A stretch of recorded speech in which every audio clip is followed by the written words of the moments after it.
Welcome to the treasure room.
Ten, 9, 8, 7, 6, 5, 4, 3, 2, 1, 0. Prepare for vault door opening.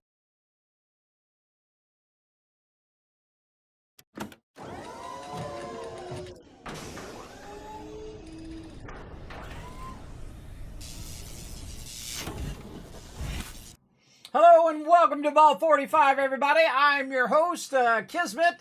Sometimes they call me Overseer Kismet of Vault 45. Welcome to Vault 45, everybody. If you don't know what this is, it's an Overseer's desk. I so want that Overseer's desk that's in the Fallout TV show, everybody. They got a real Overseer's desk. It's pretty awesome.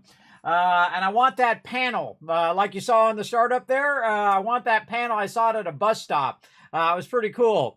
Man, I want that so bad. In my youth, I might have absconded with that, but I'm too old for that kind of tomfoolery now. So there we go. Put a 1 in the chat if you can't see and hear me, everybody. Sorry for a little bit of technical problem there. I think I got it solved now as well. I hope I do. We'll see. My chat wasn't working, so I have a combined chat where I can see everybody's chat from the 4 different platforms that I'm streaming from. It doesn't show up here, but I can see it over here. I'm not allowed to do combined chat over here on Twitch, so I leave this as just Twitch.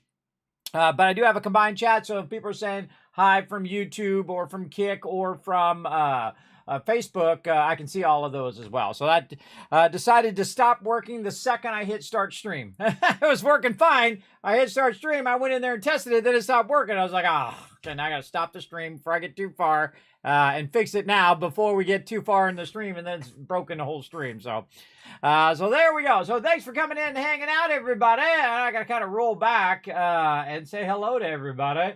Let's see. We got Paul in the chat. What up, Paul? And I can't highlight it because my thing was broken, but I can get some of the peeps here in a minute. I saw Paul's in there. The wonderful Nooski in the chat. Hi, Nooski. Always great to see you. Let's show some love for Nooski in the chat, everybody. One of my mods, an all-around sweet person. Very, very nice. We had great times, everybody. Great times at TwitchCon with my mod crew. We just ran wild in the streets. We did a lot of funny things, and those are the type of memories that you hang on to for everybody. That's a great thing. You get to keep all those memories. You get to keep all those fun times, for sure. I see Foggy in there as well. Rad's coming in saying hi. Hello, everybody. Let me see where this starts and that begins and ends and whatnot. Oh, look at this. Giving each other hugs. Yeah, his hug doesn't work anymore. That was in the old stuff, and then that went offline, and then I have to add it some other way. I haven't figured out how to do it yet, but I got it on the list one of these days. Hey, Jockers, what's up? Thanks for coming in. You got your snacks, and I'm ready for the stream. We'll settle in, everybody, because we are doing playthrough number 11, Fallout 4 Next Gen, The Dark Wanderer, where my character is jaded. He's upset at vault-tec. He just doesn't want to deal with anybody's BS anymore.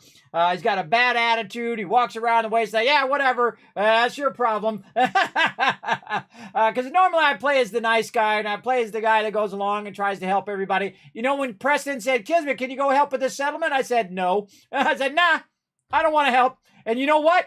He didn't offer me any more quests. I've never done that ever. In 10 playthroughs, everybody, have I never in the very beginning said no to him. And if you say no to him, he doesn't give you the quest. It's awesome. So I can go get all the ones I can get without having to do the questing.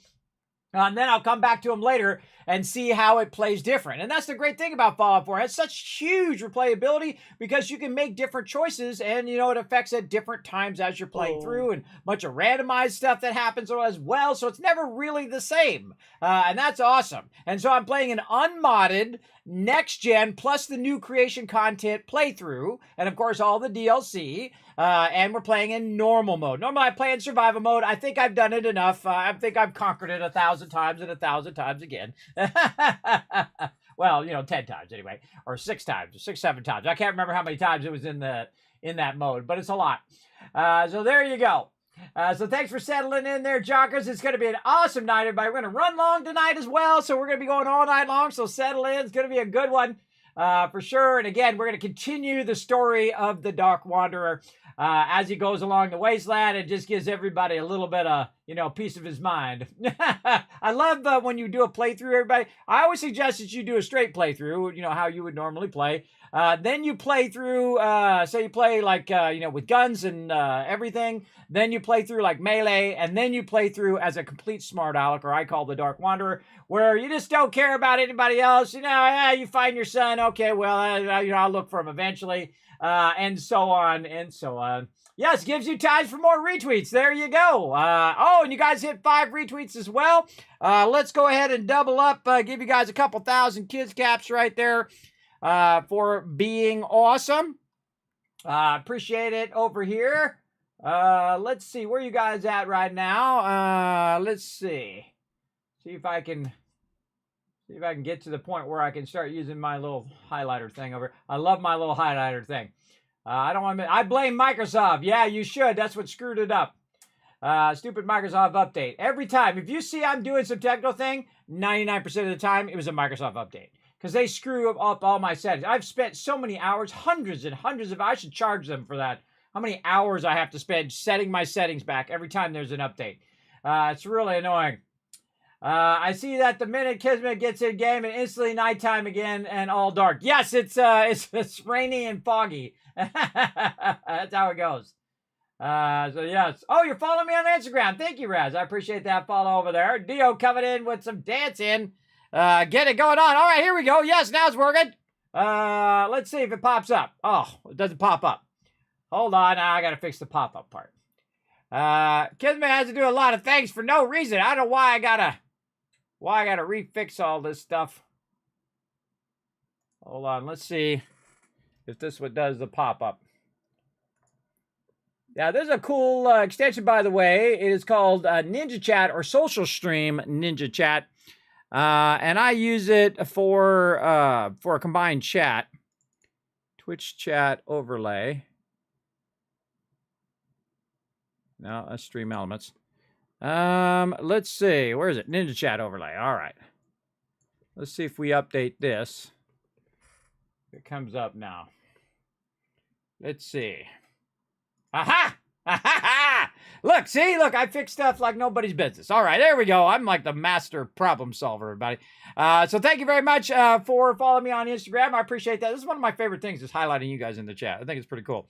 AMZ coming in, but you can see it's always some giant technical overhead that I have to do. That I constantly have to like fix stuff like this. And I don't touch anything, everybody. It's usually like an update or, you know, Microsoft comes through and messes up all my stuff, or it's Google or whoever. You know how good. You know how it goes. Good roaring, Pride Alliance. Right back at you, man. We working now. Awesome. Thank you very much. Bringing that hype. Bring that love. Yes, 5 retweets. Already gave you some love for that. Fallout Time Party. Yep, that's Mr. On You coming in with that love. Lurker Train. Appreciate that. Mr. On You coming in and showing that love. Hello, hello. Yeah, using your emotes there, Pride of Lies. Yes, remember, as a viewer, if you just hit the follow button, you get a bunch of awesome emotes as well. Of course, as a sub, you get even more awesome emotes as well. Wow, look at all these ones in here. Oh, man. Wow, wow, wow. Thank you for having massively having my back, everybody. Funky Dude saying hi. What up, Funky Dude? Thanks for coming in and hanging out. Lots of ones in there. Look at all these ones. Appreciate it as well. Kismet, have you started a new Fallout Shelter vault for the TV show updates? I have not. I don't play on mobile anymore. I typically only play on PC, and I moved my playthrough to PC that I've been doing since day one because I figured out how to transfer the file, and then now I can play my longtime vault on the PC, except for the problem is they don't ever bring any updates for the PC. And I went on there and told them, I said, hey, why don't you bring the updates to the PC? I don't play on mobile anymore. And they didn't respond to me, which means they're never going to do it. It sucks. It sucks big time. But I'm interested in starting a new vault and seeing what's new over there. But I don't have the time, everybody. You see my schedule. It is packed, man. We got so much fun going this week, everybody. And again, if you want to see mine, you can see them on all my social medias, everybody, on Discord and on Twitter and all of that stuff. And also you can see the updated events going on for Fallout 76 this week. They're down below in the Twitch panels, as well as they're on all my social media as well. I got that done today as well. Jocker's bringing that love. Look at all this love. Oh, mod love in the chat as well. There you go. There you go. Yeah, show that love in there. There we go. Yeah, she's not a mod anymore because she is taking care of that IRL, but she's always an honorary mod in my chat. My mod of the past. If she ever wanted to be a mod again, I just mod her like in a second, everybody. But she got IRL to take care of. I understand. Hugely, I've been doing a lot of IRL stuff this week. Man, I got so many projects done. I got a bunch of stuff done in my garage as well. I've been moving a bunch of stuff out of my garage and putting in my shed out there so that my wife have more room in there, and then also room for my kids to have their bike. And I'm setting up a little workout area there for one of my twins who does running. And I think I might put my sit-up board down there and some of my weights and just create a little weight area for her. So if it's raining or if it's cold or whatever, she can just go down there and run on my runner, which I've had for a long time. I have a really nice runner, man. It cost me like $3,000 10 years ago or 20 years ago. It was expensive. Like, if you bought it today, it would be $5,000, or $6,000. It was an expensive runner. My wife just loves to hang stuff on my runner. It's really irritating. It's like, don't hang your stuff on there. I get you some, clothesline in the backyard. I get you a hang up thing. Just don't put it on my runner. I hate that. I hate stuff being cluttered. You see my office, very nice and organized, which is weird because when I was young, I was just a messy artist, everybody. I was a messy artist. I didn't learn how to manage myself yet. And then at some point, I just started, saying, this is just a mess all the time. I want to know where my stuff is and want to be able to find my stuff when I want it. And so I started really looking after myself. So I started, take care of my clothes, and I would, wash, because I washed them myself since I was like 5 years older. But I'm Gen X. I'm the generation that you do it yourself, or you starve to death, or you don't have clean clothes, or you die. I'm of that generation where your parents weren't around. You could go out for days at a time and they didn't even blink an eye. You're drinking out of the hose. You're doing dangerous stuff that I already did. And now that's why they have seatbelts. That's why they have helmets. That's why they got knee pads when you're riding your bike or doing stuff like that. Because we beta tested all that stuff, everybody. And they said, whoa, that's too dangerous. We better give them some helmets because too many people have been breaking their brains open, cracking their heads open. And one of my friends did. He cracked his head open. He ran right into a tree on his bike. I don't know how he did it. I wasn't looking. I was looking away, and he hit the curb or something, and bam, right in the tree, cracked his head open, had to go to the hospital. And that's why they do that. What difficulty? Oh, look, I already answered that question. That's why they call me Kismet. We're doing normal mode this time at B-Clat. Normally, I play in the survival mode. Survival mode's super, super fun. Also, very, very hard. Your playthrough is going to be much longer in survival mode because you have to walk everywhere. If you want to see some of my survival mode, including my mega run that I just finished, run number 10, you can check all that out on youtube.com/Kismet, B like Bravo, P like Papa, Kismet BP. In fact, I can just throw all those links in the chat for you. How about that? Nice and easy. You just click all those links. Boom, off you go. Easy peasy. So there you go. Wait, you have twin siblings? How do you know we have the original? No, I'm not a twin. I have twin daughters. They are siblings. And then I have an older daughter. I have twins who are 16, and then my older daughter is now turned 19. I have a 19-year-old child, everybody. That's freaky to me. That's freaky to me. And they're what's known as fraternal twins. So they don't look exactly the same. They did when they were babies, by the way. When you wrap them all up and you looked at their faces, they looked identical. But they are fraternal twins, so they don't look identical. And I think it's creepy when, like full on like The Shining. Creepy when you dress up twins who are the same to look the same, and you're always doing the same thing with each of them. They need to develop as an individual also, not just be tied to being a twin all the time. I think that's super creepy, and you just kind of limit them to be who they want to be, right? They don't want to be exactly like their sister or brother or whatever. They don't want to be exactly like their twin. They want to go be who they are, and they're going to be uniquely different. Even if they look like somebody else, they're not that other person.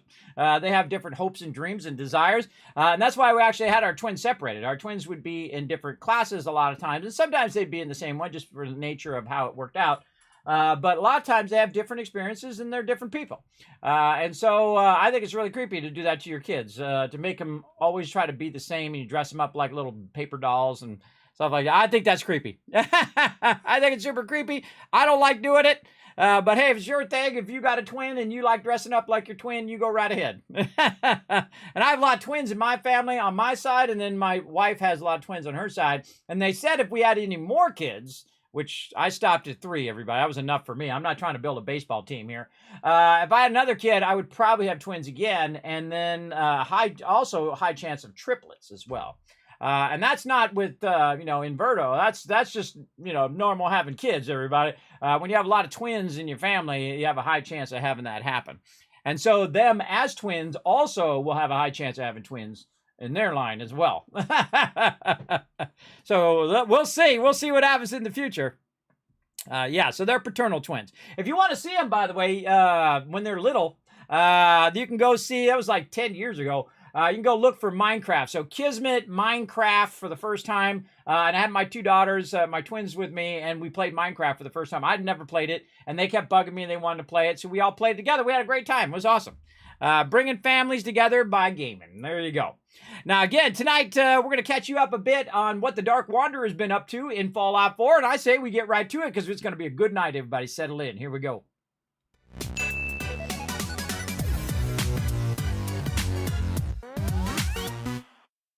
All right, let's get into it. Okay, so here's where I am, everybody. Standing in the rain. I don't know what it is about Fallout 4. Every time I go to do something, it's rainy, it's dark. What time is it right now in game? Let's see. Like 7:30 a.m. So we're getting the full experience here. Full kids. Oh, I think the sun's coming out. Mama Murphy's as good as her word, kid. No Look at Mama Murphy over here. Check her out. Sight either. She's a good word. I told her to stop. I say, stop using jugs, Mama Murphy. You stop it. She said, my bad, Kismet. I'll stop. And then I gave her a 50 cal because now she's not on drugs. I don't want her to be on drugs running around with a 50 cal. You know what I mean? Oh, yes, here we go. Beautiful day. The rain has stopped. Oh, look at what you guys did. You worked your magic here. And you stopped the rain. Another day of hard work. It never changes.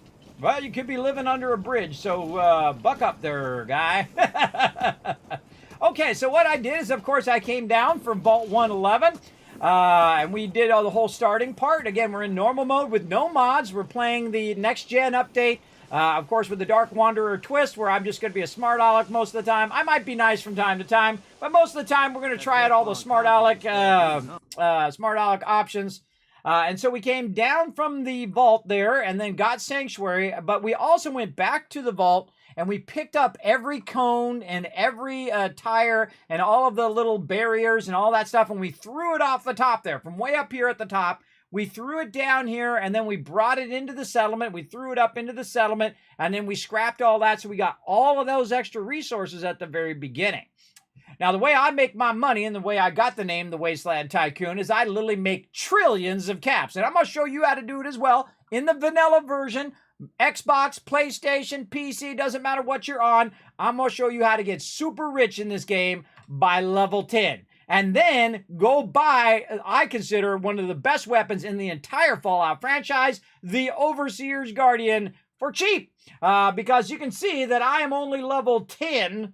If I move myself out of the way, level 10, and I already have the Overseer's Guardian. We grabbed it right at the end. Now, the Overseer's Guardian's okay when you first get it, but we're going to go in and we're going to double check that everything's good.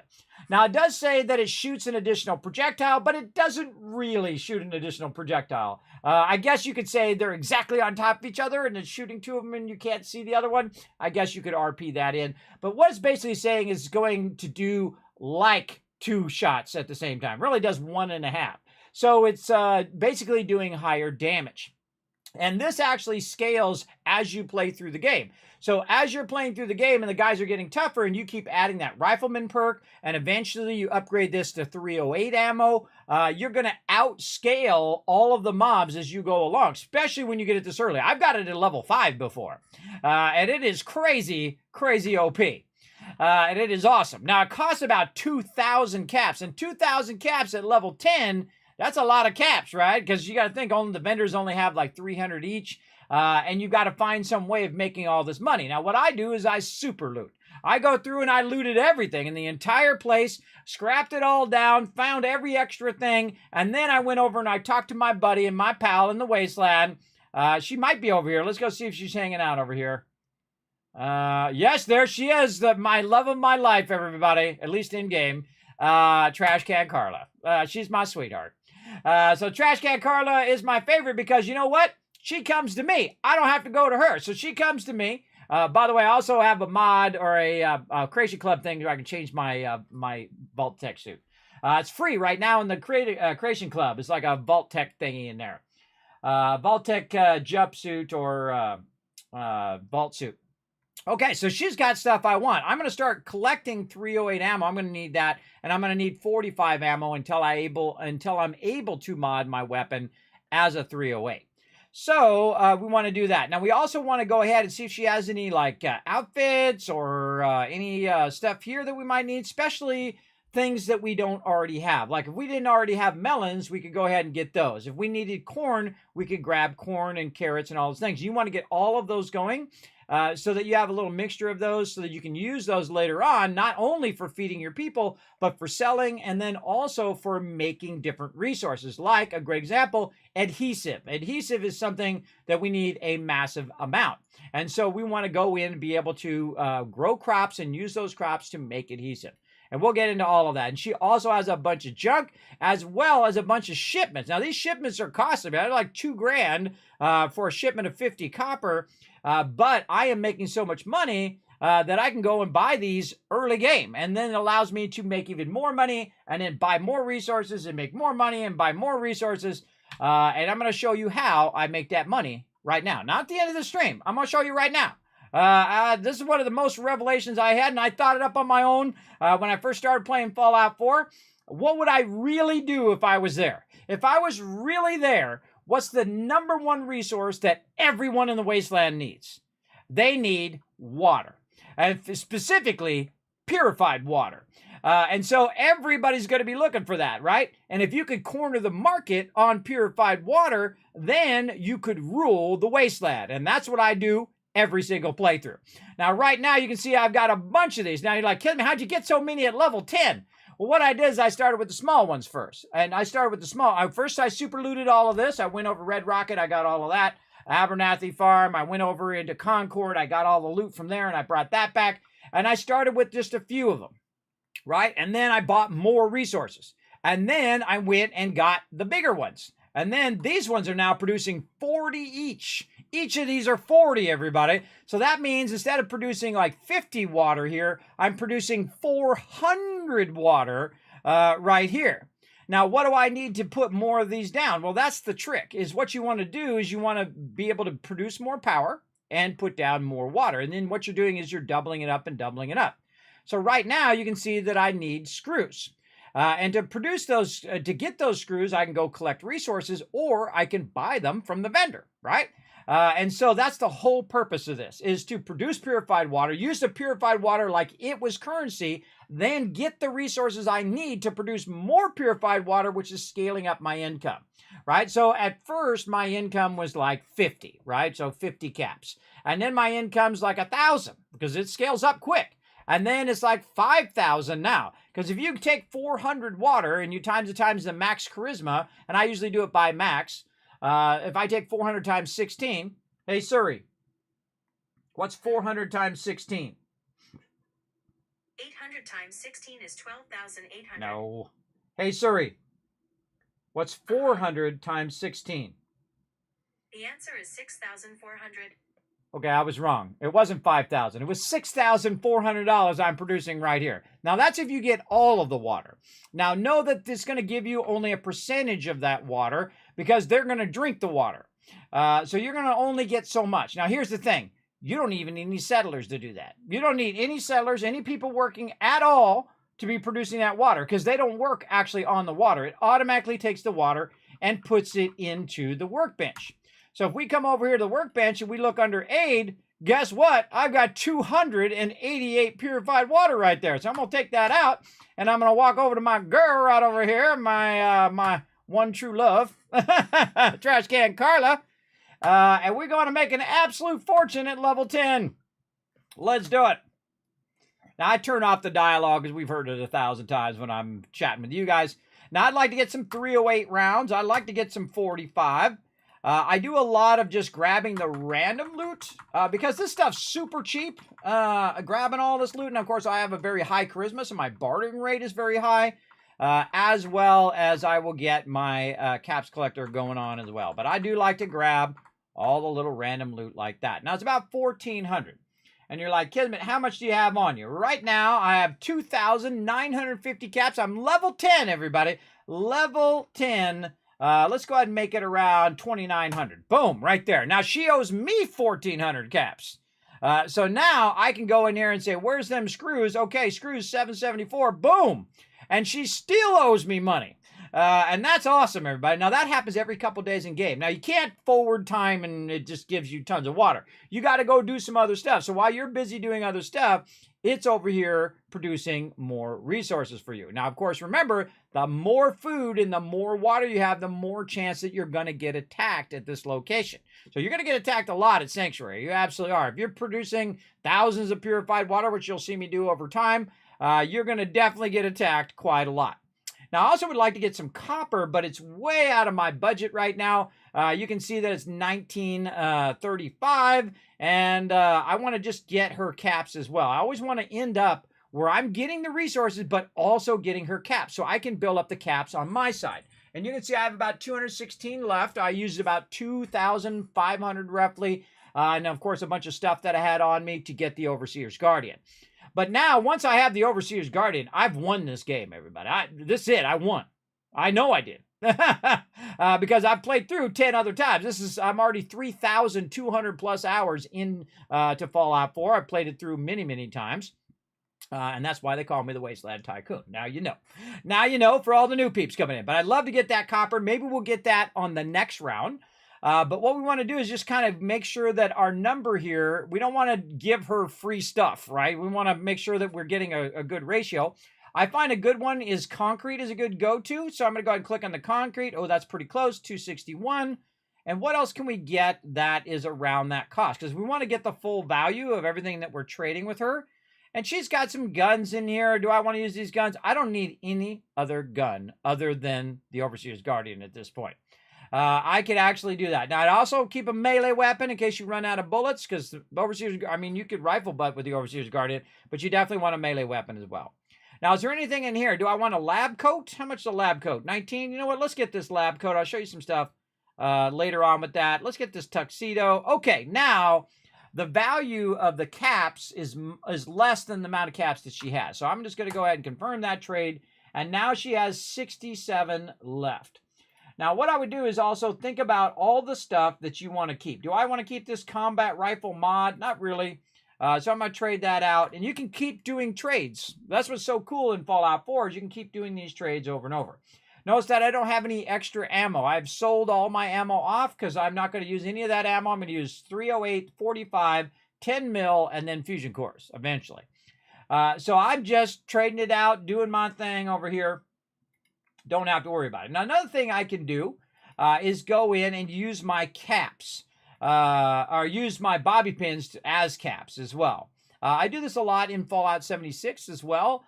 Because do I really need that many bobby pins? Not really, because I'm going to end up with a ton of them. Another one that I use is 38 ammo. 38 ammo you can actually trade in Fallout 4. Sadly, you cannot trade ammo in Fallout 76. So a lot of the stuff that I'm showing you here is both Fallout 4 and Fallout 76, and also in previous Fallouts as well. So a lot of this stuff is going to help you no matter which Fallout you want to play. I highly recommend all of them, really. But especially Fallout 4, Fallout New Vegas, and of course, if you like turn-based games, you go back play some Fallout 1 and 2 as well. Of course, Fallout 3 is very good as well. So again, I like the whole entire franchise as well. I would put Fallout 4 as the very top, and then just barely below is Fallout New Vegas, and that's because I love the building. So that's what gives it the extra edge. The storyline, way better in Fallout New Vegas. I think it has the best protagonists of all the Fallouts, except for maybe Fallout 1. I do love Fallout 1's protagonist, and I was shocked when I played, because I played it back in the 90s, everybody, when it first came out. And it actually is my favorite series of all time.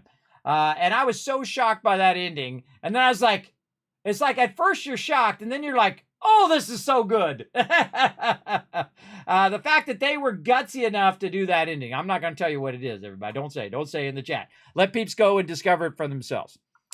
There you go. Custom suits are nice. Got yours black and gold. Yes, I got mine as red. And then, of course, Vault 45, which is my vault, everybody. That's my vault. Of course, we are the inventors and the entrepreneurs that came up with the teleporter. So there you go. And we'll get into that later in this game. We'll see how that works out. Now, what I've also done here is I've set up all my peeps who collect food over here to keep the settlement going.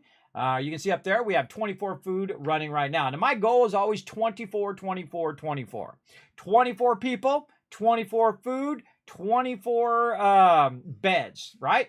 Now, water, at least 24, but if I can do more water, it's going to basically make me more money over time. So I want to do as much water as I can do. Now, what I normally do is I play in survival mode, so everything's tougher, and of course, usually your ammo, way stuff, you have food and water you have to worry about, and diseases. Very difficult in the very beginning, especially the diseases thing where it'll start doing damage to your character. But in this one, we're just going to play in normal mode, so we go a little bit faster. And now that I went and bought those screws, guess what I can do over here now, everybody? I can go over here, and I can put 5 more of these down. Now, if I do put 5 more of these down, I want to watch out because I need enough power to counter it. Now, I know that 3 of that power up there at the top, right now I'm at 63 power, is being used for my radio beacon, which is calling more people, new people to this location, right? So I'm trying to, recruit up to 24 people at this location so they could be doing food, they could be doing scrapping and collecting resources. That's what they're going to do the most, and a little bit of defense in the beginning. Later, it's just all about the Kismet kill box when it comes to defense, and I'll show you that. We actually have one up right now. It's actually right here. Okay, Preston, out of nowhere. Hello, Preston. And so we're going to keep that going. Now, before we do this, we need to look at how much power we have, right? So we have 60 power, and each of these takes 5 power. So this is 10, 20, 30, 40, 50, right? So that tells me that I have 60 power, and I'm using 50 of it right now. So I can put 2 of them down, and I'll be just fine. I should have enough power. Now, I like to make sure that they do go outside the settlement. They look kind of the center area, that kind of center pole over here, that pole over there, is where it is. Now, if you push it outside the settlement like this, then you're getting more room in your settlement. You can squeeze more purified water in here. Now, again, this is super easy to do at the beginning, and it just keeps scaling up and scaling up and scaling up until you're just making bank. Now, at some point in this playthrough, and actually way quicker in normal mode than in survival mode, you'll see me be able to buy out every single vendor in the game. Every couple days in the game. Not kidding. My last playthrough at the very end there, I had 1 million caps worth of purified water just sitting in my bank. Just sitting in my bank or sitting in my base, and I didn't even bother to even do anything with it. And again, remember, you can do this on any platform. Don't need any special mods. Don't need to add anything. Just do what you can in the very beginning, and then invest, and then reinvest, invest, and reinvest. That's what I do. Now, you can see I added another one. You're going to see that, wait a minute, now I'm out of power, right? So all of my purified water has gone off now. If I take this out, boom, you can see it's gone green again, and now we're good. Now, before you start putting these down, you want to go and you want to put down power first. Power should always be your first thing you put down. I'm going to start using the larger power now over here, which is 10 power. You can see I'm using some of the smaller ones here. Later on, when I get my skills up high enough, I'll also use the Fusion one. All right, so there's 10 more power, which means 2 more of these purifiers. And I always go back and forth to make sure that I can keep them going. Oh, that's perfect. I do 1 more and I already have 1. And again, you can come back and optimize this later. I wouldn't worry about optimizing it too much in the beginning. Really, what you're trying to do is just scale, right? You're trying to scale up and scale up. All right, so we're at 480 water. So we already went up by 80. And now we are at, boom, 560 water. Hey, Siri, what's 560 times 16? 560 times 16 is 8,960. You see that? I just scaled that up again. So it was 6,400 before, and now it is almost 9,000. 9,000 passively while I'm busy wandering the wasteland. And I'll make it 9,000, then I'll make it 15, then I'll make it 20, then I'll make it 50, then I'll make it 100. 100,000 caps going into my pockets every few days. I'm like the guy who goes to the arcades and takes the quarters out and then puts them in a bag and then walks out of there. I'm that guy. I'm that guy of the old school arcade games who come in and grab all the quarters. Nowadays, you grab all the dollars because they're pretty expensive. Pretty expensive to play video games in the arcades anymore. They have a new thing now where you just kind of pay to go in and they're all on free play. I think that's a much smarter way of doing it now. You just pay to get in and go around and play. All right, we got a provisioner going here. Now, he's going back and forth. I think this is the one that's... I think that's Trash Can Carlos there. Okay, so we got all that done. We got him a little place to live as well. You can see that I just created a little easy bunkhouse with the resources I had. You can see I've mixed and matched a little bit of the different kits. I've used the concrete kit. I've used the wood kit, and then also over here, the metal kit. Now, the wood kit and the metal kit, they suck. But the concrete kit is awesome. They got the Kismet seal of approval for the concrete kit. And, of course, you've also got these things. These do stack. You will see. If you put 1 down, you'll get 1 or 2 little things. You put 2 down, now you're getting 3, 4, 5, 6, 7, 8. The more of these you put down, the more peeps you got doing this. Now, because I have the vault-tec DLC, I'm going to show you even easier way. Instead of hunting down who's the new person, you can use this awesome thing called the vault-tec management system from the very beginning of the game if you have the resources to put it down. And you don't actually have to unlock the vault-tec stuff to do it from the very beginning. So I highly recommend in the very beginning, get the resources for this and get it going. Now, what I can do is do a vocational overview. And it's going to show us, oh, I do got a new person. So I got a new person right there. You can see I have 4 farmers, 2 scavengers, 1 guard, who is Mama Murphy right now, which is funny to me. 1 caravan, which is going from a sanctuary to Red Rocket. And what that does, it links those 2 settlements together. So if I have the resources in the bank or in the workshop here in Sanctuary, it's connected to Red Rocket, and so I can build over in Red Rocket using those resources. It'll just automatically pull it from Sanctuary. And that's why that local leader perk is so valuable, because you can link all of your settlements together, and it's super, super useful. Now, we got 1 unemployed person here, and we don't want people just standing around doing nothing. That's not the way it works in Kismet's thing. So that's why I have extra scavenging stations, so I can just say assign to scavenging. And so we only got 1 person, and now we'll go ahead and wait for it to just take a minute, because sometimes it takes a minute. There we go. And then we'll say vocational overview. And now we have 4 farmers, 3 scavengers, 1 guard, and 1 caravan. you'll see that I typically have 4 farmers. 4 farmers can do 6 food each, so 6 times 2 would be 12, and then 12 times 2, which would be 6 times 4, would be 24, right?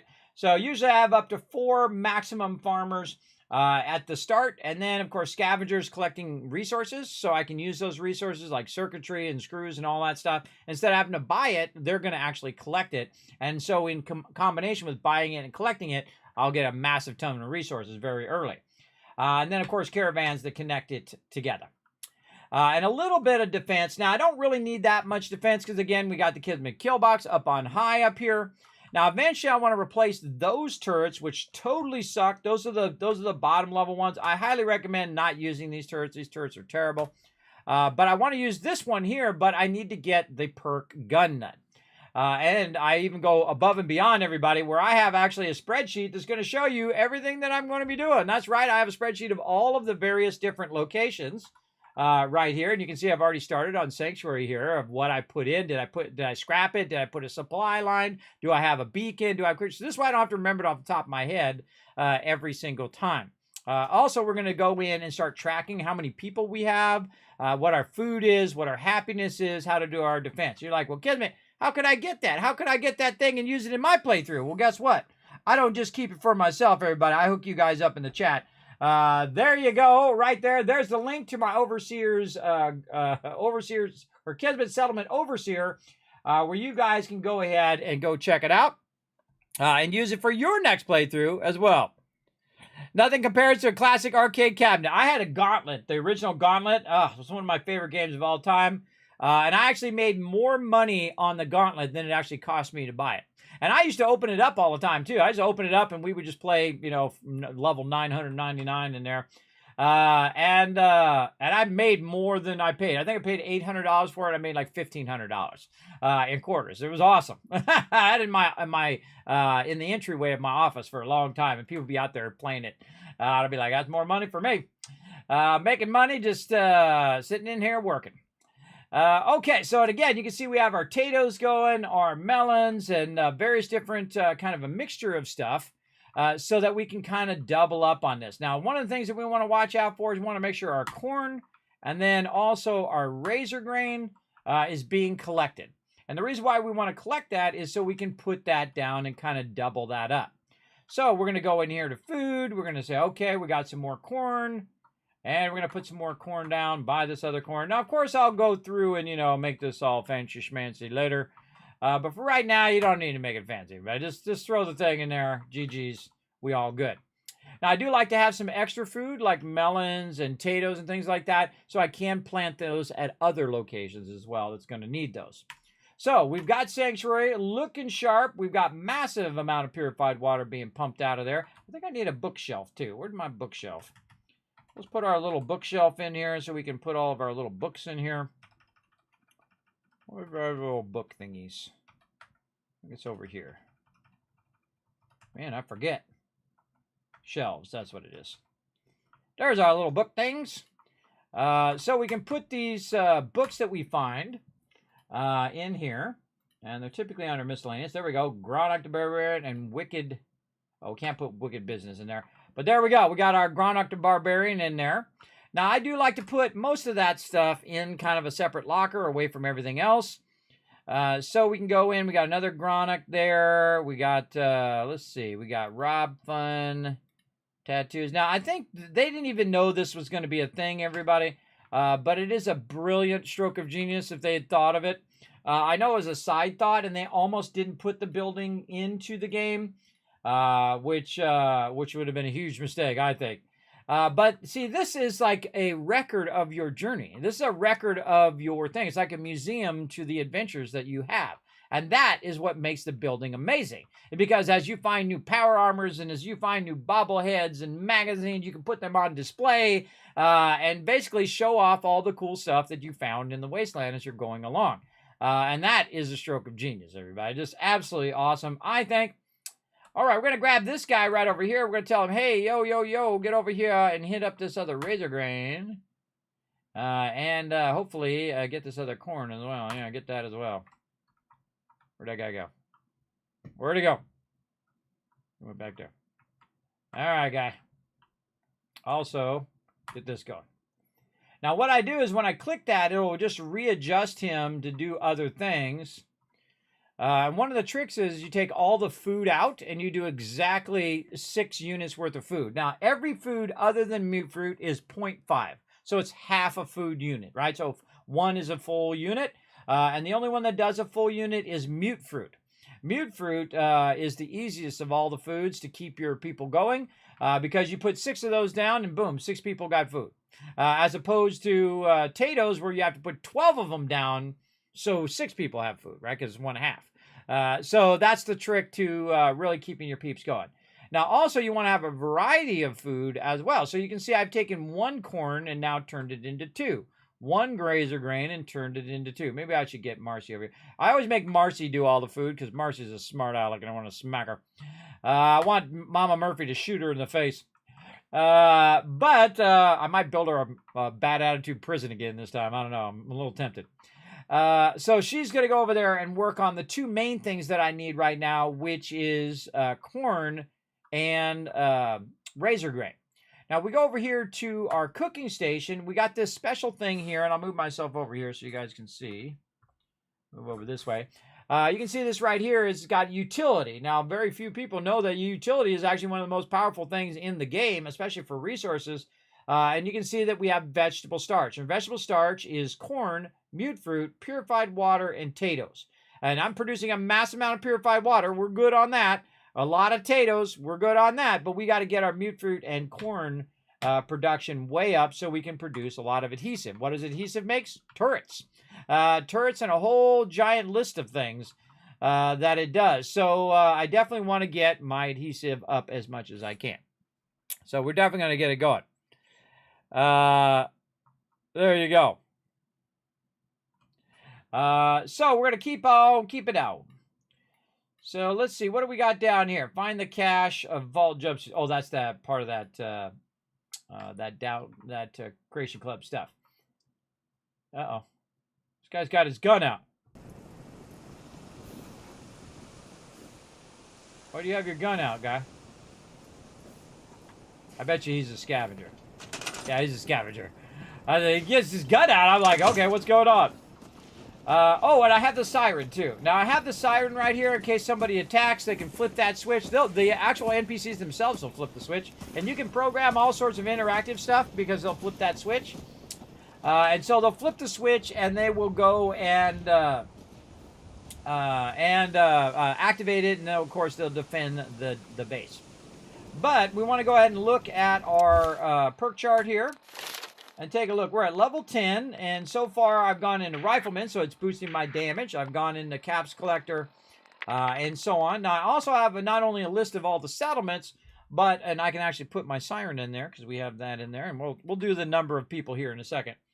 I also have a list of my perk order, and these are all the different starting perk orders. This is playthrough number 11, so this is my starting right here.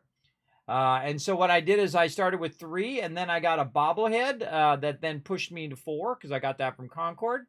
And we added the charisma book to the agility, so we now have agility 2, and that's going to help us later on. And of course, we're going to readjust this as we go along. I typically do. We'll readjust it as we go. So we started with Hacker first at level 2, then Caps Collector, Locksmith, Local Leader, so we can connect all the stuff together. And again, over here, it tells you why I did those things. And of course, you're on mobile. I'll zoom in just a little bit extra for you there. And of course, I went Strong back so I could carry more. Rifleman, again, to do more damage. I did Science so I can get the larger generators and the larger water. Next coming up already did at level 9, I did Rifleman 2. So now I'm doing plus 40% damage with my Overseer's Guardian. Then at level 10, we should have done Strong back number 2. I think we already did it. Yes, so that one's already done. So we can mark that one off. And then next coming Gun Nut, and then I can do my better turrets, right? And so sometimes I do Gun Nut earlier, sometimes later. I've tried a little bit later in this playthrough. I do like to play around with my perk order. Very, very fun to figure out. It's like, game mechanics. Figuring out those deep game mechanics as well. Okay, so that squares away right here. Now, again, every now and again, we want to come back and we want to look and see how many settlers we have. Now, we have 10 people, 24 food. So let's start with that. Let's start by marking that down right over here at Sanctuary Hills, like this. And so, you know, I might put these in order. Nah, just leave them alphabetical. Okay, so we have 10 people, 24 food. Now, why is it important to write this down? Well, first, you want to see where you left off so you can compare it where you're at. 560 purified water. Right now, our power is 73. Our defense is pretty low from this area. It's 21. We'll just live with it.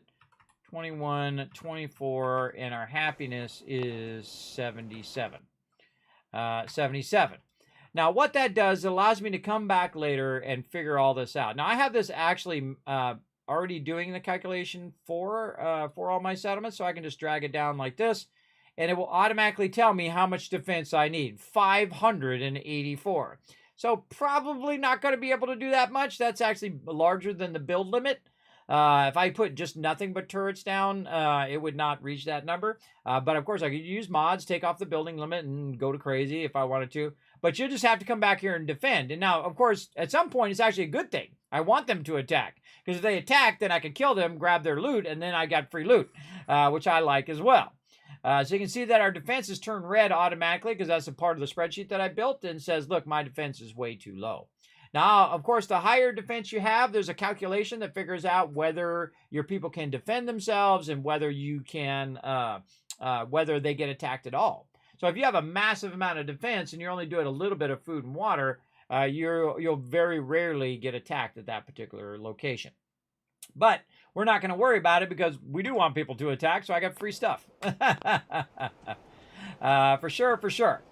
Now, we got all that going. Now, we also need gun nuts so I can modify my my Overseer's Guardian. So when we get that gun nut going, we can go in and get it going. Now, I did modify it a little bit. I did change it to hard receiver right over here. So it's just doing 103 damage, which is a lot, everybody. That's a lot of damage at level 10. And, of course, I'd like to go long barrel and all that other stuff. But, again, we're going to need the resources. First, more screws. As well as eventually we're going to need to get gun nut number 3 and gun nut and melee stuff as well. Over here, you don't want to take this off because this is gun nut 3 and it already comes on the Overseer's Guardian. So you already got level 3 items on your weapon right at the very beginning when you grab the Overseer's Guardian. So you don't actually have to put stuff into gun nut. Like right here, I'd like to have the larger magazines and, of course, you know, eventually have the large quick eject magazine because that'll give me more capacity and then, of course, faster reload time and so on and so forth. Now, normally I like to use a reflex light. Some people like using the scope. Hey, whatever you feel like doing. I typically don't use it as a sniper weapon. I typically use it as a kind of medium, sometimes long range, but usually medium to close up weapon. And it just absolutely owns. It just absolutely owns. Now, again, you can see, look, what do we need? Screws, right? So we're constantly going to be looking for those screws as well to upgrade the thing. So, and also you can see I've got the new Enclave paint from the Creation Club stuff from the next level of next gen update. Okay, so we're going to need some more screws. We're going to need more resources. Now, where can we go to get more resources? Well, first, I'm going to need some way of trading for more stuff because I've already traded all my stuff here. I can look at my little cooler here. A lot of times I'll just keep putting the purified water in this cooler because you want to constantly be taking that purified water out of the workbench so that it keeps collecting water and keeps collecting water over and over again. You want to have that doing that as much as you can. Okay, now we got Sanctuary squared away for now. So we want to let it run for a little bit. Maybe some new people are going to show up. It's going to produce more purified water for us and all of that. And so I like to get my settlements going early. And then I usually focus mainly on Sanctuary. So I'll recruit in other locations, but if I see there's some people there, I will send them over there and get that going right away. So let's check out Red Rocket. We got one person here in Red Rocket, and they are our provisioner, which goes from Red Rocket over to Sanctuary. Now, we want to just go ahead and put some beds in here just to help out and build what I call the quick and dirty settlement. Here we go. Now, we just use these smaller beds. They're just as good as the big ones. They are nice ones. If I can sneak it in there. There we go. And I'm just going to throw them along the outside. I've kind of cleaned these rooms out in the back so I can throw some in there. It just got to make sure that your peeps can get in there. That's really the big issue.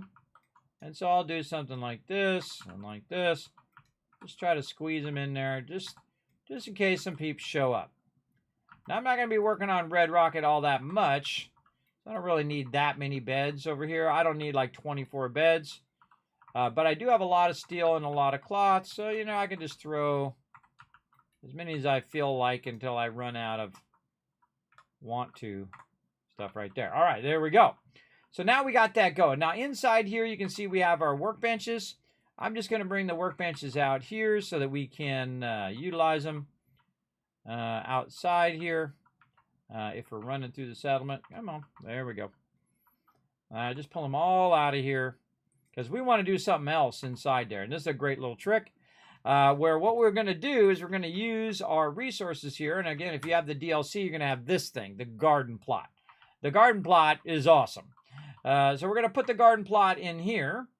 And then we're going to go ahead and grab some food here. Let's do some potatoes. And then we're going to go ahead and say 1, 2. Another one in there. 1. Oh, going to be close. There we go. And then 1, 2, 3, 4. One more row. And you're like, Kismet, how come you're putting so many down? Well, again, remember, these are only worth a half. So this is 1. If you put these two together, this equals 1. And then this would be 2. So it's only 2 across. So 1, 2, 3, 4, 5, 6. So this is worth 6 food right here. Now, if you put the food down before the people show up, what's going to happen is the next person who shows up is going to go directly to the food. Now, we also want to go ahead and do some water. What I do is I just use these ones at this particular location. I usually just stick them over here off to the side, and 3 of those would probably be good enough because, again, in the beginning, we're not going to be doing that much work here at Red Rocket. The Red Rocket is purely for recruiting people at this point, and so it's going to recruit people in. We'll have 1 person as the provisioner, 1 person who's doing the food, and then maybe 1 person on defense. And then all the other people we're going to go ahead and send over to Sanctuary and all of that. Because you only need 3 people really to do the 3 different things that you need, right? You need 1 that's a provisioner and 1 that's doing the thing. Now, also on defense, what you can do is just put 3 of these down. And then the person who's doing the guarding will walk around to the different sides and go between all 3 of those. So all you have to do is assign them to the one in the middle. So I usually assign to this one, and then they'll stand there for a little while, and then they'll walk over to that one, and then they'll walk over to the other one, and they'll just kind of walk around the settlement, checking the different sides for danger. Now, each and every location should have what I call the basics, right? The basics of what you need. Now, this is Red Rocket right over here. So let's go back in our spreadsheet here, and I'm going to move a little bit off to the side here. And say, did we scrap and clear Red Rocket? We sure did. Do we have a supply line to it? Yes. Do we have a beacon? Yes. Did we do our quick travel? Actually, I don't remember. There's one way to find out. You go over here to your resources. You go to miscellaneous. You look for your little quick travel thing. Oh, no, we don't have a quick travel. Now, your quick travel is where you're going to end up when you quick travel to this location. Or if you're going to fly in the vertibirds in the survival mode, you want to put this down so you arrive at that particular location. Now, me, I like to arrive at a location that's not going to be out in the open and I'm not going to get shot and die. That's from playing a lot of the survival mode, everybody. You appear and then boom, you're dead. So I'm going to go ahead and just put it inside here. Now, another thing you can do here at this particular Red Rocket is you can just close this door. And there you go. Now your food is fairly secure in there. And also when you appear, you're going to appear like this. And then boom, you could dash back behind here. You could shoot all the baddies. You could do all that fun stuff. Without just appearing in the open. Now, also, you could go ahead and make a ladder and go up on top of there and appear up on the top and be able to shoot down at them, whatever you feel like doing. But this is what I call a basic build, right? A basic build, you could even use just the cheapest whatever you got, right? When it comes to beds, you could even use, sleeping bags and things of that nature. I just go with this because I have a lot of resources in the very beginning. So I go with this particular bed, which is great for everybody. And this bed is just as useful as this bed, right? Except for this one is skinnier and you can put more of them in there. So it makes it much nicer. So we have food already ready to go. We have our water ready to go. We have a little bit of power. And we have our defense ready to go as well. Beds are good and our happiness is now on the rise.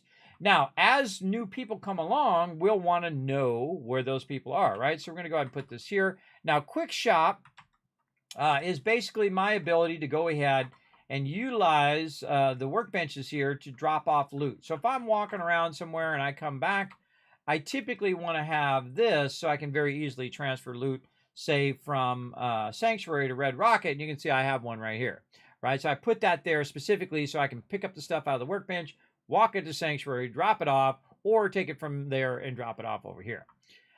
Very, very useful. So I'll just kind of put these, around where it's nice and easy to access them.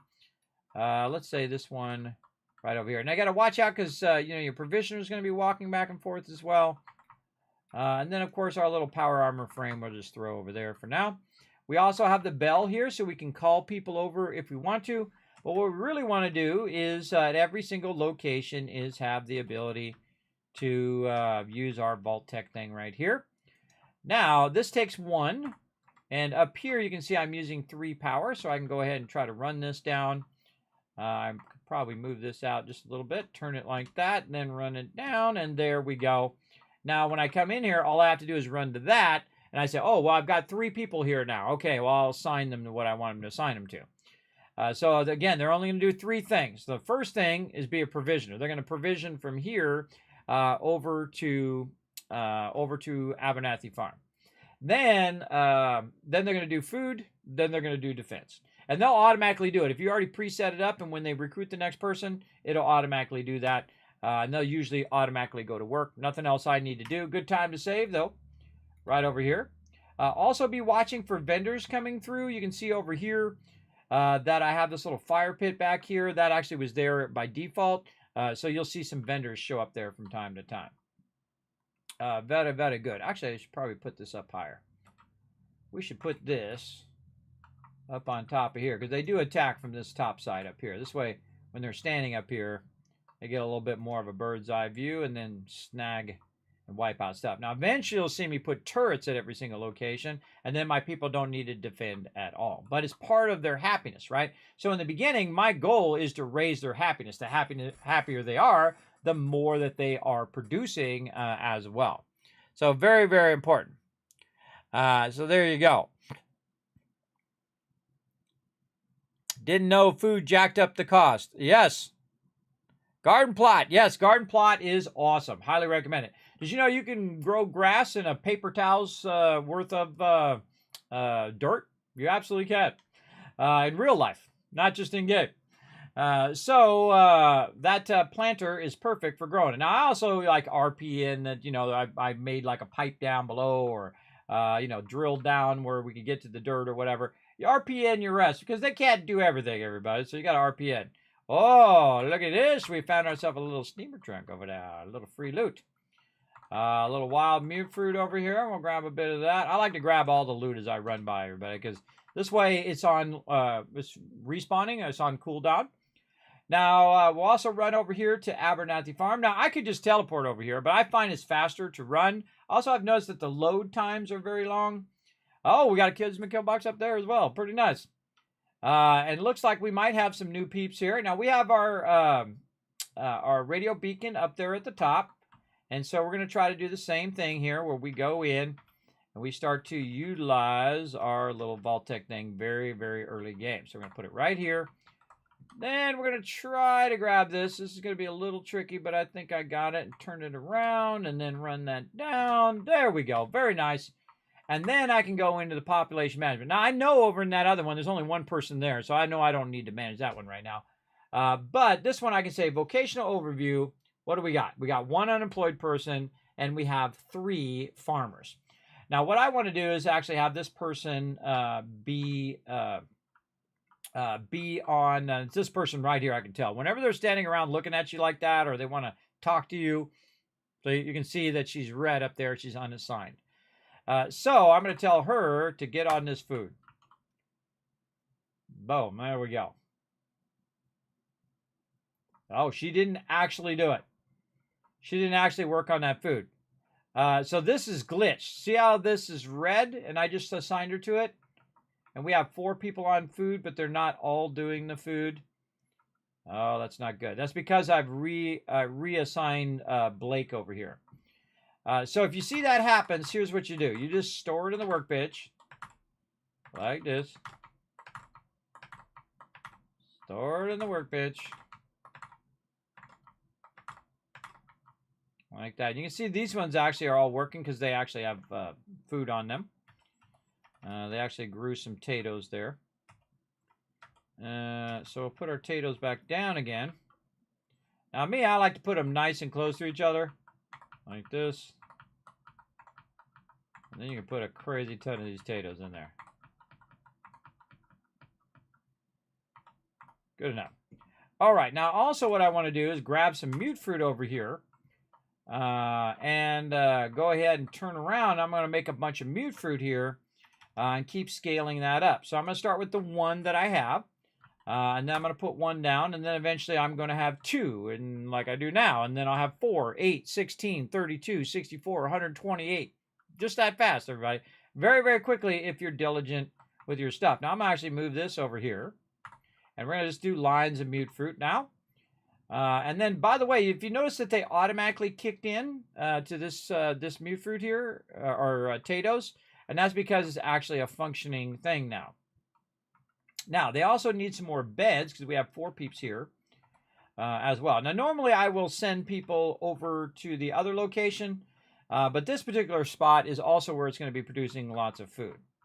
So let's just go ahead and put a few beds down in here. Again, doesn't have to be anything extravagant. Just have it indoors where they have a roof, and they should be okay for now. That's good enough. Okay, and then we want to worry about our water, so we want to get our water up just a little bit. You can see I'm not going to burn a lot of resources in the early game. This actually should be turned around that way. The reason why I turn it around that way is if you actually want to use it, especially in the survival mode, you want to have the handle facing toward you. There we go. 9 water is good enough. Now, at some point, you'll see I just pre-build the entire settlement so that it has 24. And then we're good. Okay, so now we can do our spreadsheet for Abernathy Farm. We did our quick shop over here. We did our bell. We did not do our kill box over there at Red Rocket. We'll go back. All right, Abernathy Farm. Now, did we scrap and clear? Yes. Does it supply line? Yes. Does it have a beacon? Yes. Does it have quick travel? Probably not. Now, I have those marked off from my last playthrough and just using them kind of as the default for now, so I can very easily just use it. All right, so here's my quick travel. Where, if I quick travel this location, where I want to end up? Well, usually right by the workbench, but I'm going to go ahead and say inside here so I don't get shot. Now, another great place to put your quick travel is up on top of the Kismet kill box. So if you run up here to the top, you're going to teleport right there. So when I appear, if I teleport here and this place is getting attacked, bam, I'm up here. So I'm already got a nice bird's eye view up here. And of course, the turret's going to rain fire on them as I'm blasting them as well. So great place to put your travel right where your turrets are. Or wherever you're working. Either way works pretty well. We've got more than enough food right now. And again, eventually I want to have corn and all that stuff. Because this particular location here is going to be all about food. And this is where I'm going to actually do most of my adhesive and all of that. So I'm really going to be working on Sanctuary, but also working on Abernathy Farm. Now, I actually feel like Abernathy Farms, this is so huge, is actually the better of the 2 ones when it comes to building your own kind of settlement. Because you have massive land here, man. You could go to town. Now, of course, I could build big old walls, which I've done before, or giant fortresses. I even built a thing that looked like a giant sword way up there at the top, connecting from the top of here to top here. Because this is also one of the tallest settlements in the wasteland. You go 13 stair levels up. So you could build 13 levels up into the thing. Of course, you'd run out of size by the time you got that high, but you can just build a bunch of stairs up there and then build way up on the high side, which is really fun. Now, I would suggest to save a lot when you are playing the new next gen. Also, try to keep the door closed. Stop letting that moo-moo out of there as well. So there we go. So now we got that going. And we don't have anybody who's sitting around idle. But I have 4 people on food, but I'm only producing 17 food. And that tells me that I could probably produce more. So I can go in here and look and see what other food I have. I have no corn, some melons, and some razor grains, and a whole lot of potatoes. All right, let's put some more potatoes down and try to get our food up to maximum output for having 4 people on it. So we're just going to sneak some more in these. Now, I'm actually not counting, which normally I would, but we'll just sneak some more in here, and very easy to go ahead and grab dude over here and say, yo, dude, go over here and get some more. So he's going to re-equalize. I'm going to actually move these carrots, and we'll do a line of carrots here. And I think I can pick up these carrots. Yes, okay, so now I doubled my carrots. I have 1 carrot, now I just turned it into 2. Like this, there we go. And of course, we want our peeps to automatically go in there and get those. We're at 18 right now. Let's see, who else we got? I think we should probably move all these melons to the front now. And so what I'm going to do is actually store all these melons over here, like this. And I'm going to move them all to the front. Now, it's more secure if I have them all in one spot, which is being protected by the turrets up above. So let's go ahead. Now, of course, I could have just left them there, but we can just go ahead and put them down. Now, melons are really, really awkward to put down because they're so large. We'll put a bunch of them down just for the sake of fun here. Again, we want to produce different types of foods, especially if we're going to make food as well. So I'm going to put a bunch down over there. Now we're down to 13 food. So I'm going to grab Connie here, and I'm going to set her to the carrots. And you'll see it readjust. Okay, now we're at 15. So we got Connie, and we got the other dude. I forget what his actual first name is. Mr. Abernathy, Blake. Now we have 2 more people in here. So we got Lucy as well. So we're going to reassign Lucy. We're going to look for one that is not being used. This one. Boom. And then you'll see it readjust the number again up there. And she'll look around there and see if there's any more. Okay, now we're at 16. And then we'll go find this other person who is currently unassigned because the food was kind of messed up. And then we'll assign them. Now, if we did it right, it should go to 24. But because we don't have enough resource or enough food down, it's not going to go to 24. So it's not being very efficient. Now, when I come back and I collect some more of these carrots and more of this, and I also want to put some corn down, and I want to have every different types of food down, and of course, as much as I possibly can as well. But now we have all of our people going, and we can see now we're up to 22 food. Now, of course, you add more food, you have to have more defense, and so on and so forth. But I have 15 defense right now. The easiest way to know how much defense you need, just add your food and water together. They give you a rough idea. Go a little bit above that, and you should be somewhat good. You'll still get attacked from time to time. Inherently, there's like a 10% chance you're going to get attacked anyway. Taking random damage, only level 5. Yes, that's the survival mode. That's the thing. Yes, got to use those antibiotics. You know what to do now? You want me to tell you? I can tell you how to solve that problem. First, collect a bunch of loot. And the first thing I do in my survival mode playthrough is I run down from Red Rocket. I go over here to the Starlight Drive-In. Right here, I'll zoom in. I go here to the Starlight Drive-In, and I run down here by this lake. Don't get too close to the lake, but run along this road and run down this road, and there's going to be something right here where there's a doctor. And that doctor is going to have antibiotics that you can buy, and also you can just spend money to cure yourself of those antibiotics. It's the first thing I do in the survival mode, because you're going to die. You won't have enough stem packs. You won't have enough antibiotics. Also, by the way, early on, you can go into some perks that are going to help you make antibiotics as well. So you can pick up those glowing fungus and keep a lot of that, and then make your own antibiotics as well. So if you want to do that, that's going to be down in the thing down here in Chemist. So if you go to try to make antibiotics, which you make in the food area, we go back over here, and or actually I'm running this way. I can run this way and do it over here. And so you can actually craft your own antibiotics as well. So you got to have the right perks. You got to have the right materials to craft your own. I find crafting antibiotics pretty tough. It's actually pretty tough throughout the whole playthrough because you typically don't have enough of that glowing fungus to make it easy to make antibiotics.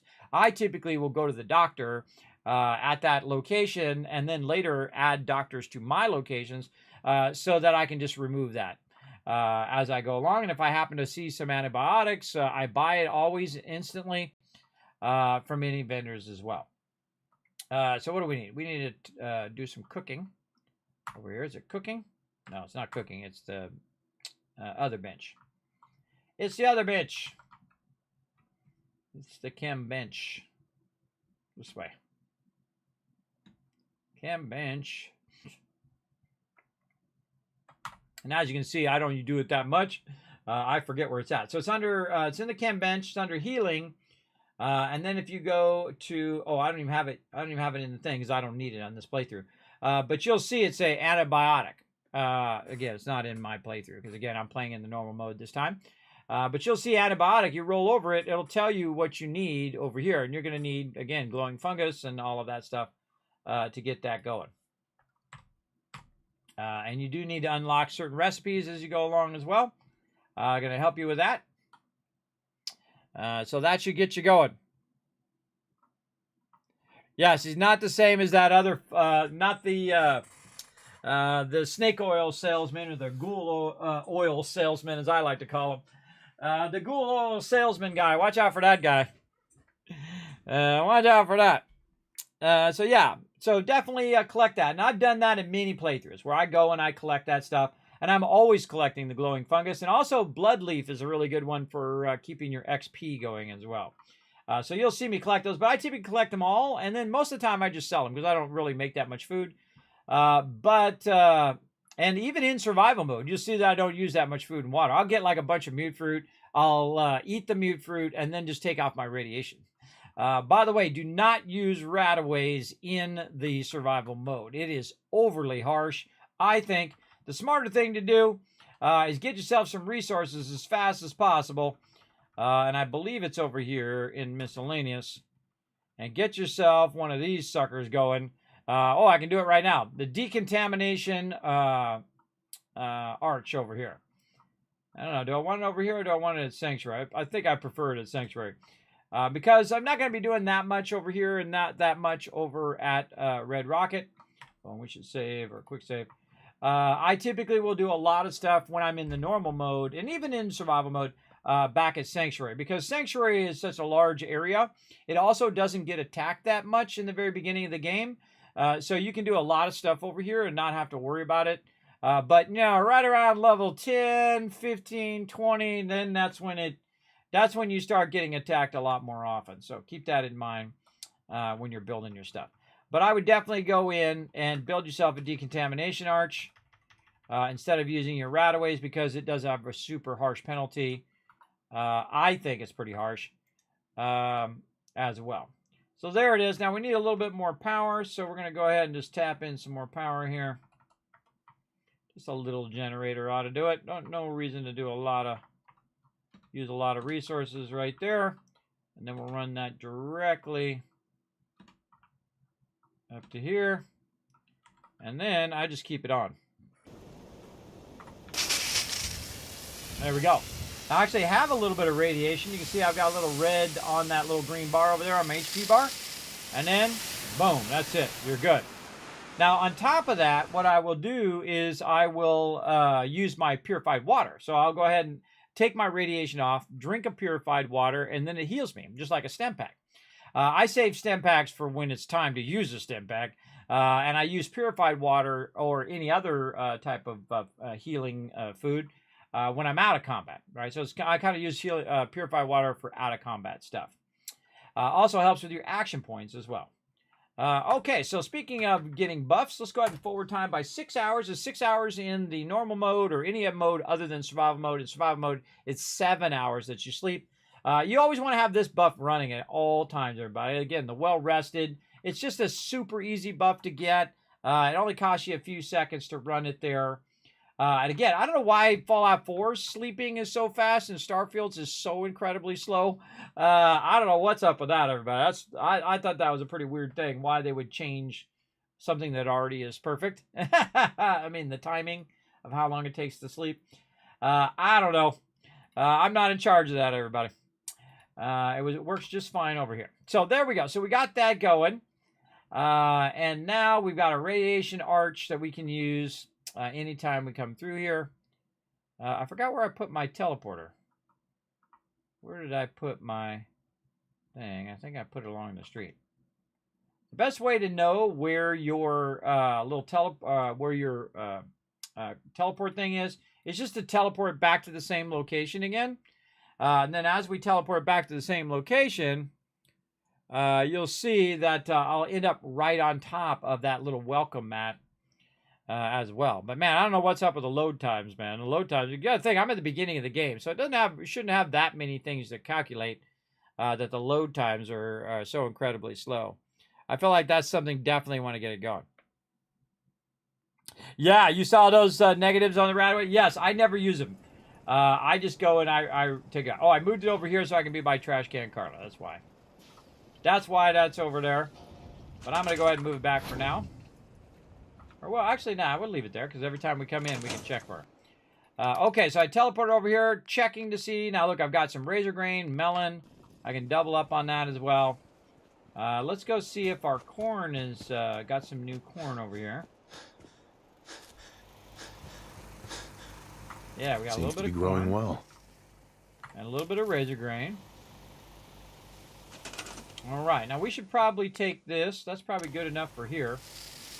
We should take this and we should run that little bit of razor grain, that little bit of corn. Well, actually, I don't want to run there. See, look, I play a lot of survival mode, so it dawns on me that I don't have to run there. I can just teleport. In survival mode, you're running everywhere in the beginning because you can't quick travel. It's very, very fun, though. I highly recommend at least one playthrough in survival mode. I've done it 6 times. Crushed it every time. And there we go. Look where we teleported to, right on top. Right on top. Okay. And now this is where we really want to get our food going. That vault suit must be pretty comfortable. Me, It is. I like my clothes with a little room to breathe. It's very comfy.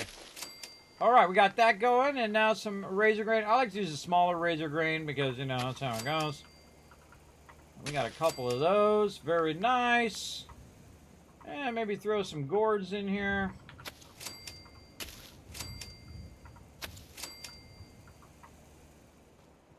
All right, there we go. Now, notice that I could use the stuff from Sanctuary because I have the local leader perk.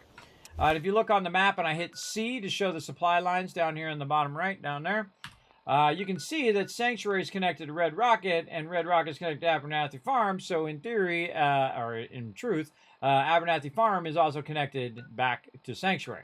And then we also have this one, Starlight Drive-In, which is one of my favorites.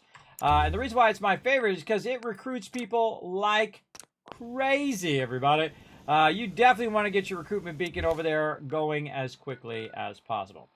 So we're going to jump over to the Starlight Drive-In, and we're going to go ahead and work a bit over there. Now, you can see I'm just getting my settlement started. This is what I call basic builds, where you're getting your food, your water, all that stuff squared away, so their happiness is going up, so they're being more efficient, and basically getting you more and more loot. Yes, they're pretty tough. Early game, but you get this sucker, even in survival mode, you will dominate. Absolutely. Okay, so another location that we need to go to. We got our radio beacon way up there. There it is. I love to put it up way up over there. And then again, we can share the resources across multiple locations. Now I'm going to put this up here. I like to put my power up and put stuff up so it doesn't get damaged as easily. And then we're going to go and do our thing. Oh, we don't have enough. We don't have enough copper. We have to get more copper. That's how it goes. But we can go ahead and just assign them manually here. So we're going to grab this person. Oh, there's somebody already on food. Okay, we're going to take this person and we're going to put them on defense. Now, we've got a defense, not enough defense, but we have some defense. So we have one person on defense, one person on food. We don't need to put them on water because it's already producing water. And then we have a provisioner. And that provisioner is going from the Starlight Drive-In to the Red Rocket. So it's actually using one from here, I believe. Yes, from here. So that's what our 3 people are doing. One person's food, one person's defense, and one person is doing the thing. And their happiness is on the rise. And that's what you want. You don't want it to go down. If it goes down too far, boom, you lose that settlement. So yeah, you want it to always be on the rise. So let's go. Oh, and I forgot to put down the rest of the stuff for Abernathy Farm. But let's go ahead. We'll fine tune all of these before we go. This is the Starlight Drive-In, and we'll say to ourselves, and again, we'll go through the checklist. Did we scrap and clear the area? We sure did. Right here. Do we have a supply line? Yes. Do we have a beacon? Yes. Do we have a quick travel? Don't think so. Don't think so. Let's go ahead and set up a quick travel. Now, I like to set my quick travel up high. So I'm going to go up in here. Oh, get past the door. There we go. I'm going to go up in here, and I'm actually going to set it up here at the top for right now. So I can just teleport in right here. Everybody gets rowdy. Boom. I'm going to teleport in. Every time I teleport here, I'm going to be right here. And then if I need to jump down and deal with some peeps, I can. And I'm just going to leave that power there until we get more copper. And so we got that going. Now, as I'm building, by the way, I'm getting XP just from building out all the stuff and doing the stuff as I'm going along. But it doesn't need to be too complex. Now, if I had more power, I could go ahead and try to put some big generators in there. But you can see now I need screws, I need copper, and I need nuclear material. So I can make a generator, and then I can actually put purified water in that water right there. And so that will be making me a bunch of purified water as well. And again, my goal is to make each settlement make me as much as possible. And that's why they call me the Wasteland Tycoon. I want them to be doing the work while I'm out and about having a good time. I'm on console. Do you know how I can fix it? Should I re-download? How can you fix it? Should you re-download? How can you fix what? Long load times? I had a friend. Oh, hey, friend. I love the update. Had my first error last night. 2 characters in purple and table purple with no texture. What do you have issues? I don't have issues on the PC. But if you had it previously installed, what I did is I uninstalled everything. I uninstalled it. I uninstalled all the mods. I took it all out of there and reinstalled it from scratch. That's what I did. Now, if you have an existing playthrough, you want to make sure you back that up because it's going to get probably screwed up in the next gen, especially if you have a bunch of mods, right? So if you're on PC like me and you had a bunch of mods from before, that's why I stopped my previous playthrough and I'm doing a new playthrough now because I knew that last playthrough was going to get broken. It's just the law of updates, everybody. Now they need to update the update. So I would definitely go ahead and unload the previous version and load in the new next-gen version from scratch. And then try to play it without mods first to see if it works. And then add your mods in slowly to see if that's the mod that's causing the problem. Because remember, some of these mods are not going to get updated because people are not working on those mods anymore. So watch out for that. Watch out for that for sure.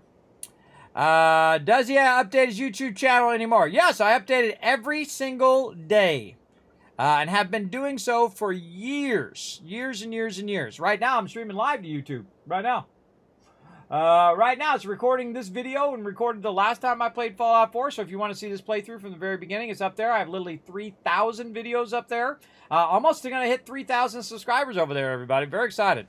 Very excited to finally hit that milestone over there as well. So go over there and hit that subscribe button over on the YouTubes. And I'll put all the links right there in the chat for you guys to go check it out. I appreciate y'all. And I upload a ton of stuff onto YouTube. In fact, I've been uploading a new video every single day for, I think it's 3 years. 3 years, and I think it just now ran out. I think it just ran out this last month as well. So I'll be having more videos come out over there as well. I'm working on them right now.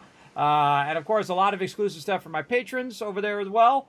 Of course, there's only one Kismet, so I'm the one that does all the work, plus the streaming, plus all the other stuff, plus IRL stuff. So, you know, and I'm 50 plus years older, but I only got so much energy in a day. And I also do a bunch of stuff that I don't like, and then I throw it away. So I'll spend 10 hours making a video, and if I don't like it, I just throw it away. I don't bother to upload it. If it's not, if it doesn't meet my quality levels, which is, I'm a bit of a perfectionist. If it doesn't meet my quality levels, and I think, it's not worth your guys' time to watch, I throw it away. Start over from scratch. And that's why it takes me sometimes a while to do videos, because I don't like to put out trash. And I especially don't like to put out really long videos just to have long videos. I like to get to the point, everybody. It's like, okay, you do this and this and this. You'll see me do it in stream, too.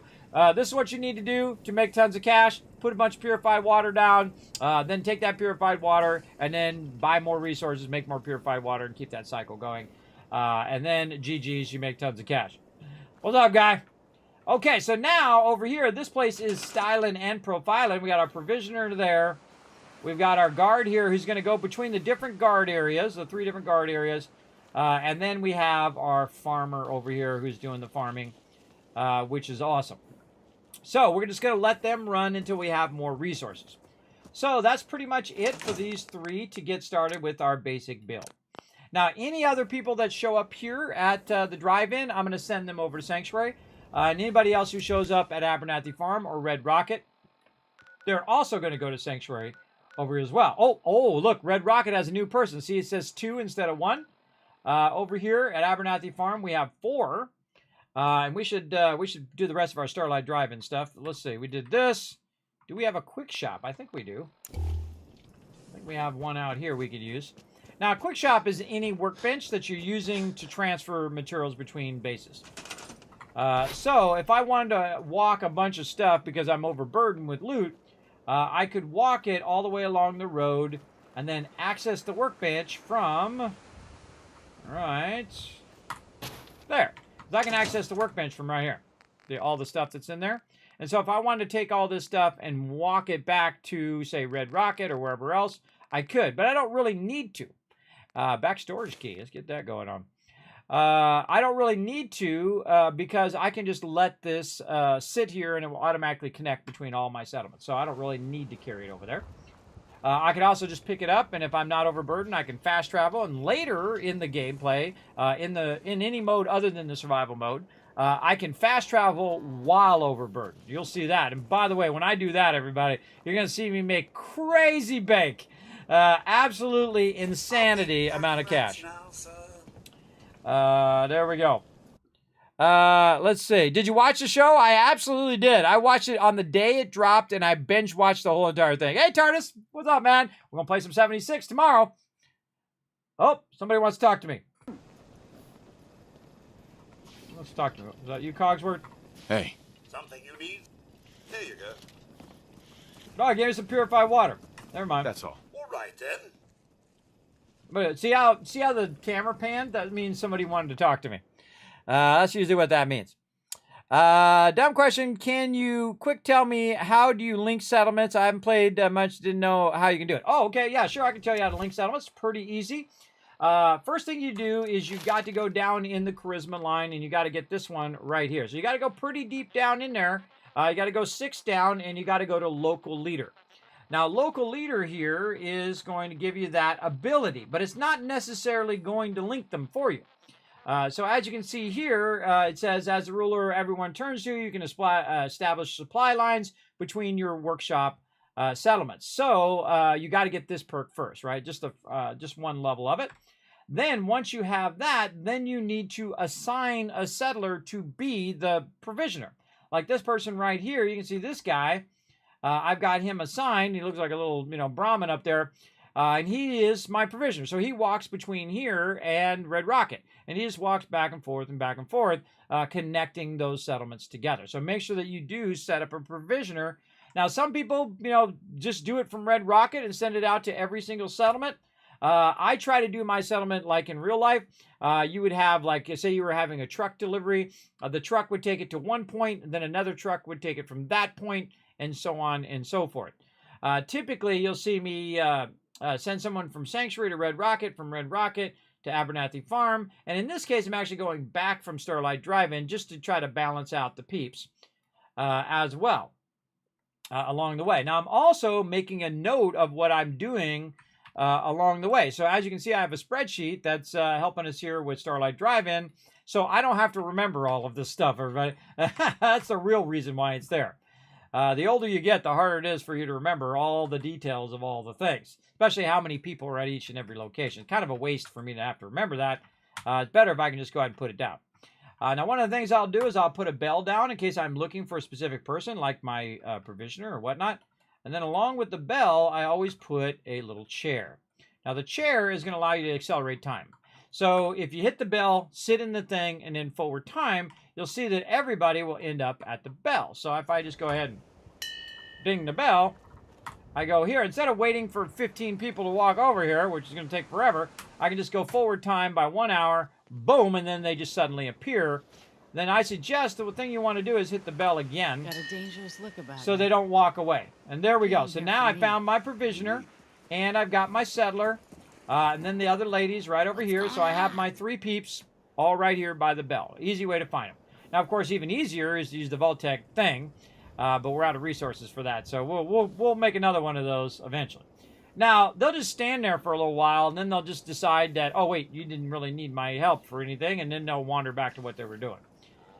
So now we got our bell in there. Let's see what else we need to do. We need to do our kill box. We don't have enough resources for the kill box right now. We'll get into that in a bit. And then also we can put in potentially our siren over here. Now, the reason why I have the siren is, nope, still need copper for that as well. So we can't put that down as well.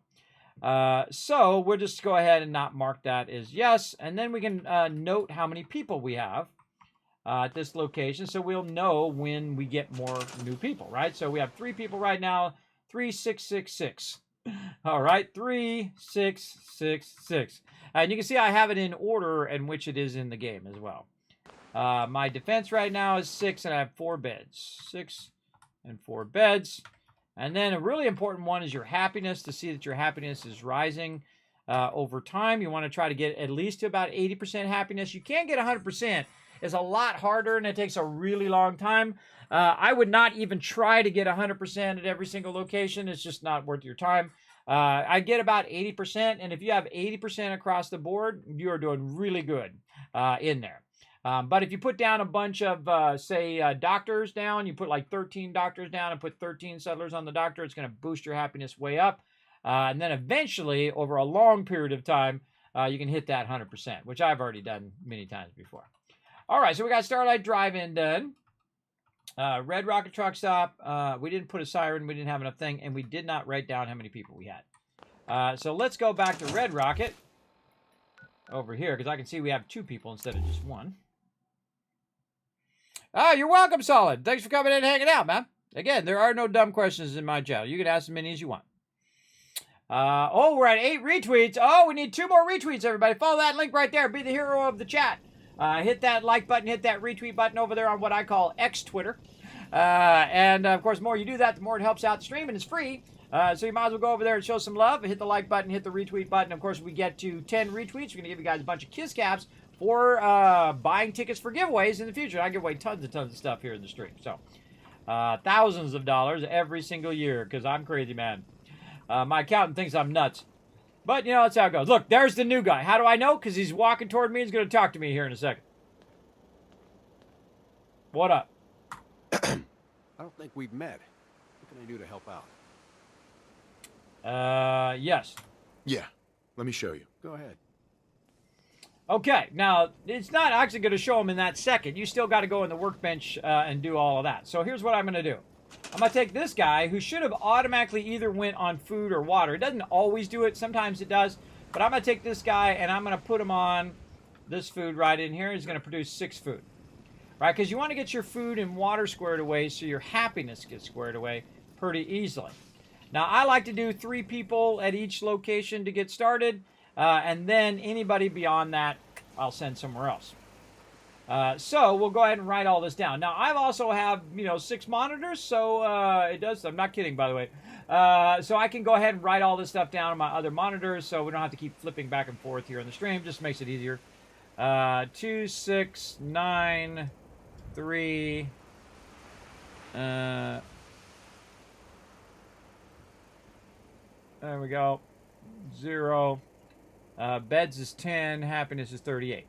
Now we can come back and we can look at the happiness and see how our happiness is doing later on. Like right now we have 77 happiness at Sanctuary and 78% happiness at Abernathy Farm. That's really good in the early game. Now our other ones, Red Rocket Truck Sauce at 38% and then our Starlight Drive-Ins at 45%. How do I know that? Because again, I'm just looking at the spreadsheet on my other monitor there. And you can see that we have our different happinesses and all of that stuff. No, wait, Abernathy Farm, this is from last time. Oh, wait, no. So Sanctuary Hills is 77, because I forgot to write all that other stuff down. Did we put the siren down? I don't think we did. Got a little bit of the kill box going. All right, we got to actually write that down. Because I had that from last time. Okay, number of people. We can also make notes in here as well. I like to make notes of where my companions are. And so we'll go over here and we'll say, we're not doing the mega build stuff for right now. So we can bring our notes back this way. There we go. So at Sanctuary Hills, we have dog meat there. So that if we're looking for dog meat, we know where he's at. Again, this really helps a lot, so you don't have to think about who's what with what and how many things you've done in the thing and the stuff in the thing. You can just very easily say, okay, did it change from the last time I was there? That's the real question. Did it change? Did I get more people? How many people did I have before? How many people do I have now? And that will remind you to go back to your settlement and get those people working. Because otherwise, they're just standing around doing nothing. Let's go to Abernathy Farm again, and let's write down what we got. Now, there's also a thing in your Pip-Boy which will tell you your different settlements, but I don't trust that thing because it does get out of date.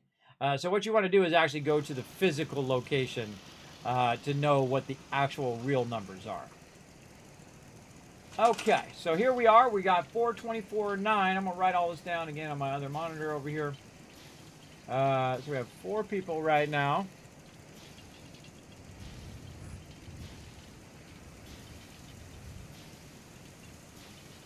There we go. 4 people, 24, 9, 3, 15, 8, and 61% happiness. Actually, that's pretty good happiness as well. So there we go. Now, of course, I wrote it down over there, but you can see that it did appear right up here at the top. Now we got it right. 4, 24, 9, 3, so on and so forth across there. We definitely need to put a siren in just so they can alert each other, but again, we don't have enough copper. Okay, so now that we got that going, now I can teleport there, but I feel like I'm just going to walk. I'm just going to walk over to Sanctuary. God, how much time has gone by? I got to watch out. Oh, man, almost 2 hours. Hey, sir, he set a timer for 15 minutes. 15 minutes starting now. My problem with playing games that I really like, everybody, is time goes by like this. It's like, boom, that was 2 hours, like that. For me, anyway. Went by very, very fast. Oh, we hit those retweets. Let's see. Did we give it out? Let's see. You nailed it. I'm going to give you a whole bunch. Bam, bam, bam. You have 6 monitors. Yes, actually I have 7 monitors now. Running at the same time. I have 4 computers running this very, very complex stream. There's a lot of stuff goes on in this stream, I tell you. This is why we call it the best stream ever, the BSE. The best stream ever. I'm all next level, everybody. It's like everybody else streams down here, Kismet way up here. I always try to bring the maximum joy and positivity and awesomeness to the stream. If you want to check it out, you can check it out at kismet.gg right over here. You can go to my website right here. And you can see my studio gear right up there at the top. You just click that little link. That's what I'm looking at right here. You can see my 6 monitors here, and actually I got a new machine, Origin PC, and I moved this monitor over here. So I actually have 7 running at the same time right now. And they're all doing different things. And it's like one's has OBS on 2 monitors over here, and this has Discord, this has all my alerts and all that other stuff, and all my various chats from the 4 different platforms I'm streaming to right now, multi-streaming to Twitch, to YouTube, which I'm both a Twitch and a YouTube partner, as well as Kick and also to Facebook, all at the same time. It's a giant undertaking, everybody. It's no small undertaking. So you need a certain gear that help you out along the way. So you can check out my main, gaming PC, what I call the monster PC or my streaming PC, and so on and so forth. You can look through all of the fun little toys that I have that are for a purpose, everybody. I don't buy things just because I want the thing. If it doesn't serve a purpose, I don't buy it. It's as simple as that. Because this is like over 10 years, everybody. Don't just go buy $10,000 worth of stuff to stream, everybody. You know what I did? I bought an okay camera and a very nice microphone. That's what you want to do to start. Just get started and see if you like it. Don't burn a bunch of cash on it. And then do it over time and see if you can build momentum. Play games that you love to play so you attract other people who love watching it. Always one of my biggest tips. And then never give up. Never give up on what you do. I mean, it took me 2 years, everybody. 2 years of streaming as much as I could to become a Twitch partner. That's a long time for some people, and it's not very long for other people. It's really luck of the draw, as a matter of fact. It's how much effort and time you put into it. But also there's a bit of luck in there, too, and a bit of effort to be better every single time you stream. And that's why I have the BSE number. I want every stream to be better than the one before. And that's what I work at every single day, 7 days a week. Not 24 hours a day. That's too many for me. I'm too old for that. But I do work at it very, very hard.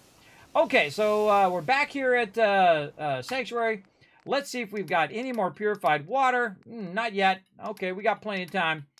We got some pipe pistols in there we can sell. Let's put some junk from us on there. I see we got that lab coat. We got some stuff that we bought here. Extra army helmet we can throw in there. Some herb flour. Let's go ahead and clean our inventory out just a little bit here. Don't need the 308 right now. Don't need a ton of fusion cores. Let's get rid of those. The 308 is for way later when I modify my weapon. Now, another great trick with the Overseer's Guardian is if you find another combat rifle that has the 308 on it, well, bam, you get that rifle. You take the 308 mod off by modding it into something else, right? So say having the 308 attachment, you mod it to something else. Now, the best place I find to get that started, just in case, is first to save, because it might crash, is to go to Diamond City. Now, if you can see, I've already kind of walked down. So I started up here. I went to the Starlight Drive-In. We walked around Corvega because we didn't want to do Corvega right there. We went to the disposal area here. Great place to save, by the way, if you're in the survival mode. You got to find a bed that's not being radiated, though. And then I walked past Oberlin Station. I don't have Oberlin Station as a settlement. Then went to Vault 81. Now, Vault 81 is where I got the Overseer's Guardian. Then I walked up to Diamond City so I could get Diamond City so I can just go straight to the Diamond City Market anytime that I need stuff. Now, in the normal mode, everybody, this is so easy. And the reason why it's so easy is at some point I'm going to be able to quick travel with thousands of purified water on my character, meaning that I can come over here with 1,000,000 caps worth of purified water on my character and buy out, and really you don't even need 1,000,000 caps, you probably need 50,000, and you could buy out every single thing in the entire, every single vendor of everything they have, even stuff you don't need as well. Diamond says, I want a robot butler. Tectron over there. Greetings, sir. Good to see another robot in town. That chef has become you. Takahashi, you say? I'm Codsworth. A pleasure to make your acquaintance. Oh, is that so? Well, we both know Rodco's no General Atomics. Not surprising it failed. Shoddy work and all. Chin up, though. Never know when parts may turn up. Never seen that before. Never seen that before, everybody. Let me show you how many hours I have in the game. Check it out. I have 3,236 hours, and I've never seen that dialogue in the game ever because I usually don't bring Cogworth over here to Diamond City because I usually have his affection up. But because I've been playing the Dark Wanderer where I'm a smart aleck all the time, Cogsworth very much really doesn't like me right now. I'm a little sad about it, but oh well. But yeah, I've never seen that dialogue before because I've never brought Cogsworth over here at this point of the game, and never seen him talk with Takahashi there before, which is pretty cool, everybody. Again, let's learn new stuff. I'm gonna disarm that. 24-hour service. What's up, Percy? Everyone else may be closed, but Diamond City Surplus is open 24 hours a day. All right, let's barter. Sure. Let's take a look. Excellent. Okay, now the first thing I want is 308 ammo. I want some 45 ammo. I want all these resources. I want all that.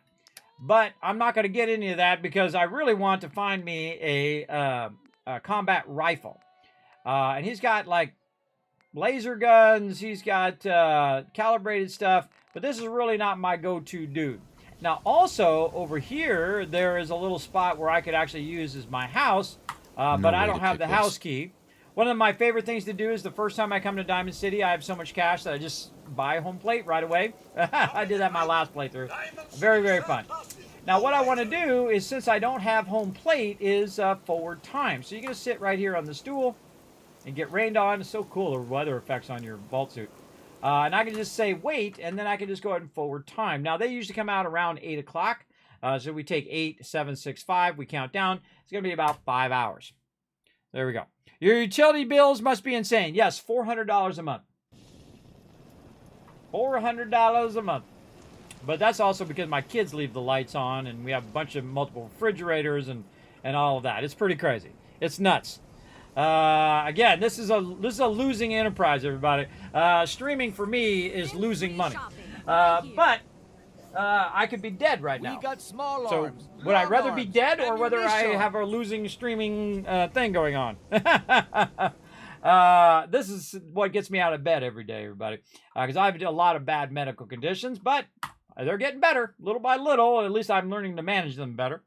Now, this is my buddy, my pal, Arturo, new guy, question mark. The new guy? Word kind of travels fast in Diamond City. What can I say? Name's Arturo Rodriguez. Arturo. If you need protection, let's talk. I want to find Sean. My son's missing. Is there anyone in town who can help? Look, I want to take care of my customers. But with all that talk about the Institute in the papers, I just can't get involved in someone else's problems, okay? Oh, we got different options. Institute, help me. Now, this is what's so good about having charisma build. I have 9 charisma. I could try to convince him to help me. Help me. Arturo, right? I'm just asking for information. That's all. Okay. There's someone who might be able to help. The alley behind the market. There's a detective agency, Valentine's. You'll see the signs. But don't tell anyone you're going there, okay? Folks don't like that place. Surprised it's even still open. Also never did this dialogue, ever. Normally I get this information from when I first come in and I talk to the mayor. So there we go. I'll do what I want. That's what I'm going to do. I'll do what I want. I'm having a bad attitude because, again, he's the Dark Wanderer. Let's do it. People don't like me going there. That's their problem. It was just a friendly warning. Some of us live here, okay? Anyway, good luck finding your kid. Look, it's one of them fancy... All right. Arturo. You need protection. Everyone does. All right. You know weapons? So you know weapons, huh? Listen, I can sell you guns, swords, whatever. And they'll keep you alive for sure. But the real secret is in the mods. The little personal touches. Install a scope, expand the clip size, whatever. You spend time with your gear, and you'll have the right answer to every problem. Anyway, let's get back to you and what kind of protection you need. And that's why I like Arturo. All right, barter. Let's see what you have. Feel free to test the grips. I'm going to test all the grips. All right, now he usually has a lot of 308 ammo, so I grab it from him. But right now, he's got the big boy. I never use the big boy, but I buy it every single time. Buy it every single time, and then we can put it in our little museum as we go along of all the legendaries that we found along the way. Now, in survival mode, by the way, you get a lot more legendaries than you get in any other mode because, again, you're playing the harder modes, so you're going to get a lot of legendaries, a lot of things. Most of them are going to be useless, but some of them you can give to your settlers, you can give your companions, or you can use yourself. Also, Old Faithful is really fun. Now, I've used all of these weapons, by the way, in one way or another. But at this point, I just put them up in, just as a display. Now, what I'm looking for is a combat rifle. Now, he's got 2 combat rifles right here, but the combat rifle says it's a 45 ammo. It doesn't have the mod that I need. So you can see this one says tactical armor piercing submachine gun. And that means that there is like an extra mod on there that makes it into the tactical one. So you always want to be watching for the modded ones. There's a submachine gun here. There's a sniper rifle. Now, you can't take something from a sniper rifle and put it on a combat rifle. It doesn't work. So you got to have the same weapon with the mod that you want. and get that, like bayoneted light sniper rifle, right? So I could take the bayonet off of this one and put the bayonet on another one if I wanted to. Now, he doesn't have what I want, but I always check every single time. I always check and see if he has a modified combat rifle, which has the 308 mod on it, or I can get leveled up to the point in which I can mod it myself. But I love to find it in the early game where I can just put it right on there, and then it's on like Donkey Kong. He also has a bunch of other stuff. He's got some nice armor at the very beginning. You can see he's got some legendary armor in there. That's like 3,500 caps, which is a lot. You got to think most vendors have around 300 to 400 caps on them, but later on you can actually up their caps using the invest function if you spec properly in there. We'll get to that much later on, but again, we can get those legendaries from him, and there's other places where you can buy legendaries as well. I buy all the legendaries along the way. If you haven't found carrot yet, you can get carrots and take it back to your base and grow those up. He also has copper and aluminum and whatnot. Also, by the way, you notice his copper shipment is a lot less. It's not 50, it's just 25. So if you can't afford the 50, you come over here, and you can see I've got 469 caps right now.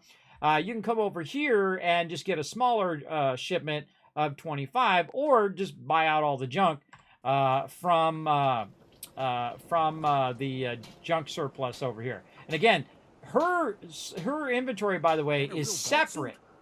It's separate from the robot's inventory. So if I bought a bunch of steel from her, and the robot comes out at night, and then I buy steel from him, it's separate. They're both separate. So you can get tons and tons of resources from both of those NPCs by just, doing the daytime or nighttime, and then switching over to the daytime or nighttime, depending on where you first come in. So very, very useful as well. Now, the thing we really need right now is we're going to need ourselves some Nuka-Cola. So let's go in here and see if Myrna's got any Nuka-Cola. I don't know you. Just keep your distance. You're crazy. Whoa.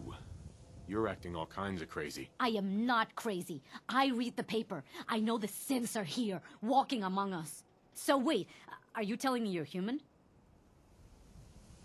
I'm very tempted to say no. Sarcastic. Yeah, let's do the sarcastic one.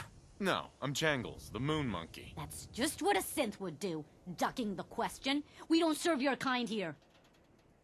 Okay. Myrna. I said we don't serve your kind here, you synth. Trying to tell me you're human now? Oh, and now I gotta convince her that she's human. I've never done that before, everybody. Awesome. Now I gotta convince her. Human as the day I was born. Well, you do look human enough. But I'll be watching you. I have eyes like well, they're good eyes. Got it? All right. We can do business, but no funny stuff. See, that would suck if you didn't have enough charisma to convince her to be your vendor, because then she wouldn't be a vendor. You sell what? What kind of business you running here anyway? We buy and sell anything and everything. 7 days a week, 24 hours a day. The robot takes care of customers at night. Only one I trust to do it. At least I know he's a machine. Yeah, kind of interesting. I've got a few minutes to browse. Everything you need. All right, Myrna, same thing. She's got all the same stuff as the robot usually. Sometimes she has a little different stuff. But again, just kind of eyeballing what she's got here. She got a sniper rifle. It's bayoneted sniper rifle. It's not a combat rifle. Very important to have the same type of rifle. So I'm always going to be looking for combat rifles in every single vendor go. Now, she also has 261 caps. Now, you'll see me do what I call the vendor run, where I go to every single vendor, and my job is to get their caps, not just to loot, but to actually get their caps and move it over here onto my side. Because I want to use the caps later on when I'm also building up a bunch of vendors at my particular locations as well. So my goal, move those caps into my pocket, and of course get tons of resources as well. So she don't have it either, but she does have some Wastelander chess piece and other legendaries that we can come back and get later on. That's for sure. Wear your fancy glasses on your character. I haven't got it yet, but we're going to go check it down here in a minute. Nuka-Cola is what I was looking for. I got distracted. You. Well, I suppose we can do business. That's cool, though. Let's I saw something new there where I had to convince her that I'm human. That's cool. Okay, so let's go in here and see if we can find a Nuka-Cola. No Nuka-Cola in here today. Oh, what a bummer. What a bummer-rooney. Such is the way it goes. All right, now I was going to use the Nuka-Cola on my buddy over here, Sheffield. Hello. Scopes. Oh, we're getting raided. Thanks for coming in with that raid, love. Well played, cast. Thanks for coming in and bringing your awesome viewers into my channel. Welcome, everybody. My name is Kismet. They call me the Wasteland Tycoon. I play a lot of Fallout here in the stream. We're playing some Fallout 4 right now. The next-gen update as the Dark Wanderer, where my backstory is he's disgruntled. Vault-tec has done him wrong, and we are expanding the story today by expanding our settlements, talking with some NPCs today, and basically doing some different voice choices than we've ever done before. And so I'm seeing new stuff, even though I'm in my 11th, yes, 11th playthrough of the game. So feel free to come on in, hit that like button, hit that retweet button, and hang out in the stream as well. I see that you were playing some Fallout 4. How was your stream tonight? Were you doing good? No nukes. A little bit of a nuke there came up when you nuked the channel. Yeah, it does it right here in the center of the screen, like this. Boom, there it is. There's a nuke. Right over there. So again, everybody, if you're a friend of Well Played Cast, you're a friend of mine, come on in, relax, take it easy here in Vault 45. And we're going to run around and get into some trouble. Okay, so now what we're doing is we're walking around, we're talking to different NPCs to get our kind of thing started. I want to try to get Sheffield here, but sadly, the vendor over there does not have any Nuka-Cola.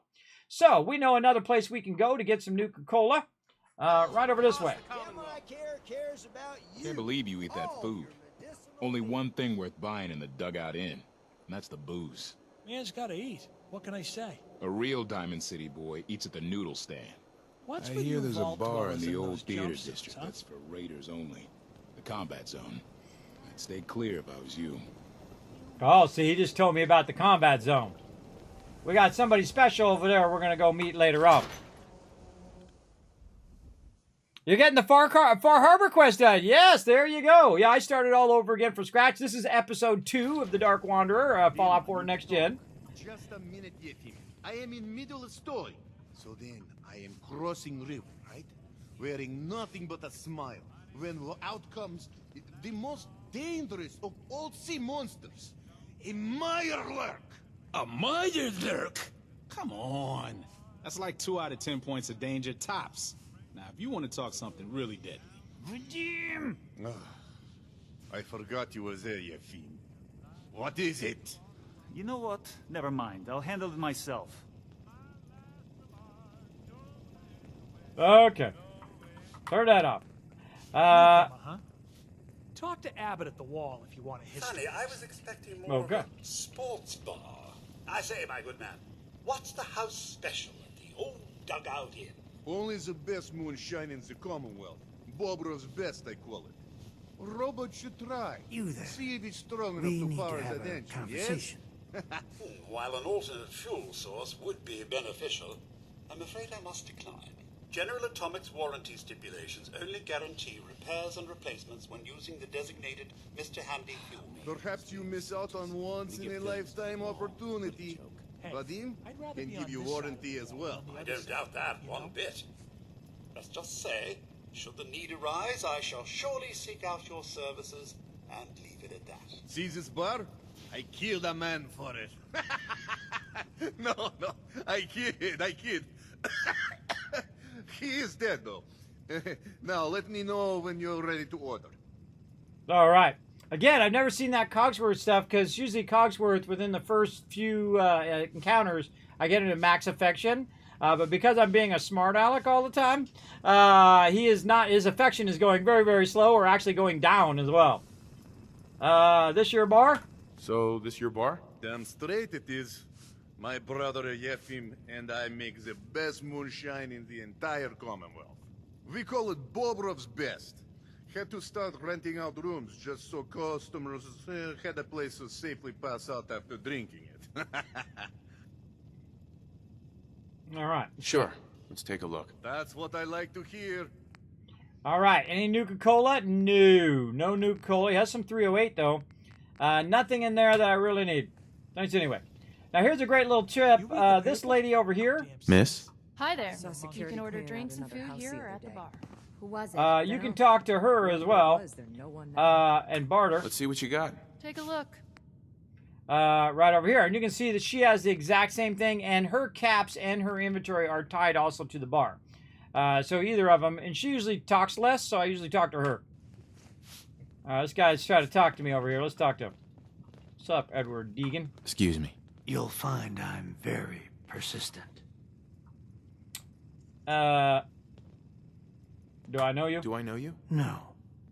But I've heard of you. I'm always looking for people who know how to handle themselves in dangerous situations.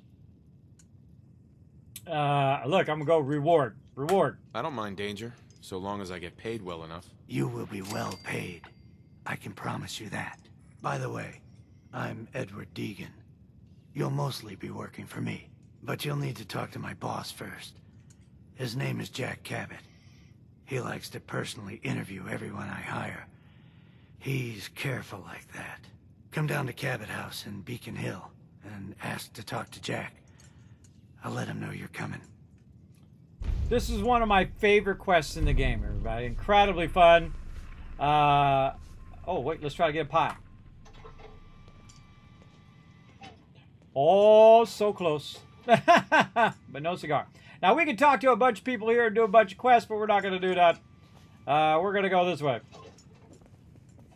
We're just trying to find some Nuka-Cola at this point. You keep getting everyone mad here at the Nuka World quest? Yes. You know, I've never sided with the Raiders once. But you never know. Maybe playthrough number 11 is going to be the one. And I've only sided with the Institute once. And then that was the end of the playthrough. So yeah. And I've sided with everybody else and also done the happy ending. If you didn't know, there is actually what's known as a happy ending where 3 out of the 4 factions will still trade with you after the main story. Uh-oh.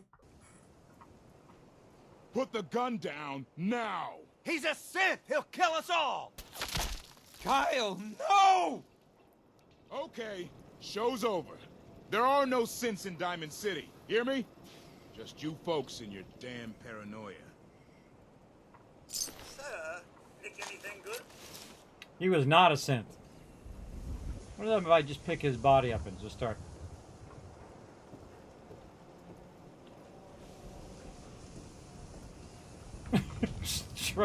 Start throwing it at people. Dead body. Are they looking at the body? Oh, they're actually looking at the dead body. I'm moving it and they're looking at it. I'm going to put it right up here. Now I held down E and you can pick up dead bodies. You just set them up there at the top. Yeah, he's looking at it. I never noticed that before. I never tried that before. Cool. See, I love trying new stuff each and every playthrough. What's everyone still standing around for? Go back to your own damn business. There you go. What the heck? Officer? I need you to step away, Scabber. See, I can use my charisma on him. What happened? I understand, officer. I just want to know what happened. What, you didn't hear the shouting? Guy pulls a gun on his own brother, thinking he's a synth. It's that newspaper's fault. Got people all riled up, thinking their own family might be replaced by machines. Look, I'm sorry you got caught up in all this, but it's over, okay? Just go about your business like nothing happened. Better that way. Okay. Well, thanks for letting us know. He's still looking up at the body. That's funny. Officer? Move along. All right. Well, who else we want to talk to here? I want to talk to the doc. Hey, Doc. A new patient. A new file to open. Do you have a legitimate medical concern? Or is this about our facial reconstructive services? Facial reconstruction? Facial reconstruction? What's that? It's Doc Crocker's specialty. If you're interested, talk to him about it. Just head through the door with our logo on it. Now, if you have an actual medical problem, speak up.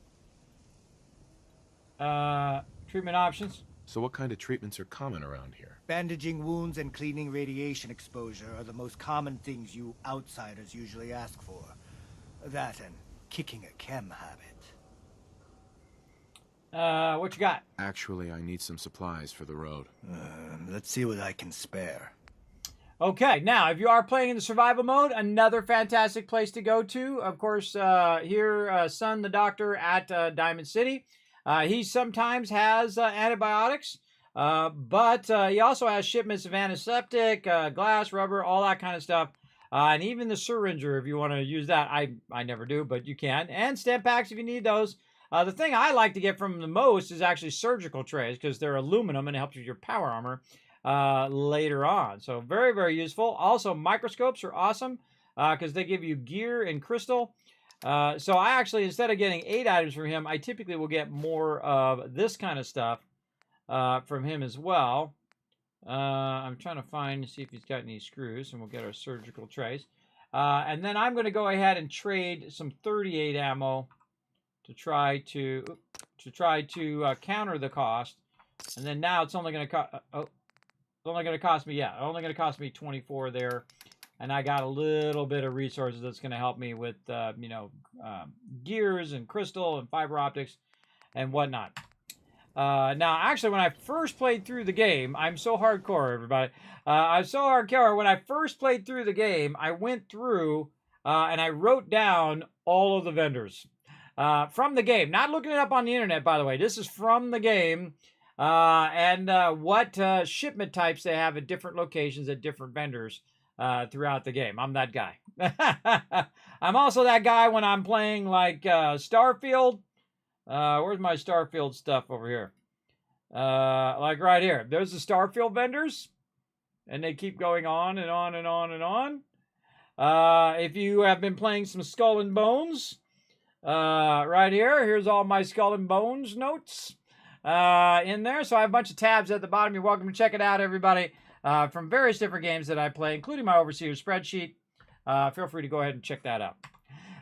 Check it out right over there. You can't modify mine, but you can go in and save it out and have your own.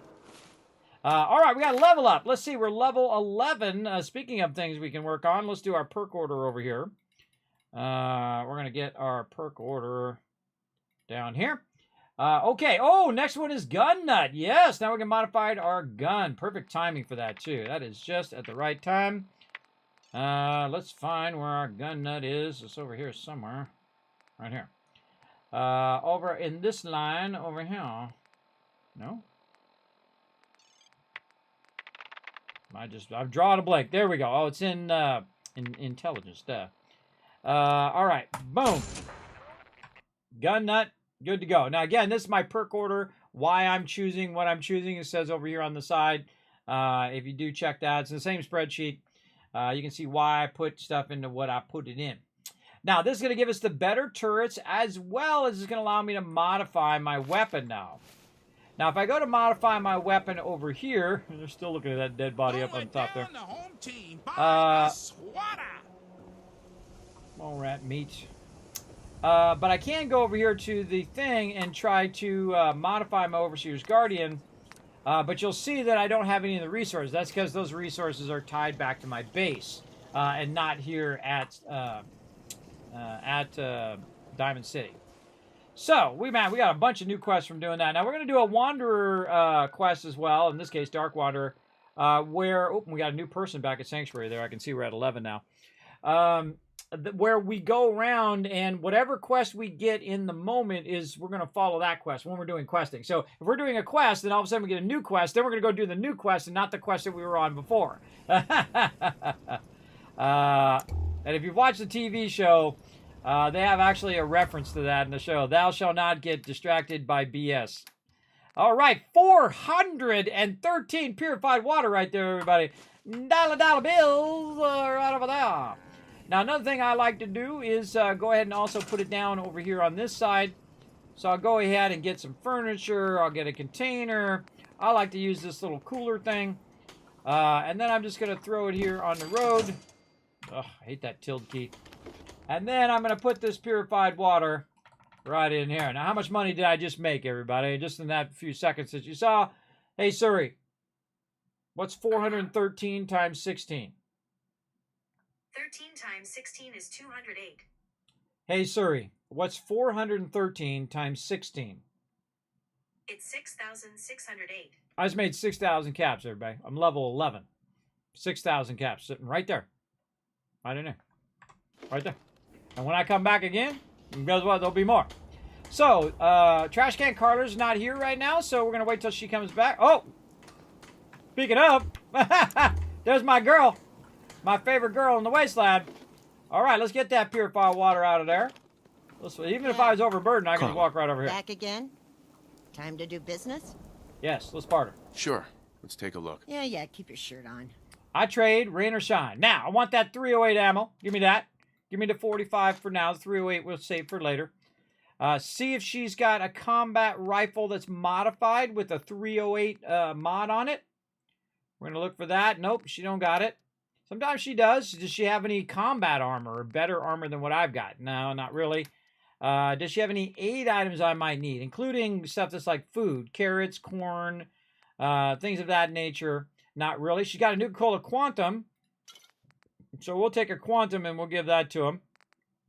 And she got a bunch of other stuff, potatoes and vodka and whatnot, that we might need later on. Now, eventually, you'll see me just start buying out the vendor, the whole entire vendor every time.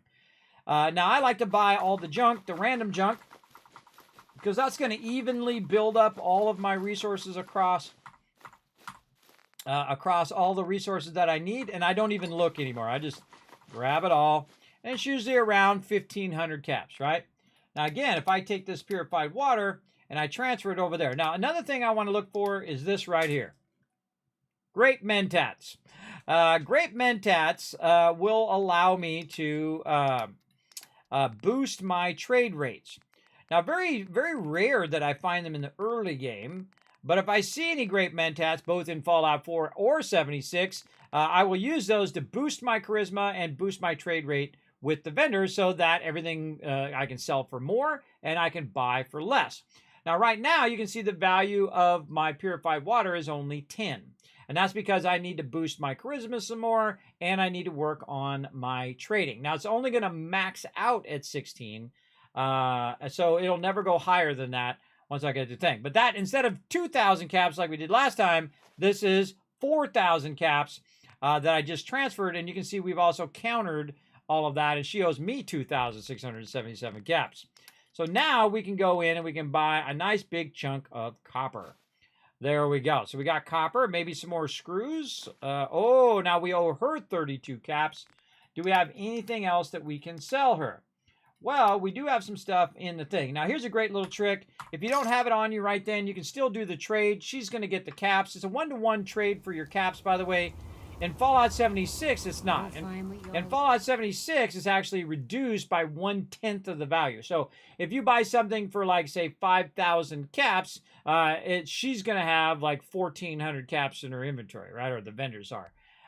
In Fallout 4, if you buy something for 600 and you give her 600 caps, she's going to have 600 caps in her inventory. And then you can just sell her something else and get those 600 caps back, which is what I want to do. I want to go in here and take these extra pipe pistols, lightweight Raider. I don't need Raider armor. Get rid of those. These I'm going to keep for now. And then anything else I really want to get rid of. Nothing else there. And then take that right back to her. Talk to her. Hey there. Trading? And then barter. Let's see what you got. Here's what I got. And then I'm going to go ahead and sell off this extra stuff. Because, again, don't need to keep it for a rainy day. Sell off. I could probably get rid of my 10 mil there, too. But, we'll keep it for now.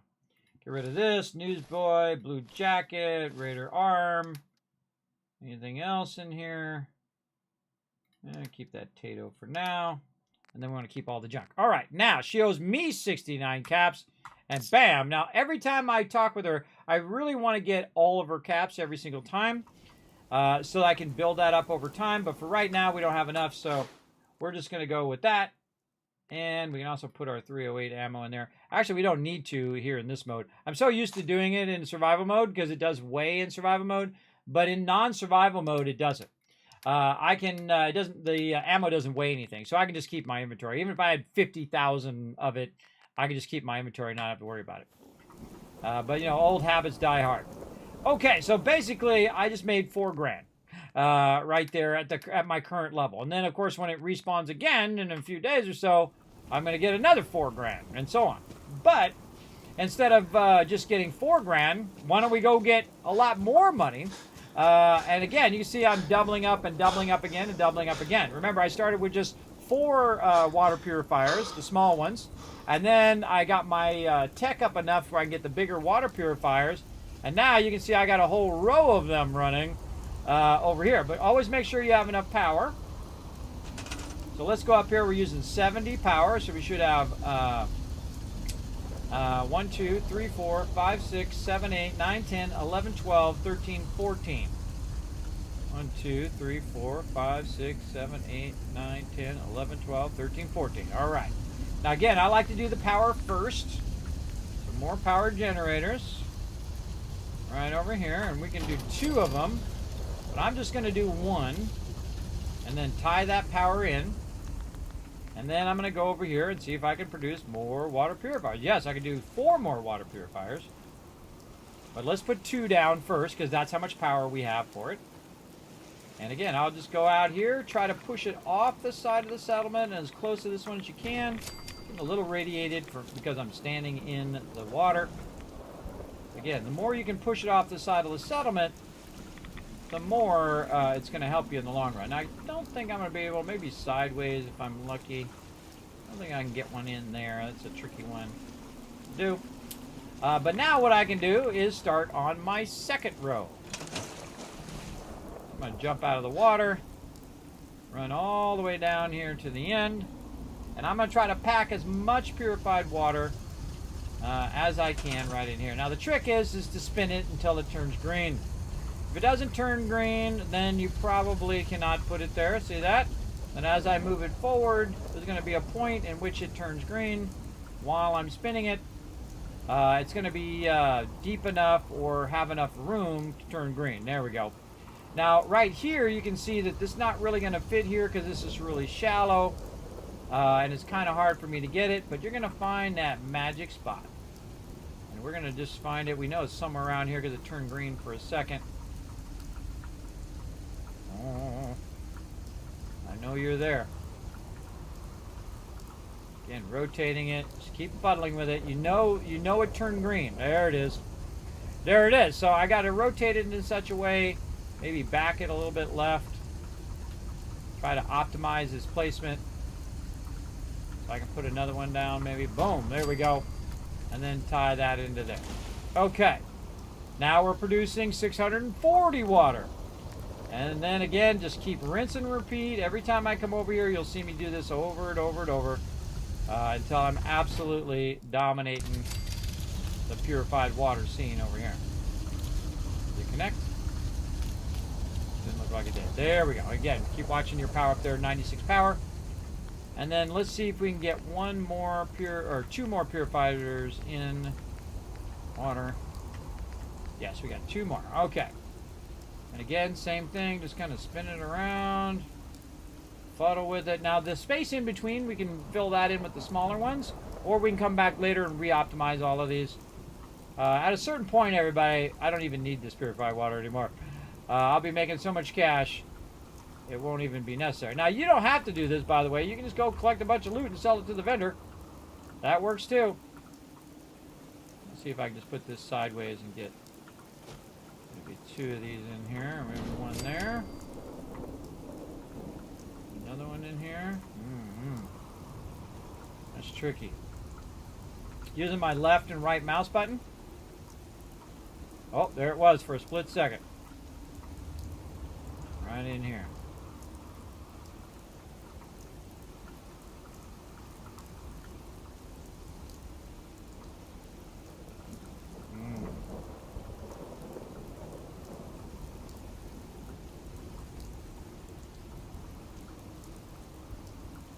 Well, doesn't want to give it to me again.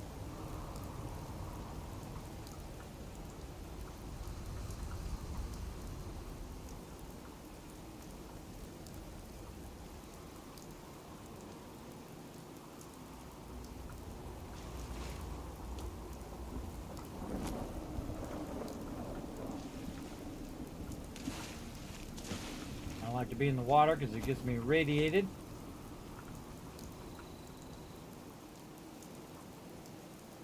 By the way, you can always come back later and optimize this. Let's turn it around this way.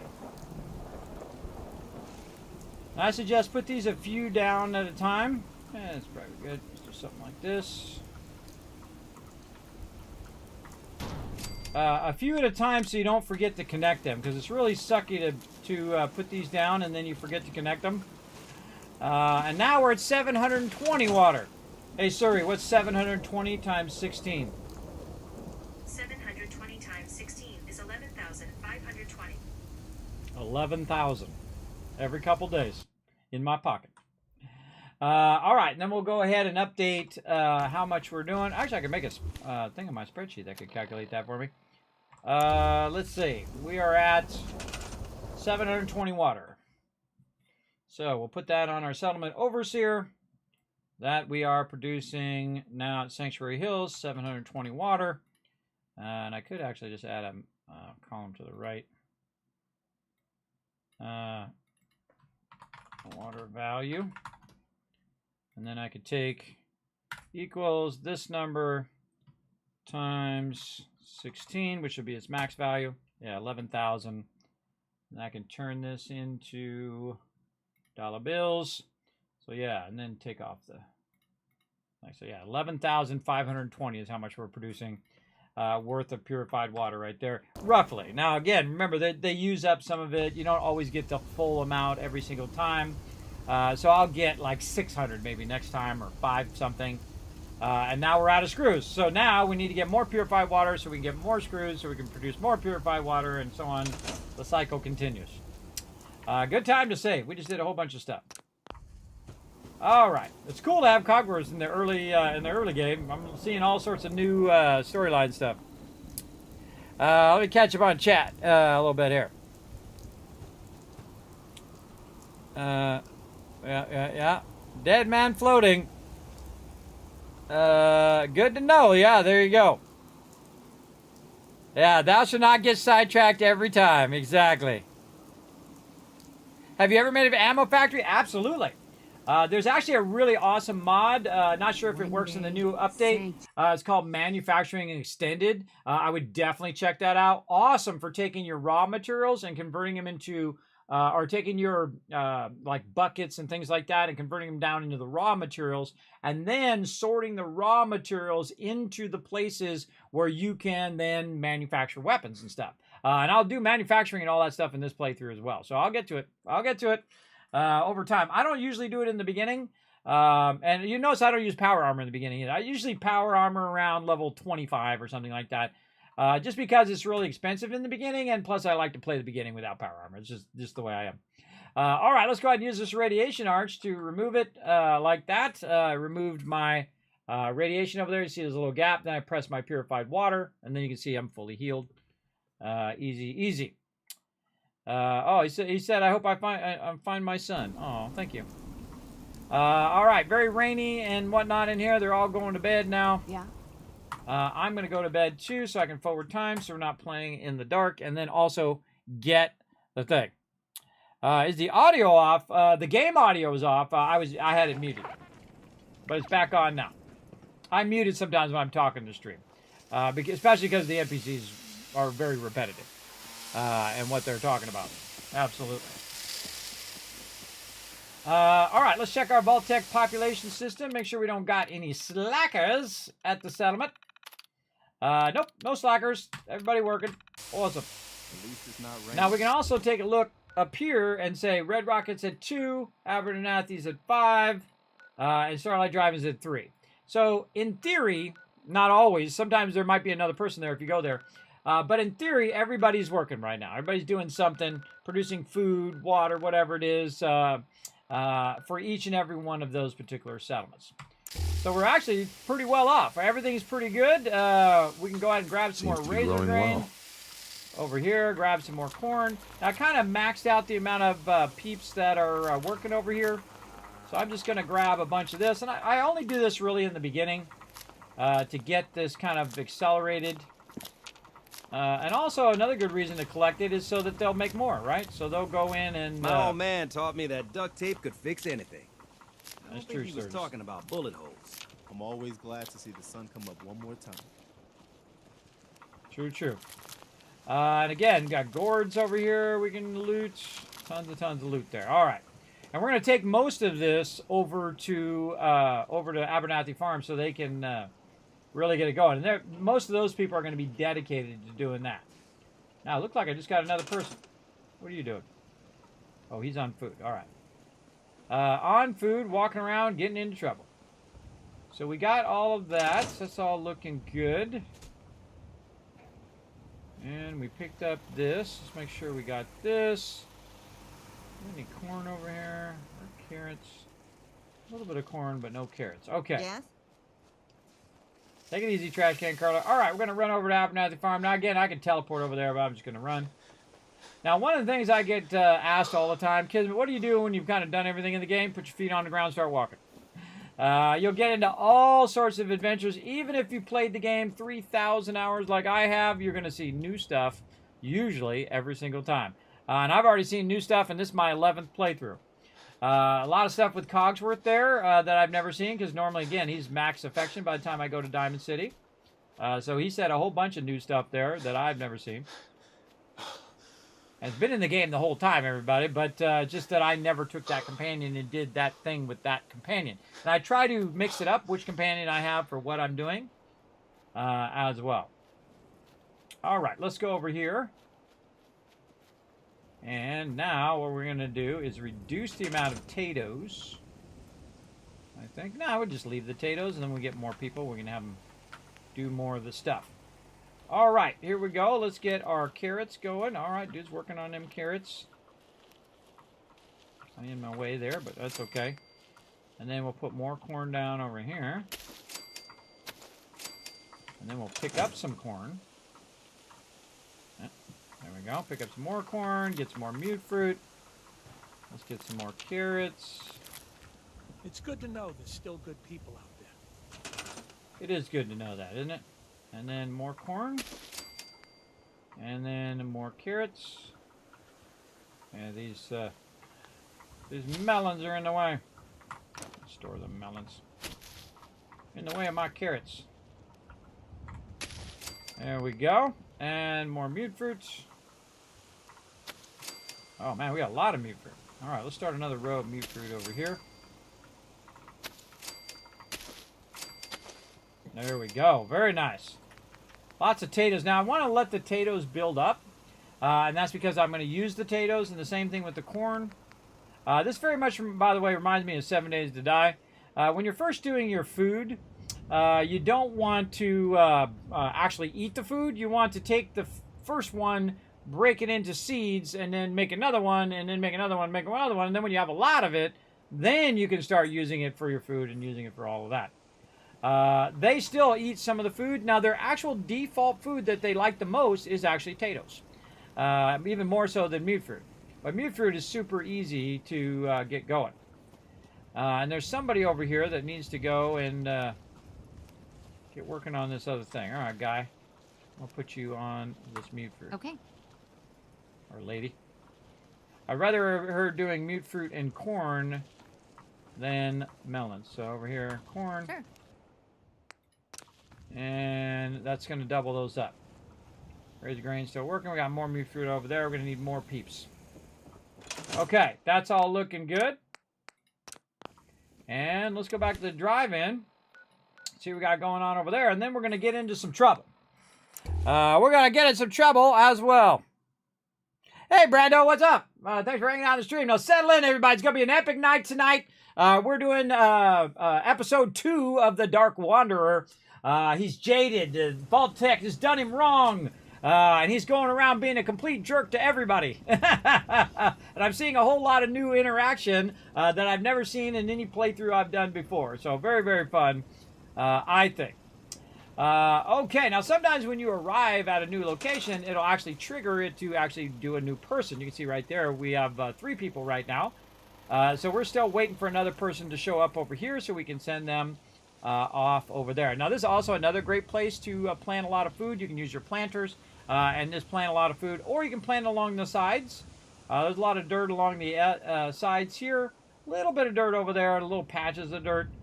But I would put it over here and then try to protect it because they do run down from that side over there. Now, another thing we also need to work on is the Kismet kill box. Now, the Kismet kill box, I need this right here. Now, to get more of that, I'm going to need some oil. Now, one of the things that you see me get excited about if I see it is bones, because bones is the thing that helps me get the oil. Now, I don't think there's any workbenches over here. I think we put our food workbench over there. Let's see if we got any other workbenches hiding over here. I normally pull them out of there and I move them over here. I could have sworn I had some more workbenches somewhere. Good question. Now, that's also a good place to put your beds there if you want to. I've built on this side. I've built on both sides. I especially like building up against the edge of the screen. That's really fun as well. Now, I think it would have been infinitely better if we could eventually fix the screen and fix the houses and fix all of that stuff. I don't know, maybe one day when we get a remaster. I don't know. I don't know. I'm going to probably be about 75 by the time that happens, but maybe one day. All right, so we don't have the bench, and we don't have the ability to put down the crafting benches yet, because I need local leader number 2 to start putting down those benches. But I can go ahead and jump back to Sanctuary now, over here, and continue to work on. Now, Sanctuary has 12 people, so it's the largest of my settlements so far. And I will try to max it out, because I want it to be constantly generating me resources. And that's what I put the most people on, collecting resources. Okay, also, every time I come back, check that workbench, see if we've got any more pure... Oh, there it is again, 544. I know, it's dazzling, isn't it? You're like, Kismet, dang, bro. You just made like tens of thousands of caps just in the few minutes I've been watching. Yep. Yep. I figured that out all on my own, everybody, because this is what I would really do, and that's how I figured it out. What I would really do is corner the market on purified water. If I could produce a bunch of purified water, that's what I would do, because everybody needs it, right? And then if the vendor buys it, then you take it and you sell it to the vendor, and you buy what you need. So right there is a whole bunch of purified water, 538. Not right now, Preston. By the way, I also learned in this playthrough, I've never told Preston no. But in this playthrough, he's like, hey, I need help with the settlement. I'm like, no. I just told him straight no, and he's like, okay, come back to me when you're ready.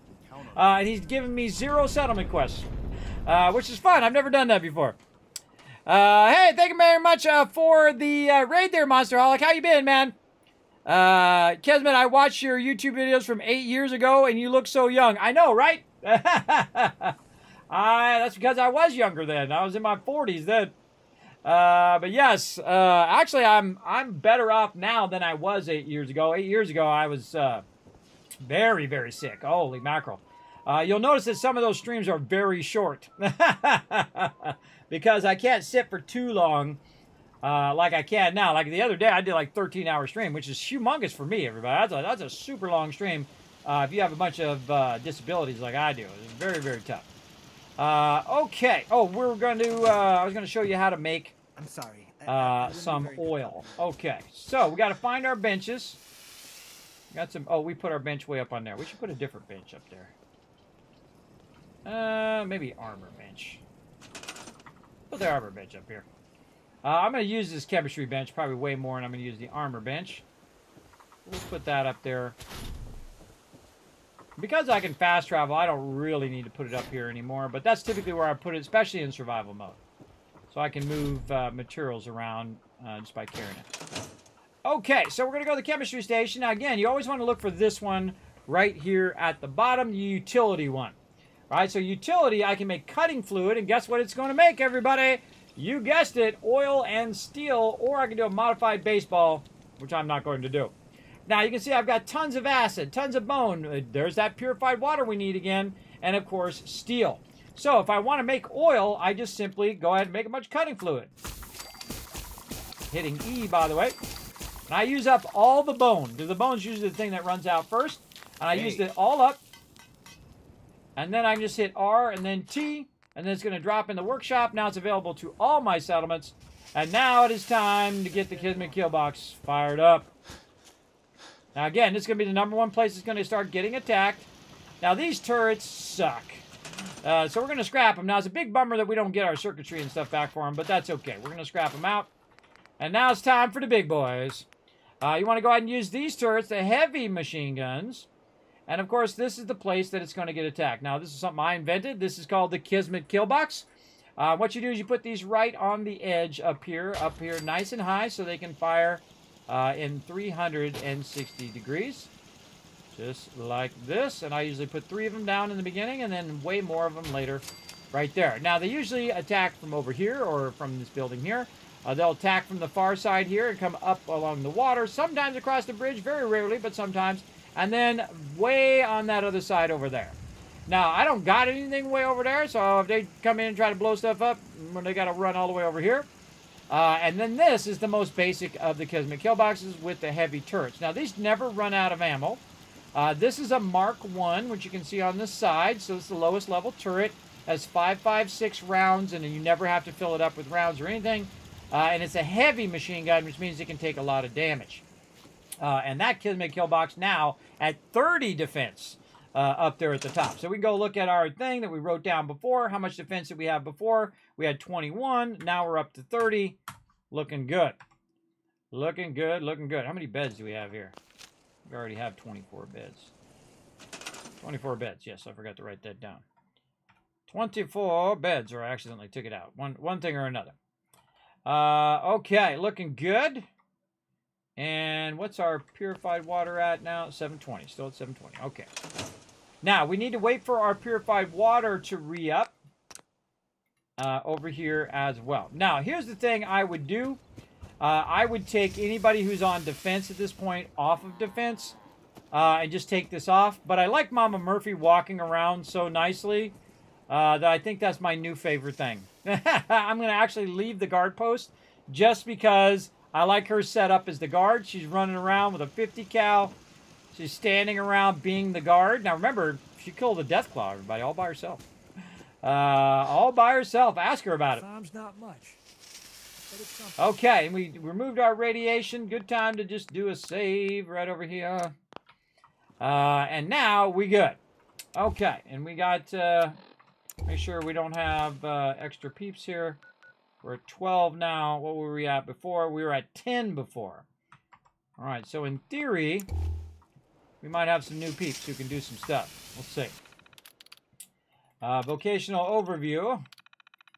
Yes, we have an unemployed person, and guess where I'm going to put him? You got it. Scavenging. Give me more resources, bro. So he's going to go get me some more resources. I like to have as many people on scavenging in the beginning as I can at every single location eventually. Okay, so that guy's working. Red Rocket Trap Stops up at 3 now. 6 over there. So we got a new person at Abernathy Farm. We got a new person at Starlight Drive-In. And I think we got a new person at Red Rocket as well. All right, so let's, again, we're just micromanaging our settlers. Helping out. Oh, yeah, she's killed a Deathclaw. Ask her. She'll tell you all about it. Or she'll just say it randomly as you walk by. Yeah, Mama Murphy, she sure did. Okay. Oh, we need to get some screws so we can make more of these vault-tec management things. Okay, so let's go ahead and check and see. First thing I always do is do vocational overview to see if there's anybody unemployed. Yeah, so we got one person unemployed. We got a farmer, we got a caravan, and we're going to go ahead and assign this person to be defense. And I feel like those are the first 3 things you want to set up. And once you got those set up, you're good. You don't need to put anybody on water. The water will automatically extract. Automatically take care of it as long as you have enough water down. Okay, there we go. So now we have a person on defense. So we have 6 defense now. We have 3 people. Let's go ahead and update our chart. We have 3. Our defense now is at 6. And then we're not producing any water there, so we're good. We can make this column like light blue or something fun like that. There we go. Just for the water value. Okay.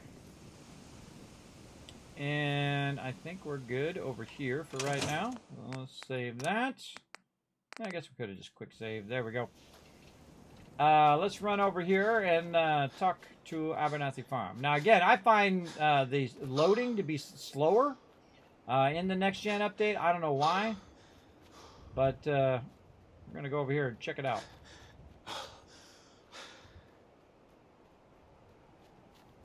Check it out. Check it out. You take the take away the ladder. You just let it float up there.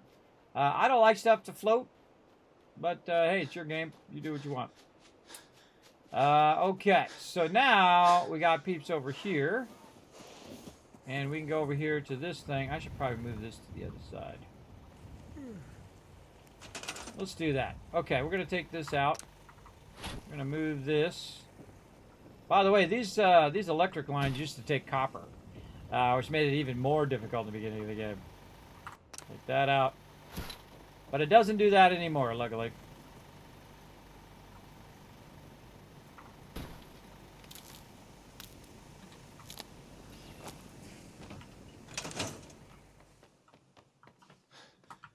I missed it.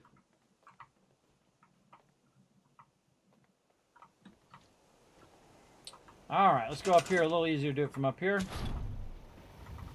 On the recruitment beacon. There we go. Keep all that stuff running. Whee! Alright, it tells you can jump from way up there and be fine, especially in the normal mode. Okay. We got any slackers? We don't want no slackers standing around doing nothing. Oh, we got a slacker. Slacker in the house. Oop, find jobs from the unemployed. Again, you'll notice that everybody over here is going very heavy farming. Now, everybody's sanctuary, very heavy scrapping. Over here, very heavy farming. All right, now we should see our farming go up. Now, this number, the food number, should be a multiple of how many farmers you have, right? So say we go over here. Hold up. Say we go over here, we look at how many peeps we got on farming. We have 6 people on farming, so it should be 6 times 6, which is 36. If you don't see 36, then something's wrong.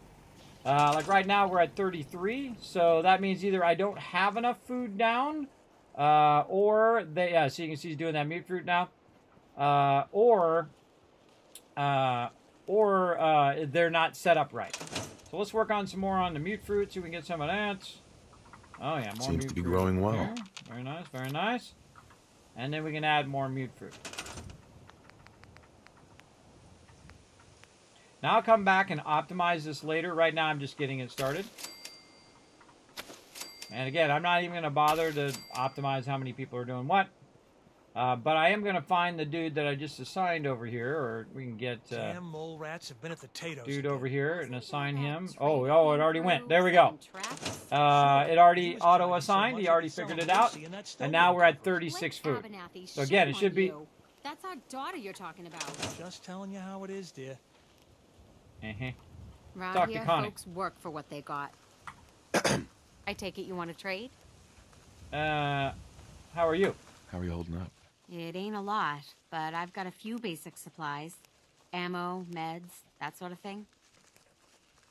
Ammo and meds? Ammo and meds? What kind of basic supplies are those? Very basic. You want to survive out here? You need ammo and meds. So, you up for a trade or not? Let's do it. Sounds good. All right, what you got, girl? Now, sometimes she surprises me and actually has some decent stuff. Right now, not so much. But eventually you'll see me buy cloth and fertilizer and all that wood and leather and stuff. But right now, it would have been nice if she had great mentats. I would have went for those. Nothing really I'm looking for. Maybe the 45 ammo. But what I really want is I want her caps. That's what I really want. How's business? How is the trade with Diamond City? Good, when my husband actually gets around to doing it. That is, if no one raids the farm first. Why do you think I'm selling ammo and meds? You can't protect yourself? The Commonwealth will swallow you right up. All right, I'm good. I don't think so. Great. Maybe next time you can get right to the point instead of wasting my time. All right. You got an attitude, too. Okay, so we got that. Now let's see if we can get some razor grain. Again, we're taking 1, we're turning it into 2, 2 into 4, 4 into 8, so on and so forth. Down the line here.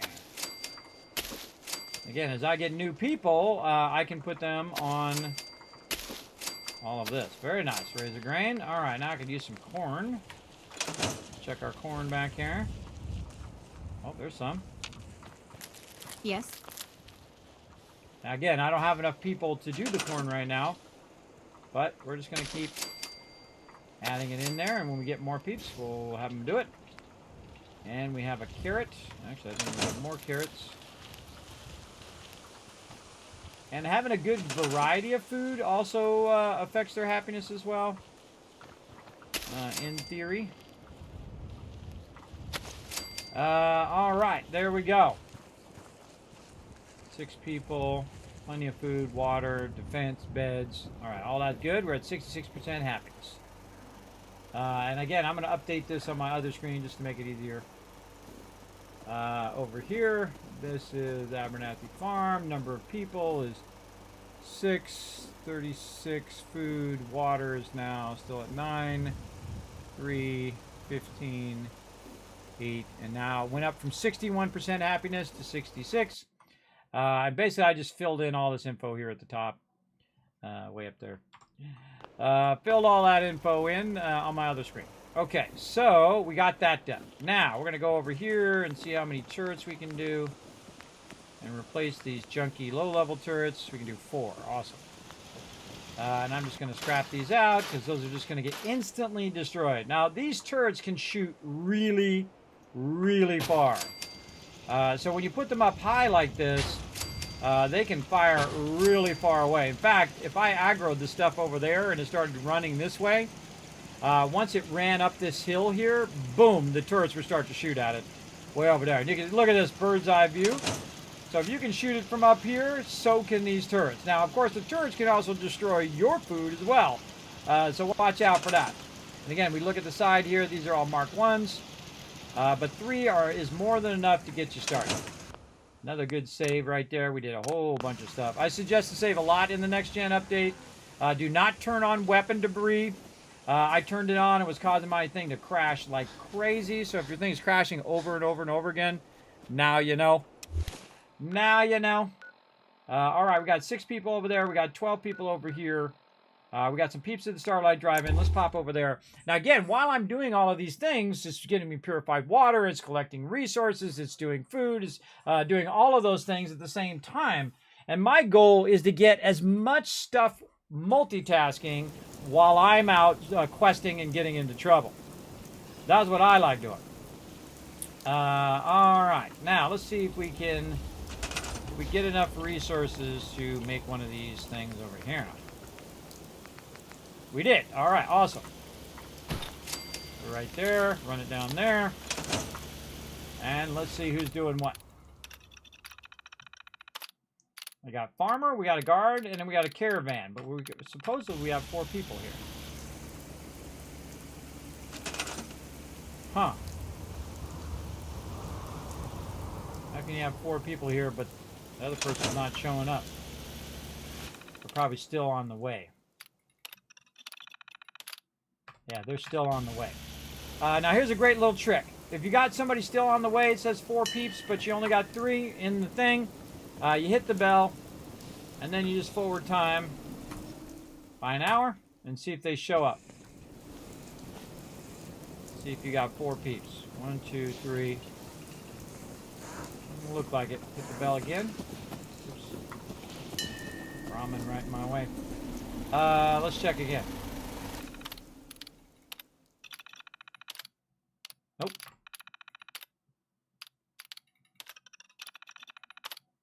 No jobs available. All right, so that means they're still walking this way. Sometimes they come in from this way. But we can also double check that these people are not the slackers. This person, no. Defense, this person's on provisioner. Ah, there's the new person right there. All right, guess what? Move her to sanctuary. Go. And you can see that my people went down. And now she's going to walk to sanctuary. And I'm going to bounce there too. Let's go. Off we go. Yes, normal mode. I know. What is this? The Kismet on normal mode. Oh, Polypop reward. 1,000 Kiss Caps there, Puma. There you go. I only do it once per stream. 1,000 extra Kiss Caps. How we doing on those retweets? Oh, we need 3 more heroes in the chat to go on and hit that like button. Hit that. Whoa, Trash Cat Carla back. All right. Now we'll go see if we got some more purified water in here while we were gone. Nope, didn't get any more. But guess what? Right here in this box, I put 538. Sir, pocket's able to carry more than Overburdened. Look at it. Oh, God, it's so overburdened. Carla, Hey there. Trading? Absolutely. let's see what you have. I got a little bit of everything. So do I. More 308 ammo. More 45 ammo. Go ahead and trade with her. Now, oh, not my quantum.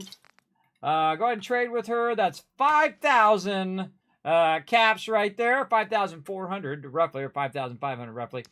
And then yet again, because she's probably reset. See, she's reset all of her gear. Go ahead and pick up all that gear again. Oh, yeah, baby. Go into my pockets. Get all the random loot, because it's just going to get, you know, a little bit of wood, and a little bit of this, a little bit of that. So now she still owes me 4,000. So that was only 1,000 that I get. Now I can get copper, I can get oil, and I can get screws. Look at that. And she still owes me money. That's pretty epic, everybody. Pretty epic. Now we can go in and say, oh, well, maybe we want to get a little bit of concrete just to try to get that pretty close. And that's pretty close there. Do that trade. Oops. Oops, too much. Oh, I did something. Oops. I don't know what I did, so I'm going to cancel. Talk to her again. Hey, Carla. Back again? Time to do business? Yes, let's barter. Let's see what you got. I got a little bit of everything. All right, let's try that again without screwing it up. All right, 45. Again, we're going to give her all this purified water. I can probably sell her all this other stuff. Dog food and all of that. Then we want all the junk.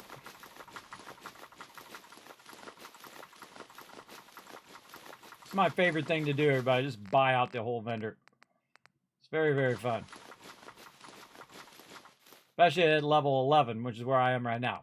All right, copper, screws, oil is what I was doing, right? Yeah. Then 423, then a little bit of concrete. There we go. And accept trade. There we go. Now she got 24 left. Now I could, you know, sell her some potatoes to get that 24 or whatnot. I'm not going to worry about it for right now. And then I'm going to go ahead and say, thank you, Trash Can Carla, and walk over here. I'm going to hit T to drop those resources in there. And guess what I'm going to do, everybody? That's right. Double it up again. Keep it going. Now, again, I'm level 11, everybody. I'm getting around 7 grand now. Worth of stuff. We definitely need to extend this out a little bit more over here. So let's go ahead and use our little concrete floors over here. And now we bought a bunch of concrete. Extend this out a little bit more. Put some more power up there. How many power generators can we do now? Oh, we don't have enough nuclear material. That's okay. That's okay. We use the smaller ones. We can do 6 of these, which is basically 3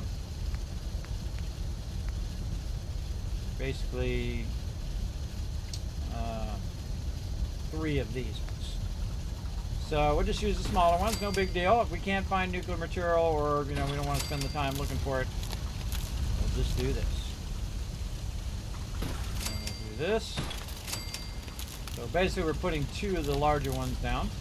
And of course, for each of these, that's 1 of those. So I can put 4 more water purifiers down.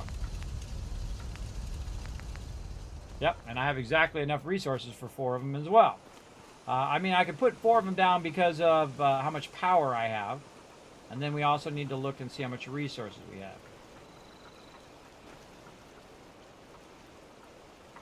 And you're watching me do it live here, everybody. You can do the same exact thing, no matter which platform you're on. You can do the same thing I'm doing, making that big money. It's one of my favorite things to do. Like a lot of you probably heard of Civilization. Well, Civilization, there's a bunch of different ways of winning the game. One of the ways is economic style, where your economy is so much bigger than your competitor or the computer or whoever you're playing, that you can just make giant armies and run and wipe them out if you want to, or you just get to a certain economic power and then you win. I'm going to sneak another one here in the front. Maybe. We're going to have to use the smaller ones in the front. Again, rotate it with the left and mouse button. If you're on console, then you probably need to use your side triggers. Kind of optimize them in there.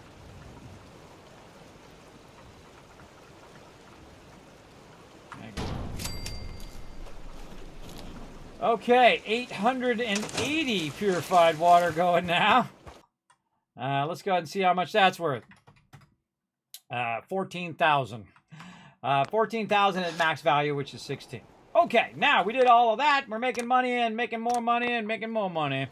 More money, more money, more money. Now we're going to go over here and we're going to work on our Overseer's Guardian. I love making them dollar bills. Yeah. Oh, what up, Trash Can Carla? Now, every now and again, by the way, while I'm doing that, I'll come back here and it'll actually have a reset. And have even more in there. But we want to go over here to our workbenches.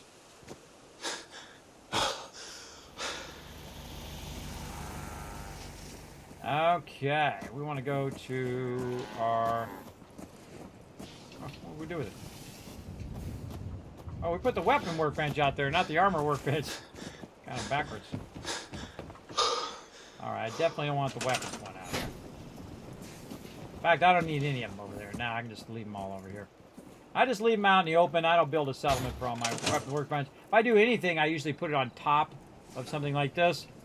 But right now, it just needs to be out in the open. Okay, let's work on our Overseer's Guardian. Now that we have the gun nut, we can go ahead and do more stuff. Now, I don't like using the automatic receiver. It's not my thing. So again, all this other stuff is locked behind level 2. So the highest level thing we could do, in theory, is the automatic receiver. I'll move over so you guys can see it. I like the hardened receiver because you can see it's 103 per shot. So if I shot 10 times, it'd be 1,000 damage.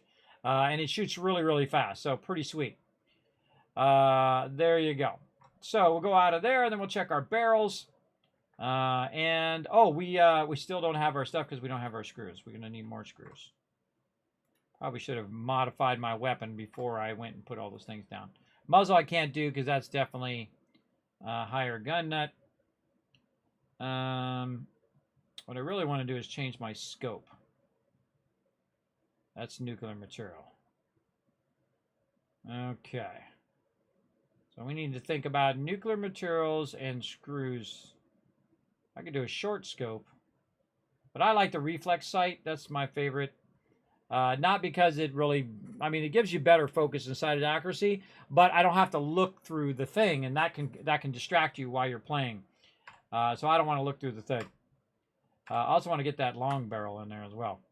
Okay, not enough resources. Did I give Cogsworth any resource? What you got? No, he's got nothing. So the two companions I've had so far is Dogmeat and then Cogsworth. You can see there's my buddy Dogmeat. What up? You're such a good puppy. My favorite companion in the entire Fallout franchise, everybody. Because he loves you whether you're a big Dark Wanderer jerk like I'm playing right now, or if you're the biggest White Knight or a mustache-twirling evil person.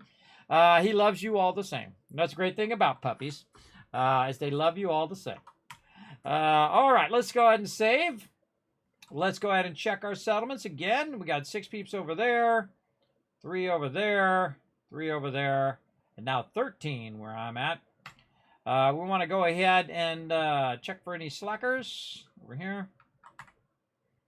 Check for the slackers. 1 unemployed. All right, assigned to scavenging.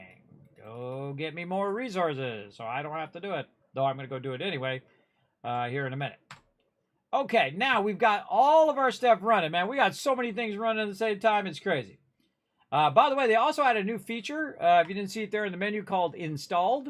So if you click Installed, it'll show you all the things that are currently installed. And you can see some of the things I installed is the Enclave, Remnants, and all that other stuff from the Creation Club. You can go into the Creation Club in your main menu and download that stuff for the next gen update. So you can see I'm rocking the Enclave, where's my, there it is. The Enclave 10 mil. Go do your thing, Mama Murphy. Okay, Overseer's Guardian. Let's get it out, get it ready. I really want to take the scope off of there. Let's go find some more screws and some more loot. Now, let's go ahead and get back onto our quests here.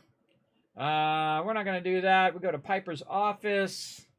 Military frequency. We definitely want to do that one eventually. Preston Garvey and Sanctuary. We're not going to do that. Vault-tec needs help. Echoes of the Past is a new one for the HD update. Listen to Mysterious. The Crucible. Saga's Work, also a new one. Speak of the Devil. Same thing. When Pigs Fly. So much stuff. Find and Kill Pyro. And then see Doc Croc about facial reconstruction. See Abbott about the wall. Explore the combat zone. Again, I forget what the last thing was that we had. But I don't know, kind of feel like doing the Nick Valentine one. So let's go ahead and head on over. Now, one of the fun things to do is, if you've already done the Nick Valentine one before, if you've done the Nick Valentine one before, what you want to do is try to find him first without getting the quest for him. And that will do something different. Also, if you don't get dog meat, and then you later on you don't get dog meat as your companion, then some other things happen along with Nick Valentine and dog meat. So pretty cool. All right, let's go ahead and see if we can find old Nick Valentine. Oh, we forgot to mark that as a quest. Oh no, we did. We did. Okay, Nick Valentine this way. Oh, we forgot to talk to Piper, too. All right, let's talk to Piper. Free paper to newcomers. Let's go talk to Piper. Bet she still calls me Blue. What up, Piper? Glad you dropped by. You holding up, Blue? Blue? Why are you calling me that? 'Cause of the blue jumpsuit you're wearing? You're a vault dweller. So here's the deal. I want an interview. Your life story in print. I think it's time Diamond City had a little outside perspective on the Commonwealth. You do that, and I'll tell you what. I'll come with you. Watch your back while you get used to the world above ground. What's involved? What kind of interview is this going to be? I ask you who you are, get your opinion on life out there, and maybe load up a few tough questions and keep it interesting. What do you say? Not now.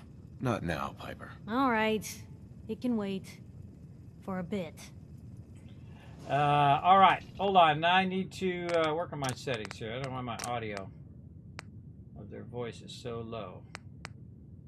Bring my effects down just a little bit more. I want to hear their voice super clearly. All right. All right. Let's talk to her again. All right, girl. Right when she sits down. Like my wife when I walk out the door. You ready for that interview? She doesn't want to talk to me except for the second I walk out the door. Then she's like, hey! And I'm like, let's do a little sarcastic. Here's your headline. Local man says no. Gonna be like that, huh? Smart ass. Fine. We'll do this later, but I want that interview, got me? All right, we're gonna do all the smart Are aleck you lines. ready for that interview now, Blue? Do it. All right, Piper. I'm in. Good. Let's get down to business. So, I know you're from a vault. How would you describe your time on the inside? More sarcastic. It was just me and 1,000 guinea pigs. They turned carnivorous. Okay. I guess we're gonna have to go with the satirical approach to this article. So, you've seen the Commonwealth, Diamond City. How does it compare to your old life? Fun destroying things. I've been having too much fun blowing things up to think about it. Gotta make my job hard for me, huh? Alright. Cogsworth disliked that. The quote. That's the quote. Now, the big question. Why come to Diamond City? You're looking for someone, aren't you? Who is it? A family member. I lost family, okay? I'm trying to get one of them back. What's their name, Blue? Who are they? My son, Sean, was kidnapped. He's not even a year old. The parent after the missing child. As heartbreaking today as it ever was. Tell me, do you suspect the Institute's involved? The Institute? The Institute? Who were they? That, Blue, is the biggest mystery in the Commonwealth. No one really knows who or where they are, but their handiwork is all over. Synths. Synthetic people. Sent from their hidden labs to do the Institute's dirty work. Sometimes they even replace a person with a synth double. A little covert agent no one would ever suspect. Now, not everything that goes wrong has the Institute behind it, but there's always a chance. That's why I'm asking. They make synthetic people? That's right. There are two major kinds you have to watch out for. The first is an obvious fake. Skin looks like plastic, skeleton might even be showing. You see groups of them scouring the Commonwealth, killing people and scavenging what's left. I reported on University Point a while back. Whole town got cleaned out. The second type of synth is the real deal.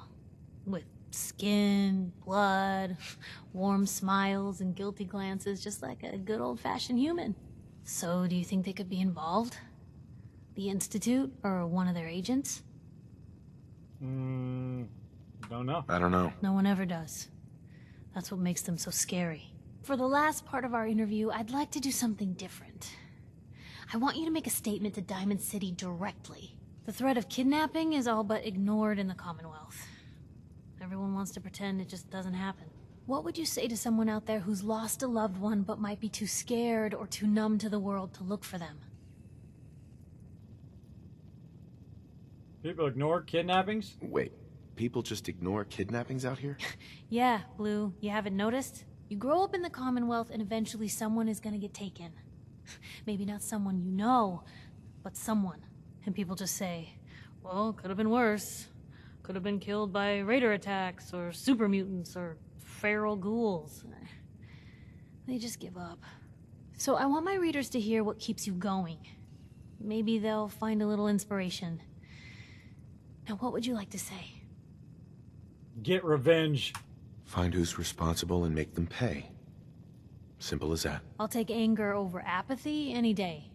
Cogsworth, just like that. Thanks, Blue. That's everything. It's gonna take some time to put this all together, but I think your story is gonna give Diamond City plenty to talk about. Anyway, I agreed to come with you, right? Watch your back? Just say the word when you're ready. I can't wait to see where the story goes next. All right. Now, I picked a bunch of options I've never picked before. I was a complete smart aleck. I chose the angry option. And now Cogsworth really doesn't like me, by the way.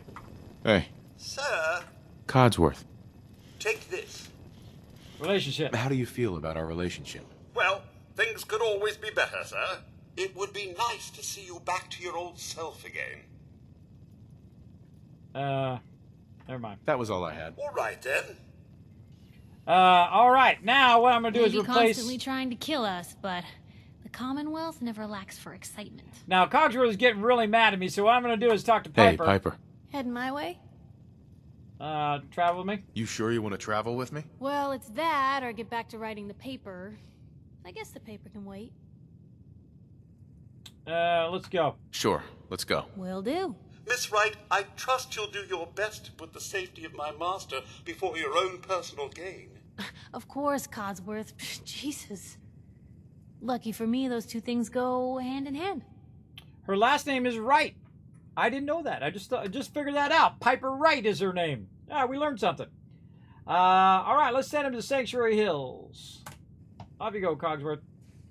All right, before he, abandons me and says, Kismet, you suck. I don't want to be your companion. Now, the first thing I do when I get Piper as my companion is... if anyone could figure basically steal everything she's got. She got hot plates, she got moonshine in here. She got all sorts of loot in here. And now that she's your companion, despite you being a complete smart aleck, you just grab all of her stuff. Huh, working on the thing. So I just literally go in here and just loot everything she's got. More interested in the loot. Never thought a reporter could consider themselves a success until someone threatened what do we got here? Me? Sometimes they write I'm stuff very out. Successful. Zin. I don't know, but I'm grabbing all this stuff too. 30 water, 8 items. A lot of sugar bombs back here. Oh, there's some Nuka-Cola. You can use that. I forgot there was Nuka-Cola in here. Bobby pins. Fusion core. Stent pack. Wow. She's really well off. She got a fusion core just hiding under there. Still her desk fan.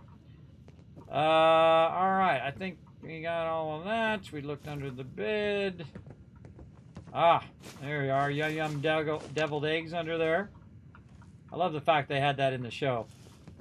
And we did the ammo box. Alright, let's also go look at our terminal to see if it unlocks anything. So I just hit return. Because I've read all this on stream before. Return. Because sometimes it unlocks stuff. And then over here.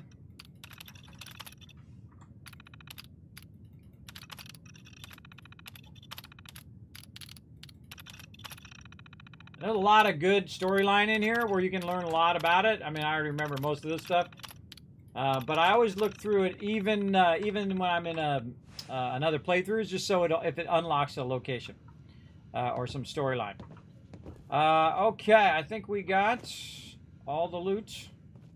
And now, oh, there's some on the ground here. Now we gotta go talk to my buddy and my pal. Right out here. Let's go find my buddy. Never knew his surname either. Yeah, me neither. I never noticed that. Of course, again, normally I don't have Cogsworth. Normally I have Nick Valentine when I switch to Piper. So again, new stuff. Now we know. It's big, loud, full of corrupt officials and brown-nosing citizens, but it's home. True that. Okay, what was I doing? You distracted me, Piper. Oh, get my buddy. My pal. I ain't telling you how to pick your friends. But Piper's kind of a troublemaker. Piper's kind of a troublemaker? So thirsty. Doctor says I can't drink liquor no more. Cola. Need a Nuka-Cola. Sheffield. So thirsty. Nuka-Cola. Sarcastic. Drink some water. We can't just help the guy out? Nuka-Cola. Piper, so just like that. Thirsty. Nuka-Cola. You want a soda? Is that it? Come on. We can spare something, can't we? Dugout Inn usually has some, but I can't go there. Can't be around booze. Doctor says I can't drink that. There you go. Here you go. Real sweet of you. Ah, thank you. Thank you. Don't talk to me. Might attract someone's attention. Hey, Sheffield. Hey. What do you think about coming to work for me? Really? You mean it? Thank you for meeting me here. No, I'm very tempted to say sarcastic, but we say, want the job? What do you say? Oh, and there he goes. All right, Sanctuary Hills he goes. Okay. Maybe this will be a fresh start. Very tempted to do the sarcastic there, but I think I would have lost him as a companion. You there! You need a genuine, authentic, custom-made hickory swatter. What's a swatter? Rookie, eh? A swatter, my friend, is a Diamond City tradition. See, it used to be that this whole place was a stadium, and two teams would meet and play a game called baseball. One team would beat the other team to death with these things called baseball bats, and the best bats were called swatters. True fact. That's not baseball. Look, dumbass, that's not how baseball was played. That right, Mr. Smarty Pants? Yeah, if you're such an expert, how do you think it was played? More violent. The teams would also beat the spectators to death. That's how the term spectator sport got started. Oh my god. That sounds... Wait a minute. I like my version better. Now, can I interest you in these genuine, authentic, custom-made hickory swatters? Looking for work. Let's see what that is. Got any work? Well, if you want to help the sport, I got a lead on a stash of pre-war collector's items. Coach, quitting his for punks westing, had an estate not too far from here. Legend says when he retired, the league presented him with a baseball, catcher's mitt, and playing card signed by all the other coaches. See where I'm going with this? I'll pay 100 caps each for those relics. What do you say? Ask for money. 100 caps seems light. I need more. I like your moxie. We'll make it 125 caps apiece. How's that sound? More. Please. You own a whole store. You can do better. You think you can play me for a sucker? Failed. 100 caps apiece and that's it. Take it or leave it. Ask for money. 100 caps seems light.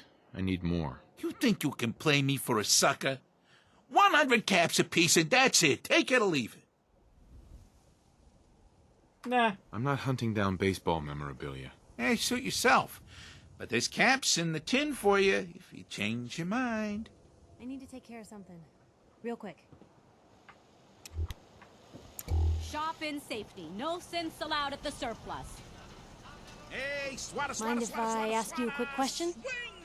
Tell me, are you worried about the possible infiltration of Diamond City's ruling elite by synths? Yeah, Piper, I am. But I ain't buying your lousy newspaper. Oh, well, thanks. We got small arms, long arms, ammunition. All right. How'd that go, Piper? Seemed like it didn't go so well. All right. So I couldn't convince the guy to give me more cash. Now, don't be shy. You're never too old to own a swatter. Let's see if I can convince him again. Looking for work. Looking for work. You'll change your mind about collecting those baseball relics from the Westing estate? More money. 100 caps seems light. I need more. You think you can play me for a sucker? No, I can't do it now. 100 caps apiece and that's it. Take it or leave it. Nah. I'm not hunting down baseball memory. Hey, so... We already talked to that. Okay. So we got Piper with us now. I think it's time to get Piper up and... Oh, we got a level up too. Oh, and I didn't take a break either. Holy mackerel. How long has it been? Whoop, 3.5 hours. All right, we're going to take a break here in a second.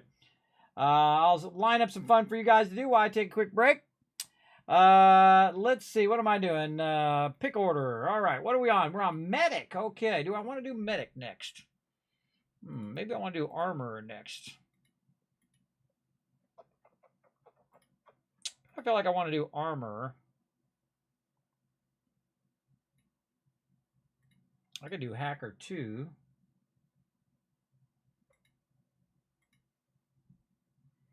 Yeah, let's do armor next, so I could work on my armor as well. I probably don't have enough resources for it though. Normally I do medic early on because I'm playing the survival mode. But since I'm playing in the normal mode, I don't need medic that early. Probably better if I went armor in this case. Now remember everybody, this is my 11th playthrough. I have over 3,000 hours in the game, and I don't even feel like that's a lot. Some people have a lot more. Of course, I don't have that much time. But I do play a lot. There we go. Yeah, this guy, right? Some baseball games I've watched are closer to his version. Really? I know, right? The whole crowd's acting crazy. Good to see I'm not the only one. The show was coming back to Fallout 4. What's the spreadsheet? That's interesting. Yes, this is my spreadsheet I built on my first playthrough. The spreadsheet shows all of the settlements and whether I scrapped them or put a beacon, how many people are there, food, water, all that stuff. Also does a lot of calculations for you, like how much defense you need. Did I put a trade center down? Did I put workbenches down? All of that stuff in there. It also will calculate how much I'm producing right now. I'm level 11, I think, right now, and I'm making 14,000 caps in the game. Totally legit. No cheating, no shortcutting, no mods. Just through purified water. So making that big money, and that's why they call me the Wasteland Tycoon. So feel free to hit that follow button. Now the other one over here is to show everybody why I'm picking the perks I'm picking. What my starter ones are right here, playthrough number 11. Those are my starter perks. And then what I'm adding as I'm going along. So it's like, hey, Kismet, what did you add when you were low level? Oh, I added this, and I added that, and I added that. And why did you add it? Well, I put the reasons right over here on the right. So you can check that out. I can put that in the chat for you. You're welcome to go ahead and save it out and use it for yourself. If you want, modify it to fit your game. You can't modify mine, but you can go in and utilize it for your next playthrough or current playthrough. Yeah, I feel like I'm going to go armor. Let's go armor over here. So we can work a bit on our armor. Wow. There we go. Okay, we'll go ahead and mark that one off. We're already level 12 already. We're barely getting out of the starter zone. All right, now we're going to go find Nick Valentine. And we're going to save. Tempted to buy some screws while I'm over here as well. We buy and you again. All right, got plenty of. All right, barter. Let's see what you have. Uh-huh. You might notice that I have a different colored vault suit, and that's because I have Creation Club content that I downloaded, and I modified the color of the suit, and also the number on the back as well, to 45, which is my vault. Kismet's vault, Vault 45. Okay, I need to get some screws over here. Let's see if she's got some screws. I really need to tag screws separately. Yes, the desk fan. All right, so we're going to buy one desk fan, then we're going to get out of there. Then we're going to go into our inventory. We're going to go into junk. We're going to go into component mode. And then we're going to tag for search right here. The screws, we're going to hit Q from down there. It's going to tag it. And tooled pieces. And then, oh, we should probably take the other one out. What was the other one? Oh, we're still kind of looking for that one anyway. Myrna. Remember, I don't serve sense. Supplies are just for humans. Barter. Let's see what you have. Here's what we got. Okay, so again, now when I go in there, if there's anything in there that's going to have screws, you're going to see now I can see it in there. So I can just buy some hot plates. There's some crystal I need there. More crystal from microscopes. And then toy truck, typewriter. And so I just bought a bunch of very specific resources that I need. And I have 706 caps over here. But I really want to get her caps, but I'm just going to spend some caps for now. As well as get rid of some of this other stuff that I don't need. Clean gray suit. And we'll keep the dress. Moonshine, no. Don't need dirty water. And we can just sell all this extra food we have. Don't need the quantum now, even though I just bought that. Sell all this. Sell all this. So I don't need food and water in this playthrough. Let's get rid of them potatoes. And now she owes me 278, so I just got more. Now I'm at 819. So very, very useful to try to get the caps from the vendors each and every time. You'll see me do vendor runs over and over when I get to that. But right now I just need a little bit of screws so I can work on my Overseer's Guardian, and then we can go help my buddy Nick Valentine. Or actually, we get the quest while we're here. Let's get the quest while we're here. Huh? Hey, I think those Bobrov brothers are looking for you. Bobrov is looking for me? Oh, well, they're going to have to wait. All right, we got to find Nick Valentine. You got to wonder, does anyone fight back? Institute has to have enemies, right? What? You mean the railroad? Well, that's a fairy tale, man. They don't exist. Nah, I heard from my cousin. He knows a guy that works for him. They got a code phrase and everything. Follow the Freedom Trail. The hell is that supposed to mean? You're full of it, and that kind of talk is gonna get you snatched up by the Don't synths. walk outside the wall undefended. True. High quality protection for sale. We're getting all sorts of quests, everybody. We're going to do all of them, by the way. We're going to do all the quests. Told you your luck wouldn't last forever. What's up, girl? His ties. Oh, Nick. Mysterious stranger. The bills. Huh. Forget the bills. Robco. We got Robco Fun. We got Zeta Invaders. And we're going to talk to Ellie. Something wrong? The photographs. He never did photograph well. Another stray coming in from the rain.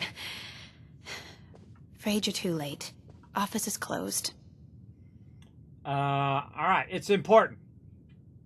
I know you must be busy, but I won't take much of your time, miss. It's important. You're right. I'm sorry. I didn't mean to be rude, but it's just... The detective... He's gone missing. Nicky's missing. Forgot to take a break. Do it What has he gotten himself into this time? Sarcastic. Picture on milk carton time? If only it was that simple, right? Nick disappeared working a case. Skinny Malone's gang had kidnapped a young woman, and he tracked them down to their hideout in Park Street Station. There's an old vault down there they use as a base. I told Nick he was walking into a trap, but he just smiled and walked out the door like he always does. Ask for money. Hey, I'd love to help, but there's a small matter of expenses. Money, huh? I do have 125 caps in the old rainy day like fund. that. More money. Come on, This is your boss's life we're talking about here. Fine. We'll make it 150 caps.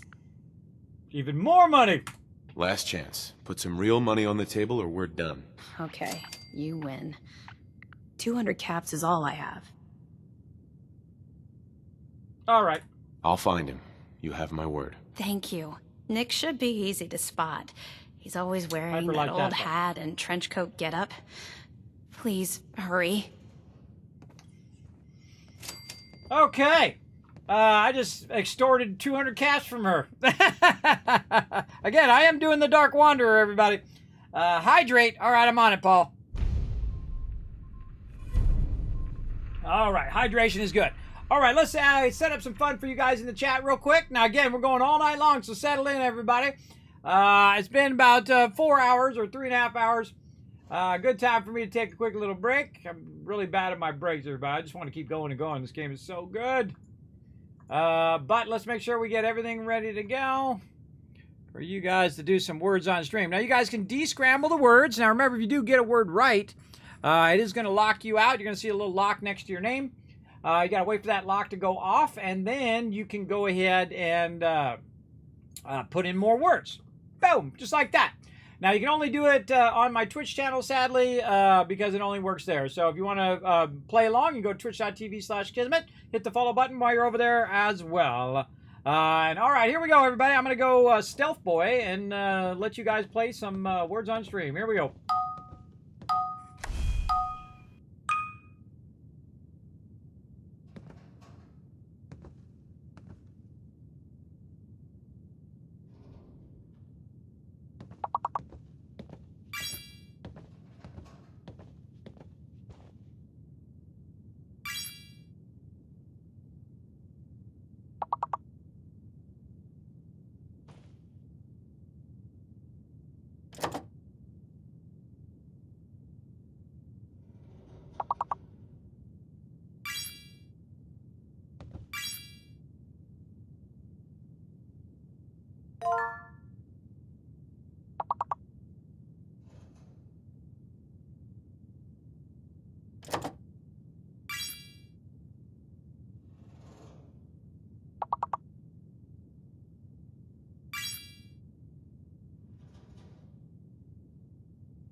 back, everybody. Put a 1 in the chat if you can see and hear me. How we looking? Oh, we got this one in the bag. Let's see. P is the non-word. Slit. Yep. Oh man, I can't think of anything. Totally drew a blank there. Oh, right at the end there. Very nice, very nice. Oh, 2 at the end. Look at you guys go. All right, I'll give you guys a bunch of kiss cats for working together as a team. Nice job, everybody. Nice job. All right, we're going to go ahead and come back to that in our next break. But for right now, boom, back to some Fallout 4. Here for the backup. Thank you, Dr. J. Take it easy, Foggy. Thanks for watching the chat. Appreciate you. Thanks for watching the chat, Dr. J. Appreciate it. All right, let's get back to it. I'm going to quick save. Piper liked some of that, and she didn't like some of the other stuff. Now, if you're a goody two-shoes, everybody, your companions build up very, very quickly. But if you're a smart aleck and you're sarcastic all the time, then it's going to be a lot slower. Now, one thing that Piper really likes is when you open up locks. She has a thing about, I don't know if it's a fetish or what, about unlocking things. So if you do a lot of that, you should be good. All right, so I got to go up here and find where Nick Valentine is. There he is. This is going to be fun.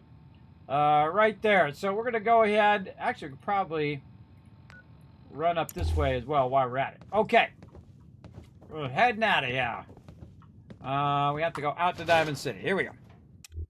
We love the water protection tip. Works great, doesn't it, Loopy? Yes, right now I'm making about 14,000 caps at max value right now. Getting that purified water popping off. You're probably rich by now, right, Loopy? I'll be getting that big money there, Mike. Yeah, getting that big money. Okay. So we're going to run out of Diamond City and try to find Nick Valentine. Let's see how much ammo we have. 800. Wow, okay. Oh, wait, we got to go. Wait, before we find him, that's right. We were going to take a break. We're going to fix our weapon. Oh, we got 15 people in Sanctuary now. Oh, okay. Well, we'll go back to Sanctuary. We'll modify our weapon to take this scope off of here. We'll do that. Yeah, great way to start the game, right? Yeah, you go straight toward purified water. You get it going like I do, and then you double it up and double it up and double it up. Again, I'm level 12, making about 15 grand every couple days. Now, again, if I show up here and I don't see Trash Can Carla, what I do is I just go and check to see if I've got my Yep, 648 right there. Ha! Blue, come on. Let me Nice. carry something before you cripple yourself. Yeah, okay, here. Heads carry up. the stuff. Shoot. So now what you can also do is take the purified water here. And I like to see how much she can max take. She can take 284, which makes me just not overburdened because now I'm at 280 of 320. So I can take all this purified water, and instead of talking to Trash Can Carla, I can take this and I can jump to Diamond City with it. And then use it to buy stuff from Diamond City as well. So I can kind of jump back and forth. But for right now, we're going to run over here and make sure we do this before I forget again. Let's go over here and get our Overseer's Garden really geared out. Here we go. I don't like the automatic receiver. I think it's it just wastes way too much ammo. Let's get our long barrel. So now instead of being 119, and I can move myself way over here. Instead of being 119 range, it's now going to be really far at 203. So that's going to be pretty sweet. Now, of course, we can't do the rest of the stuff until we get our gun done. Now, Cogsworth like that when you modify weapons. Cogsworth really likes it. So maybe I can get, just by leaving him here and then modifying stuff here from time to time, I can get his affection up. Oh, nuclear material was the other thing we needed. Man, where do we get nuclear material? Now, again, long ago, in my first playthrough or so, I made a note of all of these. I think it's Vault 81, as a matter of fact. Yeah, Vault 81. All right, so we got to pop the Vault 81 real quick. All right, so, I hate that tilde key. Get out. Out. Exit. All right, off to Vault 81 we go. Now, normally I'm playing the survival mode. I have to walk all the way down there. But we're playing the normal mode just to try to get a gist of the next-gen update and all of that stuff as well. There you go. Yes, you can do that. It feels a little cheating to me when you put it down on the ground and you just tell them to keep picking it up. It feels a little cheatery for me, so I try to avoid that. I try to avoid anything that's like a glitch or cheating or shortcutting, that kind of stuff. I try to work within the actual game mechanics itself. Or I do work in the game mechanics itself. Because I think that should have been fixed years ago, but they never did. Run by Nuka-Cola Corporation. Show your Nuka-Colas and Quantum, sir. Yes, funny thing is, I think I have oh, no, I just sold my Nuka Quantum to the vendor. I just sold it to the vendor. You missed it. And also, I went and also gave Sheffield a Nuka-Cola. So there you go, my buddy Sheffield. Okay, why am I walking slow? Caps lock. All right, I'm going to talk to my buddies here in Vault 81. Now, this is where I got my favorite weapon in the entire Fallout franchise, the Overseer's Guardian. We haven't even got to the point where you guys can see it really in action, everybody. It's awesome. Now, of course, I've also been going in the Rifleman perk. Now, if you need nuclear material, 81 is your location. Now, I wrote them all down, not from wikis, but actually from in-game, because I would really do that. In real life, I was there. I'd be writing this stuff down. Everybody, okay, I talked to so-and-so, and they had these things. And I talked to so-and-so, and I had these things. Like old-school gaming, everybody. In the day, you didn't have quest trackers.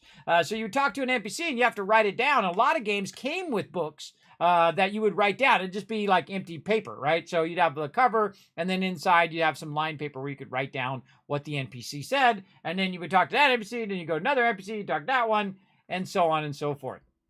So I think it's pretty good. By the way, that kid came up and asked me for a tour, and I said, no, you bother me. Get out of here, kid. Again, my guy's jaded. We're not in any rush to go, are we? Someday, I wish my mom and dad off. wouldn't fight If so my much. grand lets me.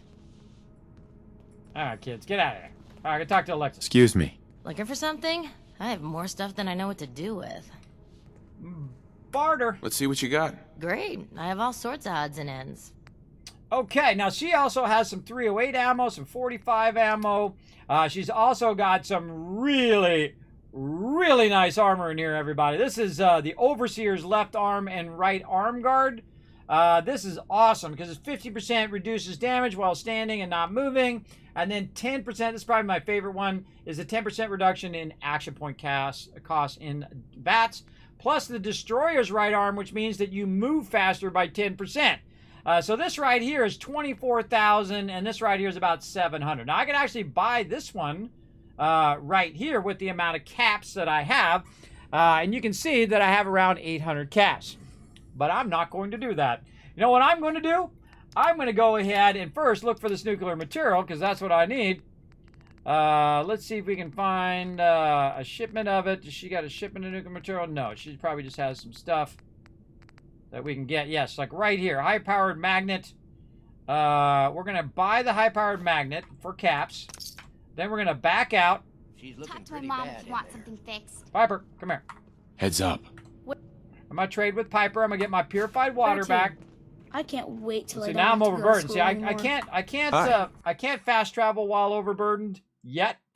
So I have to give it to Piper. Now I could later on with the whole thing, everybody, with millions worth of purified water. And you'll see me do it in this playthrough. All right, so that's 6,450 caps right there. So that's actually not too far off. But we're going to go ahead and put that over there, and then we're just going to buy whatever we feel like buying. So I'm going to buy the Destroyer's right leg. Now, this stuff is too much. Can't buy that. I could buy vault suits, by the way. If you didn't know, you can buy vault suits in here. Very fun for your peeps. Does she have anything else that I want? How about all of this junk right here? Let's just grab it all. Right over here, including the nuclear material that we're going to need. We need to mark our nuclear material also for search. And we're going to get all of this. Now, what else in here do I really need? I could use some copper. I could use some oil. Really don't need any of the rest of this. I don't know if I really need ceramic. Let's see, 308 ammo, we could use that. 45 ammo. Let's just start buying fusion cores now. Yeah, don't really need any more of this stuff. And what else? What do I really want to do? Do I want to get some ceramic? 387. We'll get some more concrete, and that puts us at 117. And we just made a trade, by the way, everybody. It's worth 7,000 caps just now. 7,000 caps just exchanged worth of materials. And so she has 87 left. That's okay for now. But now I got my first legendary, which is pretty sweet. Now, also, I went into armor modding, so I can mod that as well. So now I can do my armor and the stuff. Now, one of the bummer things about this, unlike Fallout 76, by the way, is that you can't teleport from an interior location, right? Can't fast travel from this location. Now, there's a couple that you can, but most interior locations you have to run back out again. And sometimes, by the way, you're in this elevator and it seems like it goes for 5 days because it's really a load screen is what this is. So it's loading the outside world while you're doing this, or loading this up here. I'm flexing my riches. Oh, I'm just getting started, Nuka Quantum. Wait till you know. They don't call me the Wasteland Tycoon for nothing. I buy vault-tec. I buy Diamond City. I buy the whole thing. At least in my own RP, I do. All right, and you can see that by level 10, I already have the Overseer's Guardian, which costs about $2,000 at the beginning of the game. Actually, about 2,500 at the charisma level I'm at. Yeah, flexing big time. But remember, you can do this on any platform. This is no mods, by the way. No mods. You can be on PC. You can be on Xbox, PlayStation. I don't care what platform you're on, everybody. I wish we just all play together with the games we want to play with whoever, with whatever. I think the whole, walled garden thing is obsolete. It's stupid. It only hurts gamers. Gamers want to play with their friends, and I don't care what platform you're on. We want to play some 76 together. I want to play with Xbox. I want to play with PlayStation. I don't care if you're on Switch. I play on there too. Play on mobile. I don't care. The part is we want to play when we want to play, with who we want to play, on whatever platform we want to play on. That's what I think. And I think this should be the year of that. Oh, we got a little friend out here. We got a little friend, the Cricket. What's up, Cricket? Hey, Cricket. Better buy my big guns now, because you bet your ass your enemies will. What's for sale? What kind of stuff do you have? If it can chamber cock and spit out lead, then I sell it. I sell slashers and clobberers, too, for those maniacs that like it up close. But death flying faster than the speed of sound?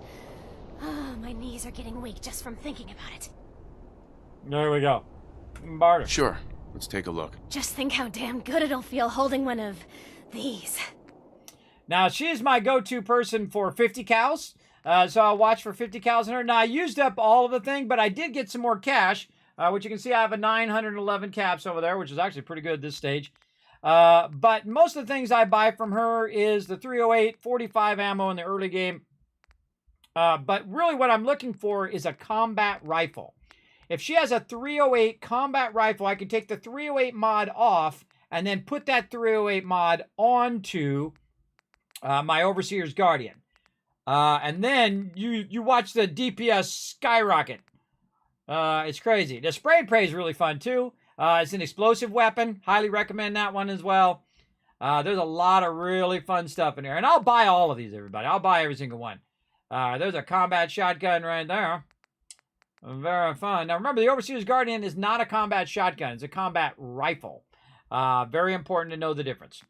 Especially when you're trying to get a mod from one weapon to another. Yeah, I don't see she got anything that I need right now.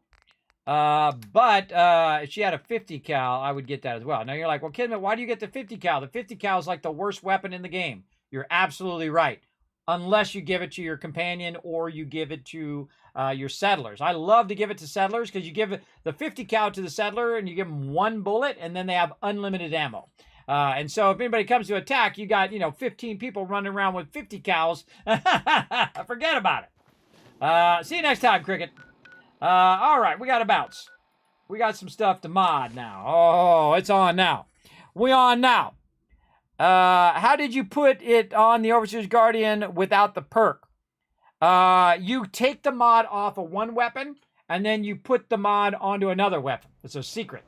Well, not that much of a secret, but if you didn't know it, it was a secret. So what you want to do is find a weapon with it on there, and then you don't have to have the actual perk level. You can just take it off, and then it becomes a separate mod in your inventory, and then you take that mod and put it on there. Now, the way you take it off another weapon is if you have a 308 on a combat rifle, you change it back to 45, and then bam, now it's got a separate mod in your inventory that says 308 for a combat rifle. Then you take that, apply it to your Overseer's Guardian, and you are styling. Especially this early on, everybody. It'd just be nuts. All right, let's see if we got more purified water. No. All right, we're modding. Okay. Sorry, Trash Can Carla. All out for now. All right, very dark around here. Let's run over here and do some modding fun. Now, I just bought a bunch of resources for this purpose. And we're going to go mod big time. All right, hit T to drop that stuff in the workbench. Let's start with the Overseer's Guardian. You wanted to make me a second printing press while you're at it. Now, right now, I'm on rank 1 of Gun Nut. You can see I can go Hardened Receiver. Oh, I'll move over. You see I can go Hardened Receiver and Automatic Receiver. I don't like the Automatic Receiver. I think it wastes bullets. Definitely like to go Long Barrel. I'll go into the higher barrels later on so that they have superior recoil and all that fun stuff. Don't have, again, high enough to adjust this, but I do want to change the thing. Now, this is what I like to use, the reflex sight. Now, some people use it as a sniper weapon, also very good as a sniper weapon, but I use it as a long shooting weapon, so it can shoot over 200 out, but also I use it as a close-up weapon, so I don't want to have to look through the scope every single time when I go to aim, because when you aim, you do more damage. So I like the little dot. And plus, it's going to give me better focus and sighted accuracy when I'm looking down the scope. Now, this is like night vision here, and then, of course, the long return scope, tracks target, superior modification, and sighted accuracy. So that one's really good on your accuracy. It'll give you over 100 accuracy there. But this one, the accuracy is about 80. That's fine. That's perfectly fine. Now, I can't do muzzles down here because I don't have gun nut, but I can put a bayonet in there because I want to bash damage, so I'm going to do some bash. Might as well while I'm at it. And then I have it set to the Enclave paint, which is the new next-gen content stuff they came out with. And that is my kind of starter Overseer Garden, Overseer's Guardian right there. And I am like crazy OP right now. I'm like massively OP because I have two points into Rifleman because that's going to boost my my Overseer's Guardian.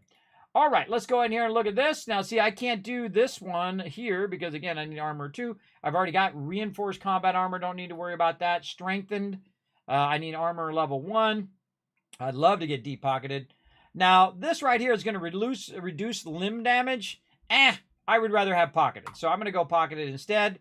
By the way, if you didn't notice, I also bought, I made a bunch of adhesive and I bought a bunch of leather earlier. And then paint, of course, Enclave paint because it's awesome. Now, I'm going to show you a great little trick so you don't accidentally keep putting your stuff in the workbench because it's going to happen a lot, or you might accidentally sell your stuff. You're not sure which is yours and which is theirs and which is your companion's. Well, what I always do is I go to the bench and I hit T to rename. I also do this in Fallout 76. And I'll go in and I'll put a Z on it and a dash, and that means that that's my item. Now, another thing that I like to do is name them accordingly. So I'll also go in, rename this to Z-leg. Right, there we go. And then destroyers, or I'll call it leather or combat or whatever it is. And there we go. So now I have a left leg, right leg, along next to another right leg. See how they're alphabetically right next to each other? So it's way easier to compare them. This one has 2 and 5, and this one has 11 and 11 and makes me move faster. So definitely we want this one. So now what I'm, now I want to exit. Then I'm going to go to this other leather one, and I'm going to actually change the name of that one. I'm going to go to the front here, and I'm going to put Y on it. Now, why did I put Y? Well, Y actually represents my companions, and Z represents my stuff, and it puts it to the bottom of the list. So when you're putting stuff in and out of the workbench, you don't accidentally take your stuff in and out of your inventory, which really sucks. So you can probably guess what I'm going to do with this leather now. Come here, Piper. Probably have something you can use. All right. Now I'm going to take her road leathers out of there. She got her press cap on right now. And it's time to gear up right now. Here we go. So we're going to go ahead And again, see those combat rifle mods now came off of there because I put other mods in there. Very, very useful. What the heck am I trying to give her? I'm trying to give her the other right leg. Right leg here. There we go. And then I'm going to equip it. Oh, and now she's not wearing any stuff. Oh, that's right. Because her trench coat is an outfit. All right, I got just the thing for her. We'll fix her up with that here in a second. And then we're going to make sure that we don't forget to put our item on, or we're going to be in trouble. There we go. And so that's going to, if we have it off, it's 27 regular defense, 45 electric, and 10 radiation. And then we turn that on, and now it's 38, 56, 10. So we definitely can now absorb more damage. Okay, so Piper here is going to give up her outfit. So let's do it. Now, the thing I like to do is do decorations and display, and then I'll go ahead and get like an armor rack. I don't know, I'll put it over here. And then I like to take people's outfits. Oh, I got to get something over here first. Let's go ahead and get her a Vault 111 jumpsuit. Look alive. What can I do? Oh, wait. Hold on. Let's modify it. Now, I added a mod. Well, it's not really a mod. It's a Creation Club thing that I downloaded that allows me to change the color of the vault suit. So first thing I'm going to do is insulate the lining for her, right? And I got to get higher armor to do any more. Then I'm going to change the number to 45, which is my vault. Vault 45, which I've taken over. And then I'm going to change the color. Let's make it purple. All right. Now, you want to make sure you don't use the other ones. There's utility ones. I think I got rid of them. There's vault-tec utility jumpsuits, which you can't put armor over. And then there's just the regular jumpsuits, which you can. So, where'd you wander off to? There we go. All right, Piper. Let's make you look good. All right, here we go. And so, again, you can, gear up all of your settlers, and you can also gear up your companions. So she's going to get a purple vault suit. Ha, that's cool looking. Like it. And then I'm going to take her trench coat off of there. You got a big booty there, Piper. That's not doing good for your booty. And there we go. So now she's got a purple vault suit. Very cool. Again, it's not quite a mod. It's more of a download, like DLC kind of thing. It's free, by the way, in the thing. So I'm going to go ahead and do that. Oh, let's also get her some other loot over here, some other armor. Oh, I already sold all the armor. Did I sell those helmets? I think I left the helmets in here. Yes. Okay. Helmets are fairly hard to find. So good to get her going straight away. So we're going to get her an army helmet and do that. Now, one of the things that's a bummer is that you can't go in and rename your army helmets and other things that I'm going to be looking for later. But this is like setting up like a museum of all the things that you've done. So I take all of my companion stuff and I put their outfits just kind of in the thing. And then as I get more outfits, I'll put more outfits down. And as I get more bobbleheads, I'll put the bobbleheads down. And as I get more magazines, I'll put the magazine down. And again, it's like a kind of a tracking of your adventure. And we just did a bunch of stuff, so we better save all that. So there we go. There you go. Oh, the Reba. Yeah, there you go, lazy boy. Yes, there's a lot of really fun games. I suggest to try them all and find the one that you like the most. And, of course, some weapons are better for different situations because some mobs are, well, actually all mobs are more, can take more damage from certain types of damage. Like super mutants take more from laser damage than they do from direct damage because they can take a lot of direct damage, but laser is a lot harder. Some humans take a lot of damage from radiation. So if you have a radiation gun, they're going to take a lot more damage than say you were using a laser gun on them. So again, finding that is pretty awesome. There's actually a perk for that in the game. I suggest don't use it because it's not really worth it. But right here it's called Vans. So it'll actually show you the closest way to get to your destination, but also you can gain some perception that'll help you as well. And then there's another perk. Where is it? There's another perk that shows you the weaknesses. There we go. There you go. You can view your target's specific damage resistance in VATS. And then knowing their weaknesses lets you attack more efficiently, so 5% increase to hit chance and damage dealt when you're doing back targets. So that's really useful. It's at level 14, and sometimes I'll use it.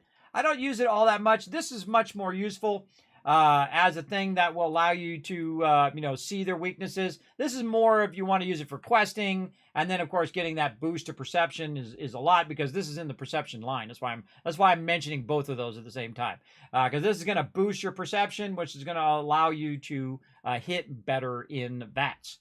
So that's the whole point of all of that. So there you go. So this is a really good perk. Now I could get this perk as well. I don't know. I might work it in at some point.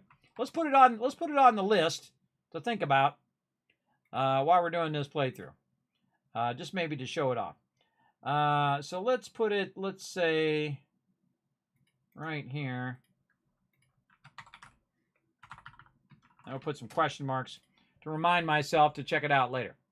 But right now I want to get Gun Nut number 2 so I get better mods. Then I'm going to very quickly get local leader so I can start doing stores and workshops. And then I'll get my medic at 15 and then do the rest of these here. I might move awareness up. I don't know. Maybe we'll do a bunch of VATS. Do a bunch of VATS fun. Yeah, move that up to the top. And then do, I want to get science at 17. So, but I want all this stuff too. I want all this. I want all that stuff in that order, but we'll come back to it. We definitely want to make sure we get medic so we can get medic 2 right after we get rifleman. Okay, so yeah, that's some great perks that you can use for that particular reason. Okay, and I sold off all my other stuff, so she doesn't have any stuff for me to give her. I'm going to go ahead and put the rest of this stuff in here and just check overall. Put those mods in there. If I've got anything I don't need to bring. I got Robco Fun. Let's put that in our magazine rack. Boom, right there. And then all this other miscellaneous stuff, you can see I have guns, armor. This is so it's not in the workbench, because it really sucks being in the workbench because it's like visually in your way. So I like to take all this stuff, Mysterious Stranger, Wicked Business, Zeta Vendors, and just kind of stick it in a separate locker for later. And then or not have to worry about it, right? It's not always constantly in your way when you're sorting stuff and doing stuff. Okay, so we did that. Now it's time to modify our armor. Let's see. We did Gilded Leather. We did pocketed on that one. Gilded Leather pocketed. This one we want to go pocketed. All right. Now that we got some resources to get this going. More pocketed. And then, not destroyers, vault suit we already did. Okay, now what that does, it basically means that my outfit is more pocketed, which means now you can see that my thing went from 320 to 340. So now I can hold 340 weight, and I'm always working on that, carrying more and more weight, because I'm a super looter. I loot everything. Everything I can possibly loot. All right, more saving. And now we got Piper over here. We should get her a better weapon, too. Maybe I should give her my 10 mil. What are you rocking over here, girl? You rocking a 10 mil? You are. Yeah, she is.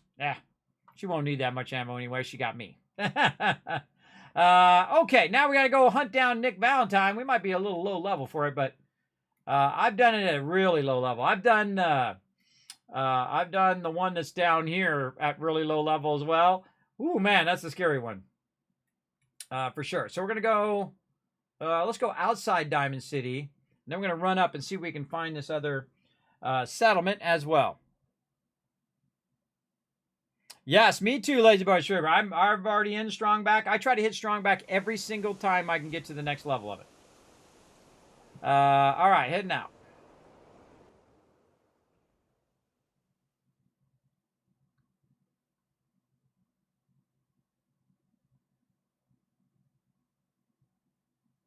Weapon mods that increase weight also increase the time it takes to aim.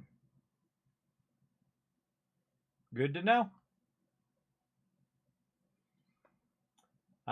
Is the struggle of this world merely something?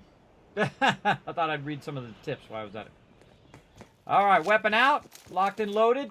How we looking? Got some helmet on. We got some stuff. Now we're gonna go this way. Yes. Test out the Overseer's Guardian.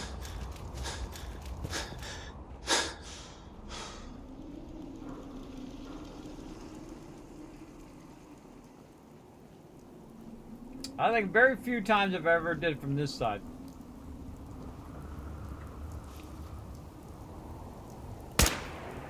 Hey, something's out there.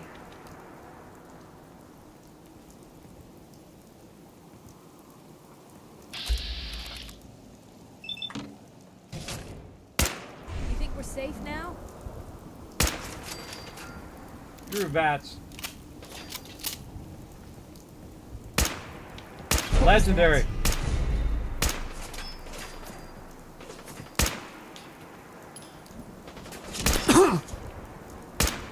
Legendary down.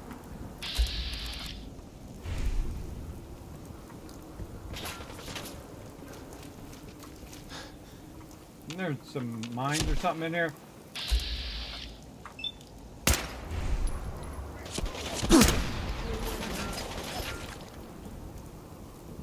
And see squat. By the way, you can go up like this, and you can hold down the right mouse button, and it's like cover. Have you ever played cover games? So you can hide behind the cover, and pop out. If I can find him. Another one over there. Let's see, squat. Pitiful. There he is. Stick your head out of there.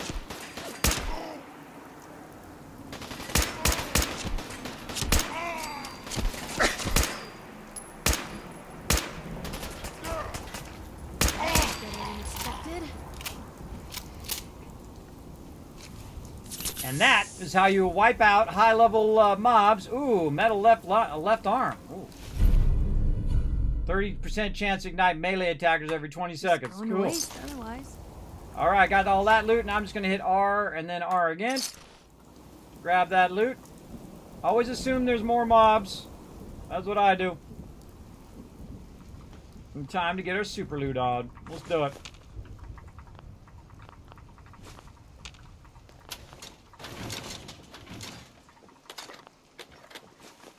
And what I'm going to do is go ahead and have some, I'm going to move over here. Way over there. I'm having some purified water. See, the purified water is healing me up, so I don't have to use my stim packs. Very, very useful. Already got that super mutant stuff. Whoa, okay. Just trying to pick up the skull. Oh, look out! Look out! There's something dangerous! Look out! Look out, Piper! We got it. And we're going to get every single one of them in the wasteland. The evil cars. Better to blow them up on your turns than them blow up next to you and then you die. What's he got? A little something, something. What? I hear something. Oh, there's another super mutant around here. Go find him.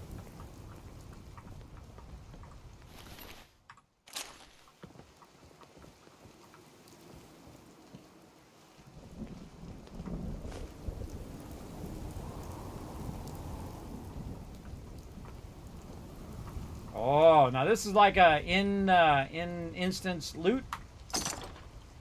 Oh, a little metal right arm, right. Those are upgrades from our leather. Miss anything here in the front? No. Definitely another super mutie around somewhere.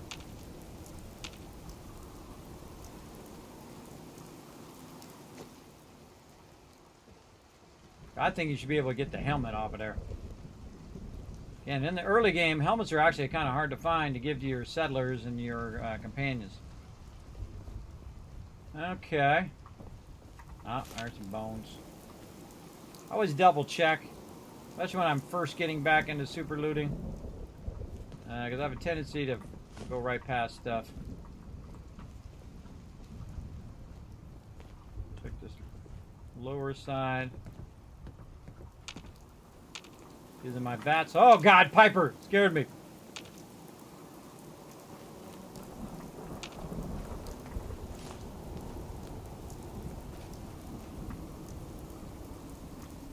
Shooting some hoops.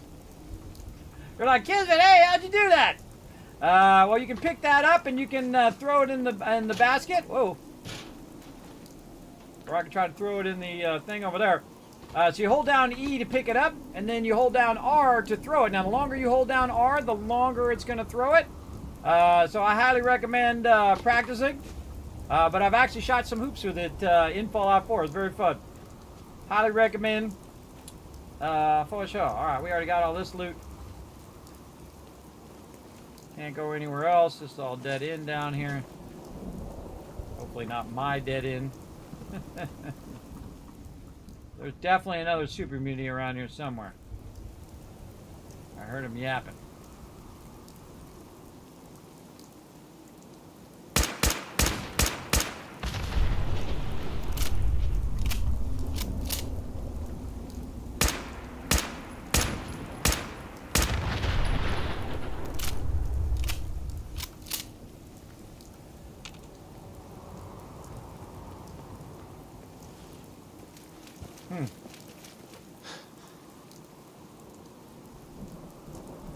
Oh, Diamond City Security got hosed. Thanks for the loot. Alright, let's not rush. I'd hit Q to make sure there's no mines. Oh, another Diamond City Security got owned. Free loot. Oh, a little lunchbox. What do we get? Souvenir magnet cow. I can also rotate items. You hit shift, it'll rotate it the other way. Ha ha! I love it. And there we go. Now you can also zoom in and out like that. That's cool. I like that cow. I don't think I remember seeing that. But I'm sure it was in there somewhere. Souvenir magnetic cow. Alright. Office desk. Ram, skull. Yeah, super loot the area. Get as much stuff as you can. That all adds up later. I think I got everything in the front. Again, hit Q. Whoa, geez. God, you did it again, Piper. Ugh. Not built for scary games. Old companion scared the heck out of me. Not used to the purple vault suit. Probably down there is where it's yapping. Alright, what do we got over here? Mentat, some buff out. Nice. Nothing in the desk. No doorways. For the little superhero in your life. Supradent. Nice. Anything behind here? No. Alright, being thorough. Checking that loots. Alright, I think we got that. Right here.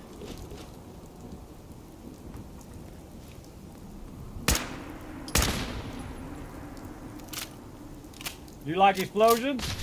You're on the right stream.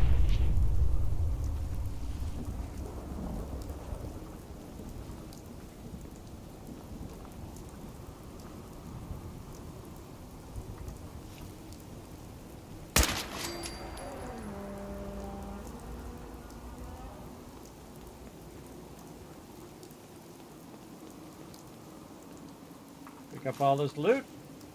Always assess the danger first.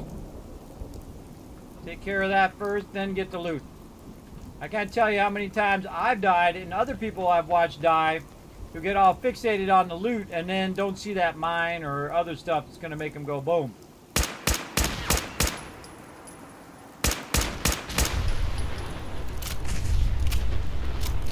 We're going to blow up all the stuff. Low and easy. Get all the loot. Nothing in there. I like to check all the little nooks and crannies and back corners and all of that fun stuff.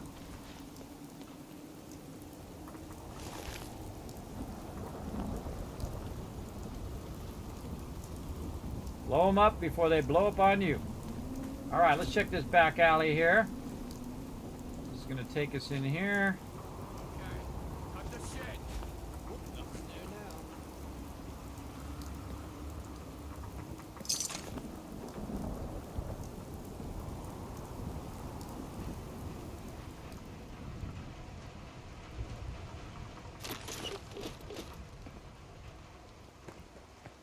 Wow. I've not been up here in a really long time. Yeah, dead raider. Bunch of raider gear and a stem pack. Better in our hands anyway. Man, I have not gone up here in a really long time. Just suddenly dawned on me. All right, we're having a thorough playthrough this time. We're gonna go that way here in a minute. Man, that's a long time since I went up there. Fun to go check all the nooks and crannies of the area.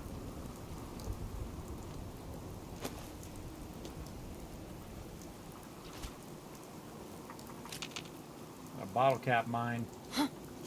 End of the line.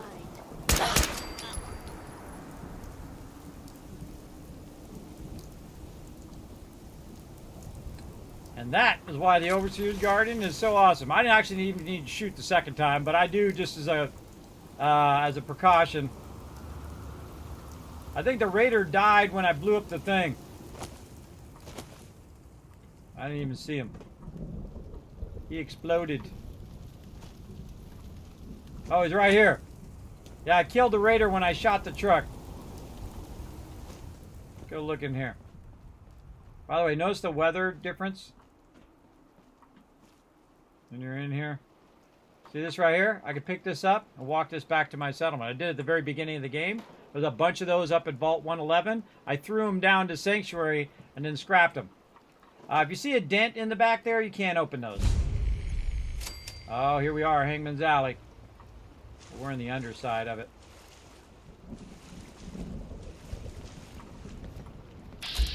Oh, that's the trader lady. Wow, I haven't seen her in a long time either. What up? Best scrap in the Commonwealth right here. Oh my gosh, I haven't talked to this lady in a long time. What's new? Hear anything lately? Not really.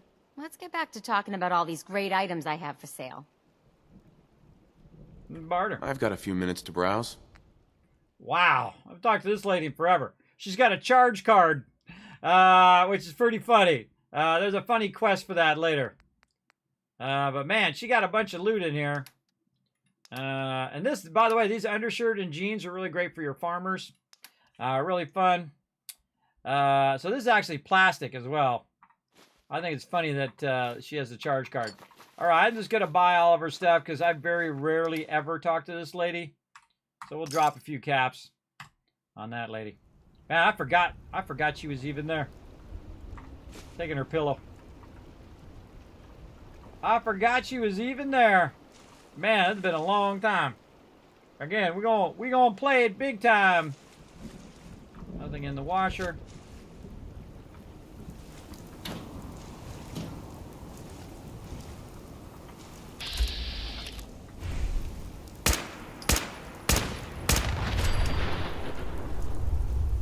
Sucker!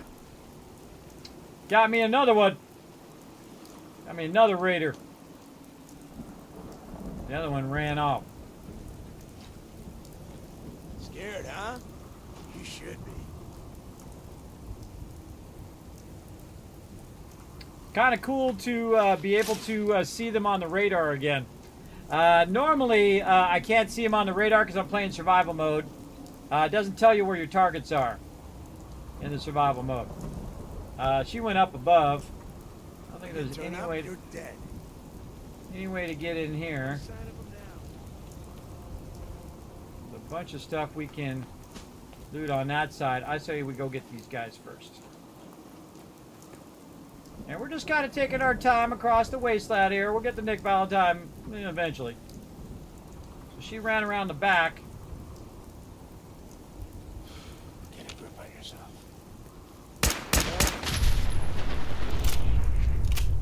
She went somewhere. Should have chased her quicker. Okay, cut the shit. Who is that? I must have a concussion. I can see it.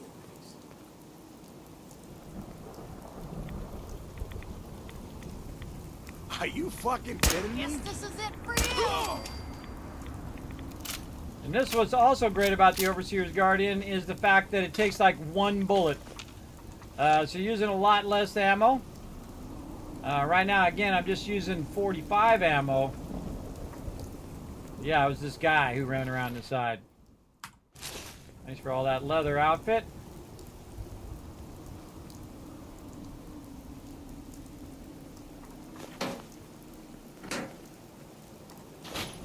Pack of cigarettes, milk bottles. All right. And we could do a whole bunch of that, but we're going to go this way instead. Now, you can't actually go in this way. Because you got to go around the other side first. Alarm clocks. Man, we're getting tons of loot. Because it's locked. Chained on the other side. And we're going to go this way this time. We got any loot back here? Just noise. Just noise. My nose is itching, which means there's some raiders nearby.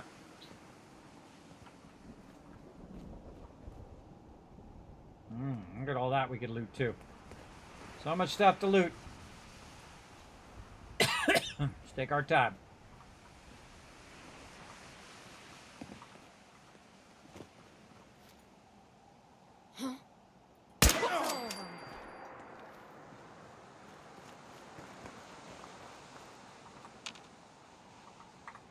Piper loves it when I unlock locks, everybody.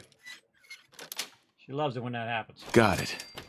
You're pretty good at that. I'm sorry. Jet will make you What jittery. was that? Whoa.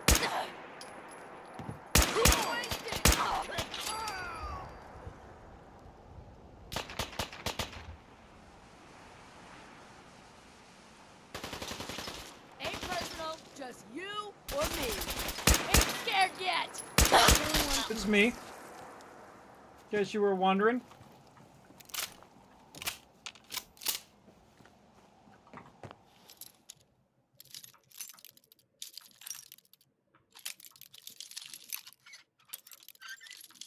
Gotta be real gentle with it. There we go. Sweet.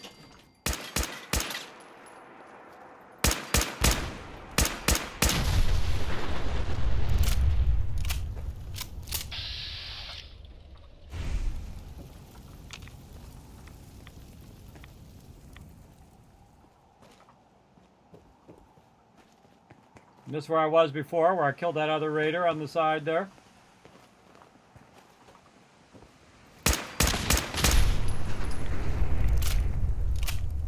I waste a lot of bullets on that. Alright. Let's get their loot.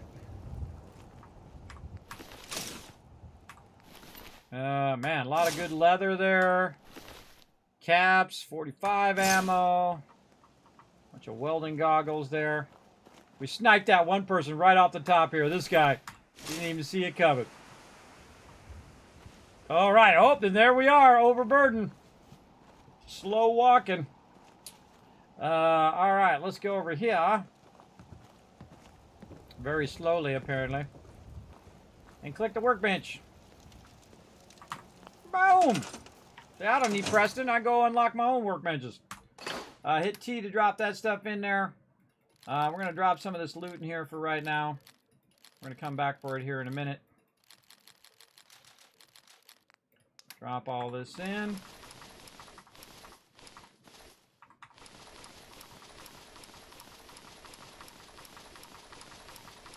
Oh man, what a haul. What a giant haul of loot.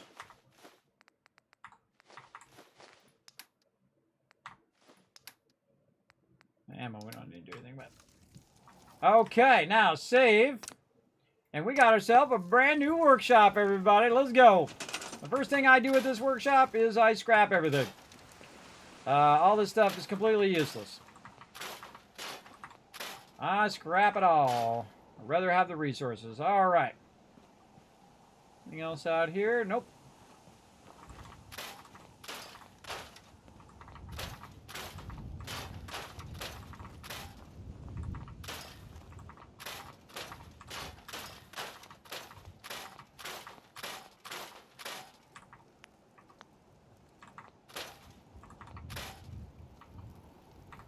Not the cooking station. That you want to keep.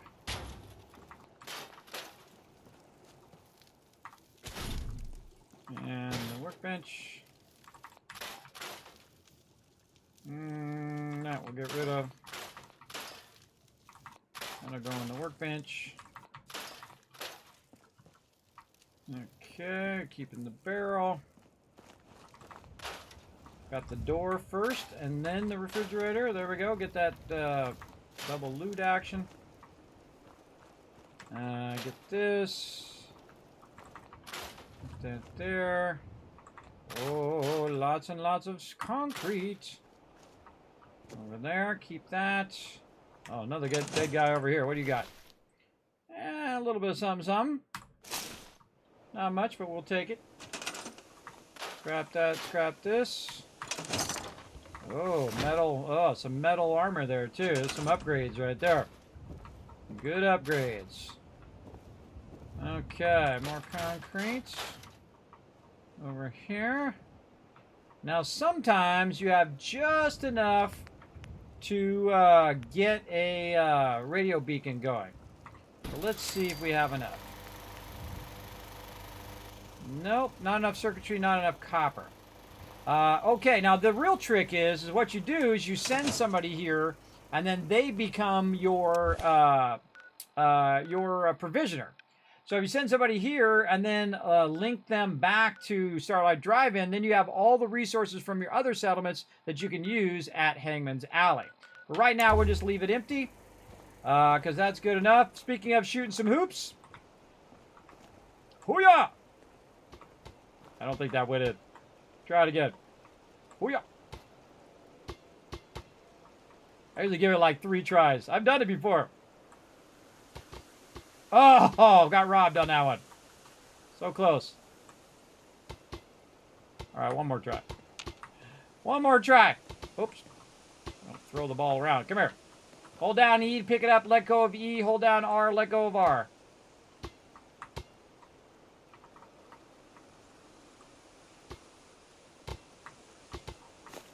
All right, good enough. Okay, now I think we got everything, right? Looks like it. We scrapped it all. Left a little power behind. Now we want to go on the workbench and take everything out. We're going to take all. Then we're going to go to Piper. We're going to talk to her. Hey. We're going to trade.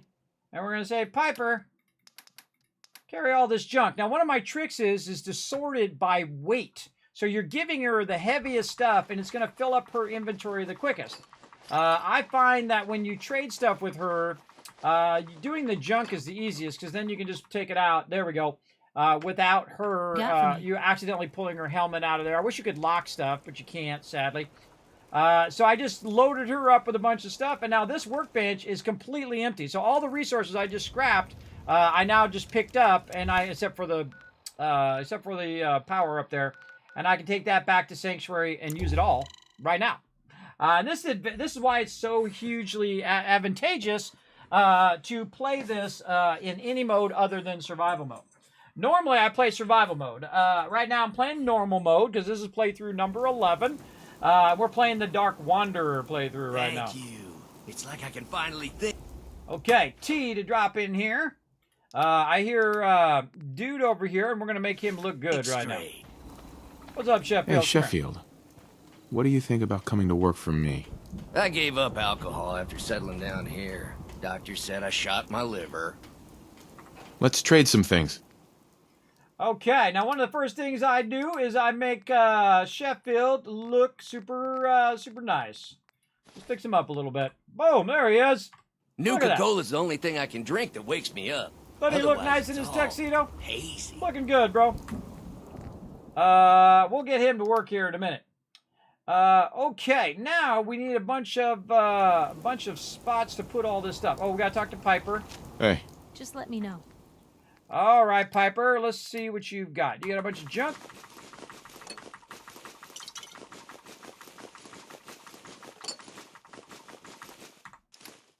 Okay, and then she has army helmet and she has a leather thingy. All right, then we're going to go ahead and hit T to drop all that in there so I'm not overburdened. And we're going to look for our purified water, which is probably reset while we were gone. Oh, yeah, there's 657. Hey, Suri, what's 657 times 16? Nuka-Cola's the only thing I can drink that wakes me up. Otherwise, it's... That's 10,512 caps right there, everybody. And you're just going to see me making that number go up and up and up. That's 10,000 cash right there. Oh. And guess what it's going to do again? It's going to do it again, and again, and again, and again for the whole rest of my playthrough. Absolutely. All right, we're going to mute the sound of Sheffield talking in my ear and then the constant rainstorm that apparently is the only way I can play this game is if it's raining. All right, I'm going to go ahead and get in the bed. I'm going to sleep for 6 hours to get my well rested, so I'm getting my bonus XP. So there we go. I think you're in love with cricket. Me too. Yes. How do I perks first storage bill? I don't know how to tell NPC to do delivery. I gotta build tub or something. I do have the perks and the first stores, but I don't know how to tell the NPC to do. Oh, how did it go between settlements? Yes, you go. You hold down V. Right here, you hold down V, and you're going to go into your workshop mode like this. Then you roll over the person, and you're going to see supply line. Now, these people you can't do. You notice it's grayed out, so you can't tell Surges to be your provisioner. You've got to use the recruitment beacon up here or find people. And then you roll over this guy, and you can see this settler can become my supply line. So you get the perk, you roll over one of your settlers, you say supply line, and then you tell them where they're supplying between. That's how you do the supply lines. So there you go. Cars are sneaky devils. They are. They try to kill you. They try to blow you up. No, not survival. This is normal mode. I know normally I play in survival mode, but this time I'm just playing in normal mode. I've done 6 or 7 playthroughs in survival mode. I don't think I need to prove it anymore. There you go.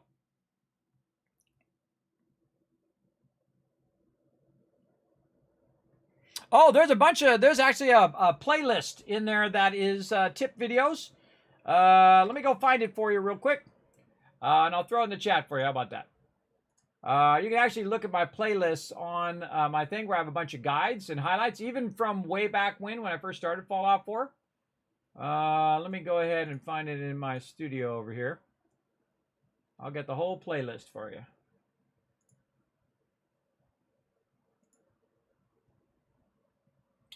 Let's see. Kismet guides.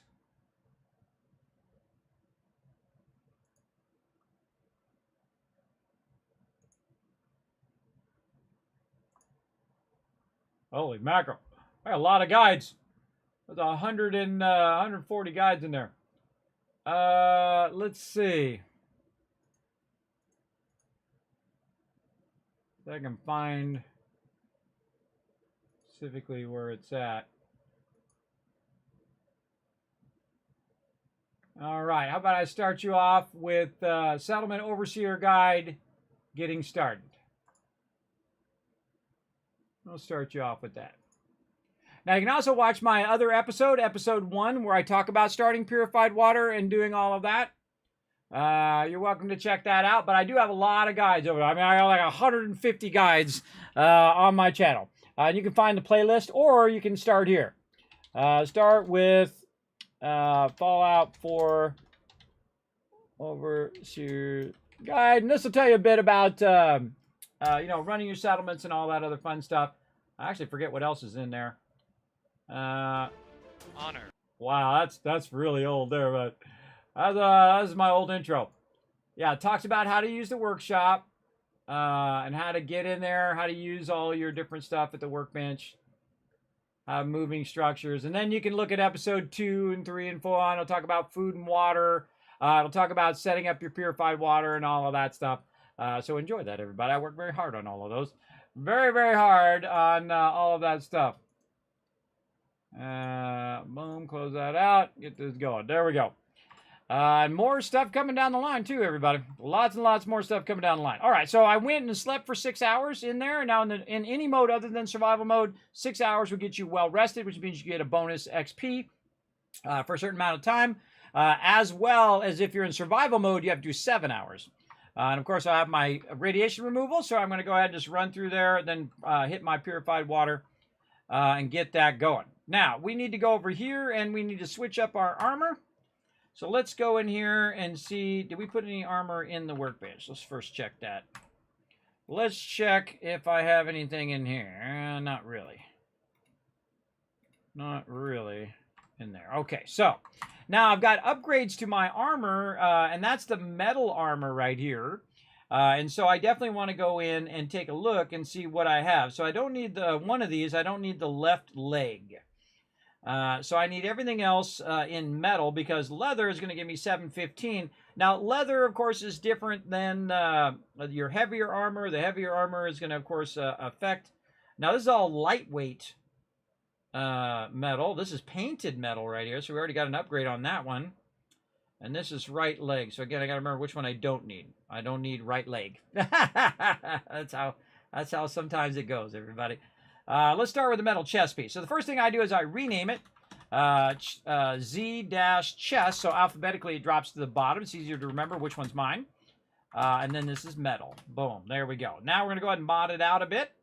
We're going to go ahead and put it at the highest level we can. Alloyed. So that's going to go 1911, which is actually pretty good early game.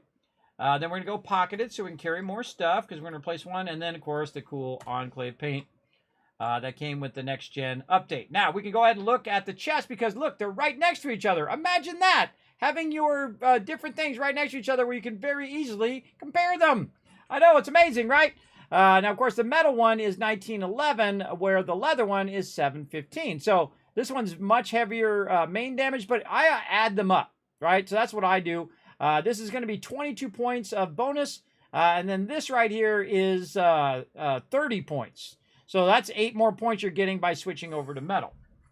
So I'll go ahead and do the metal one. Now the leather one, what I'm going to do is rename it to Y right now, and that means I'm going to give it to Piper, right? So anything with a Y in the front goes to my companions. Anything with a Z is the stuff that I'm going to use.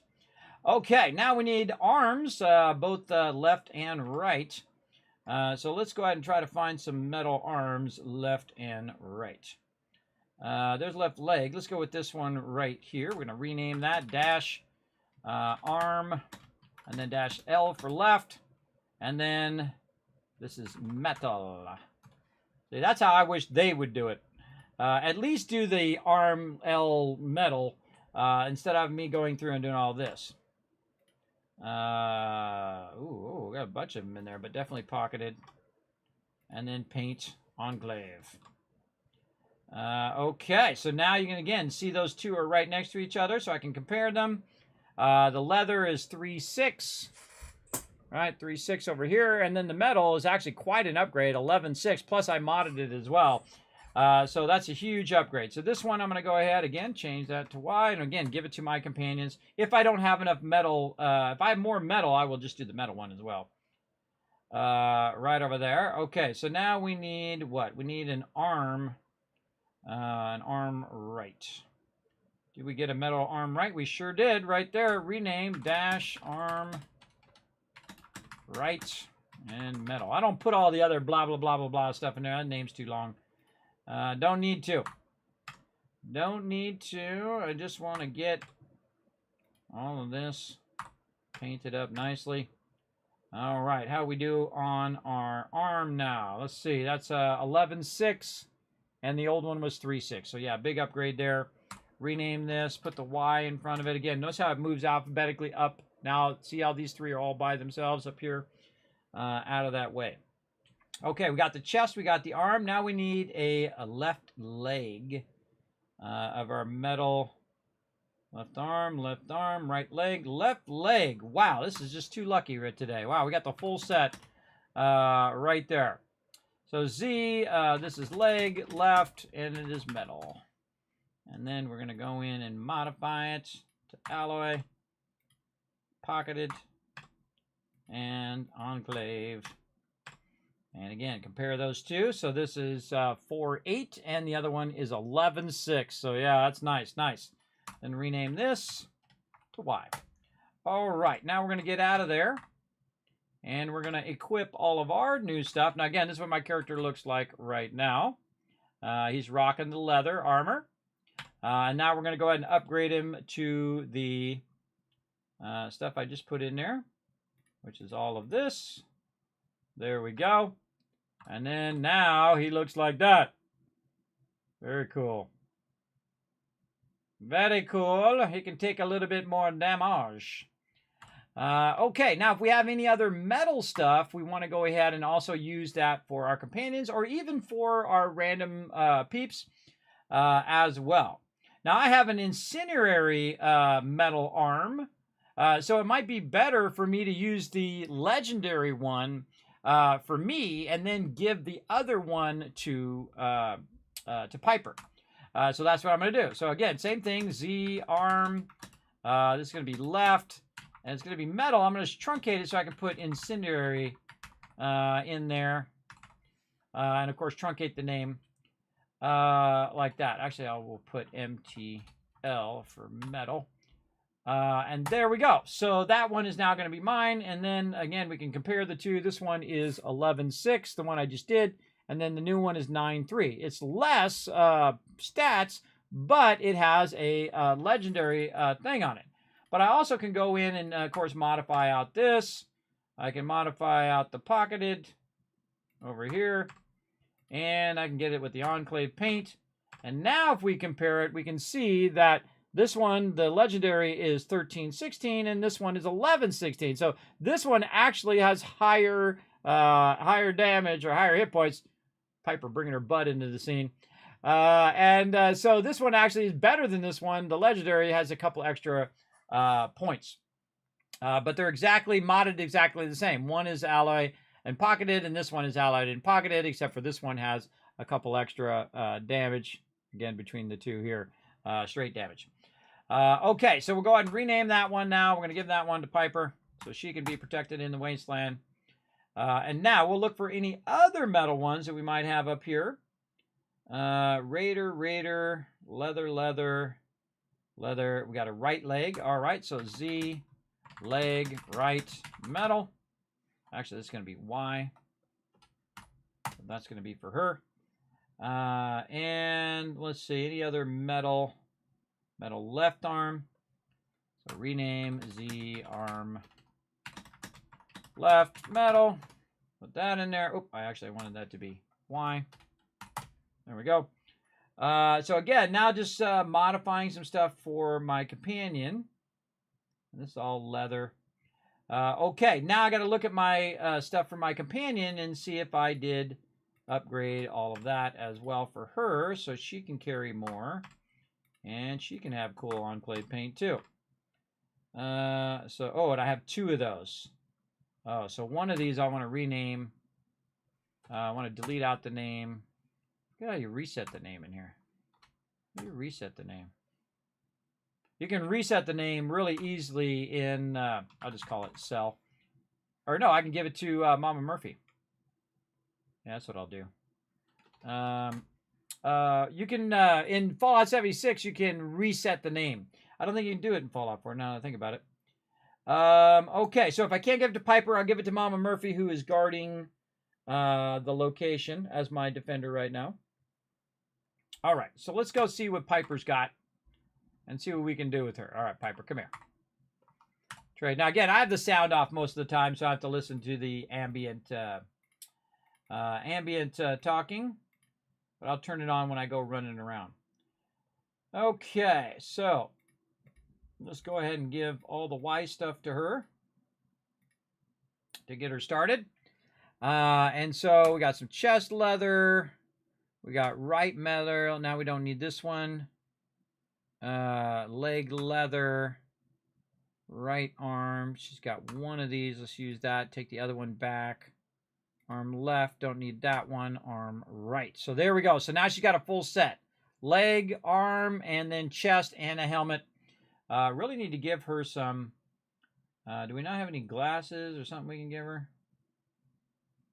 I'm surprised I didn't get any glasses. Oh, welding goggles. All right, that's going to give her some perception. Yeah, there we go. She's looking good now. Okay. Now I could go and use all of this for all my other peeps at my location. I'm just going to do Mama Murphy. And then everybody else will deal with later. Come here, Mama Murphy. Man, I used to know.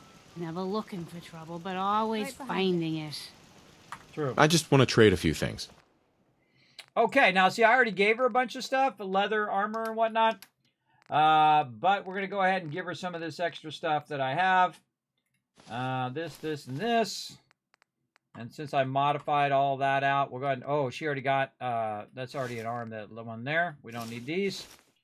Let's see. What else has she got that I might want to give her? And I'm letting her go without the hat because I think it's cool. Maybe I'll give her maybe like a DC guard helmet. Huh? Speak Oh, up. go Mama Murphy. She actually looks really cool in that. All right, fine. I don't normally dress up Mama Murphy, but there we go. All right, now the rest of this loot I could give to all of these people, but I'm not going to. You know what I would rather have? Dollar bills. That's what I would rather have. And I'm going to go find my girl right over here. She's my sweetheart. I'm going to go see if we got more purified water in here while we were working. There's another 10 grand, everybody. That's 20 grand right there. See, now again, look how fast it's scaled up. You see how fast it's scaled today, everybody? We've been going about 5 hours, and we probably 10 times... Time to do business? 10 times the amount of cash that we've been making. Just by purified water. All right. Barter. I'll take a look. Sure. Here's what I got. Now, it's time to buy out everything she can, everything we can buy from her. All right. Mines, pistols, we don't need those. Grenades, no. Revolver, knuckles, bats, no. Pipe pistols, no. Bats, pipe pistols. Automatic rifles. Oh, shotguns are good. Normally I keep those, but all right, what else we got? Athletic outfits now. Raider armor. Cushion Raider armor. I'm a little tempted to keep this just for fun. Maybe just to make some guys out of that. Maybe we will. We'll just keep that. All this leather can go now. Foil leather, long johns, leather, Raider stuff can all go. Raider, road leathers, second hood, and then other leather. Make sure I got all mine. Arm right and left, chest, arm left and right, and then my jumpsuit. And then eyeglasses, and then of course I have my helmet up here. Now in Fallout 76, you can rename your helmets and your eyeglasses and all that stuff. You can rename all that stuff. Now just with what I just did, everybody, that's 783 right there. So we can start trading some stuff out. So what I like to do is just go ahead and do kind of like the first trade where I'm going to go ahead and just get enough to where I can get this and then also get, you know, some of her caps. There we go. All right, so we traded that. So just in case things get messed up, we don't have to do it again. Then I'm going to get rid of everything else over here. I don't need any of this. Again, I like to keep my inventory nice and clean. Over here, some mods we can sell. Let's sell this 38. We don't need that. Gamma, shotgun. All right, I think we're looking pretty good. All right, now she still owes me 558 caps, so let's keep on keeping on. Right over here. And we're going to try to get that down to about 83. Nope, still not there. Okay, so let's go concrete, which would be 194. And then I owe her 8 caps, right? Now, this is the moment, everybody. This is the moment where I dominate this game. And you're here to see it happen live. Watch this. Boom! That's 13,000 purified water worth of caps right there. So I could literally buy out every single thing that she's got. But do I want to do that? I'm going to get a lot of resources. I could take this 13,000 caps, go back to Vault 81, and get that 12,000 armor that I could use, the Overseer's armor. But here's the thing. If I do this and get more resources, then I can go build more purifiers, and then I'm going to double up again. So instead of having, 13,000, I'll have 26,000, right? So at this point, this is what I do. I literally buy every single thing that she has. And then I go ahead and just count it off, and she still owes me 152 caps. So what I do is I go in and just bring some of that purified water back out, roughly about how much ever caps that's going to be, the difference. So let's call it 60 caps. So we'll go ahead and do 60. And the cool thing is it doesn't do the exchange until you're ready, until you say, yes, I'm ready. And that's one of the things I love about Fallout 4. Now, it says the vendor doesn't have enough caps, so I'm going to give her an extra cap just so I don't have to worry about the math. And bam, I just did 13,000 caps worth of a trade just now. That was 13,000 caps, everybody. And I bought out every single thing that she's got. Right? I bought out every bit of junk that she has for the first time in this playthrough. And you'll see me do that not only with her, but with everyone in the entire game. Now, there's another 432 here. Maybe I can, you know, put a few more in there. And then see if I have anything else to sell. I can sell some fusion cells here. Like this.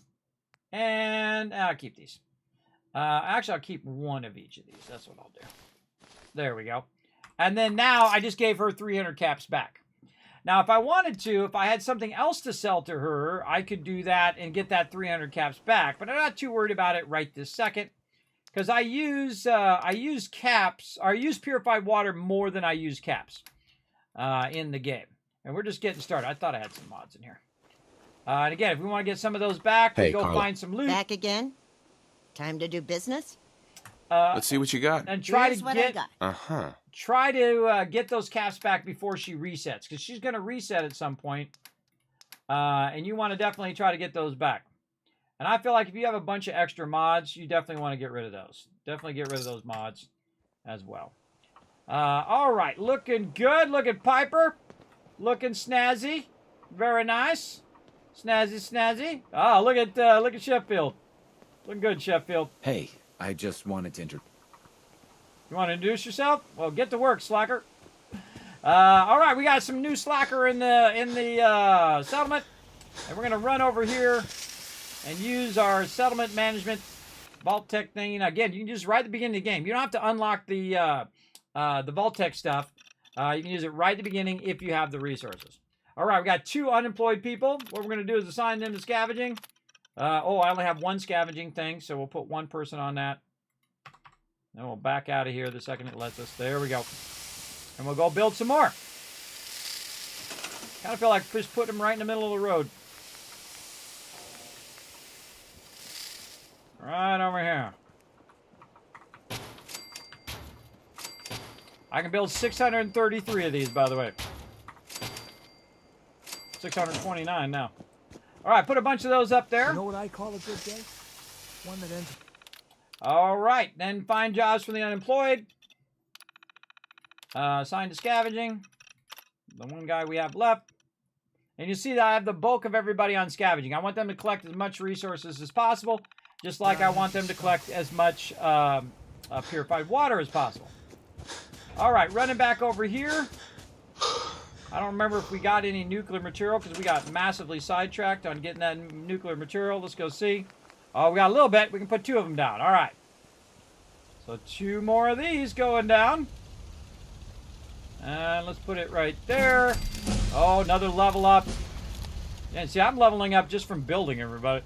Just from building out my settlements. I'll be jamming my levels here from all this building. All right, now that's going to be 4 more water purifiers. So let's go do that. Hopefully we have enough various resources. Let's go see. Oh, I can do 7 more, but I only have power for 4. So let's go ahead and just do 4. Try to keep up with... when you're putting them down, you want to put down the power and then say, okay, I have enough for 2. And then put down the thing and say, okay, I have enough for 2 more. Now, by the way, see I'm using the left and right mouse button.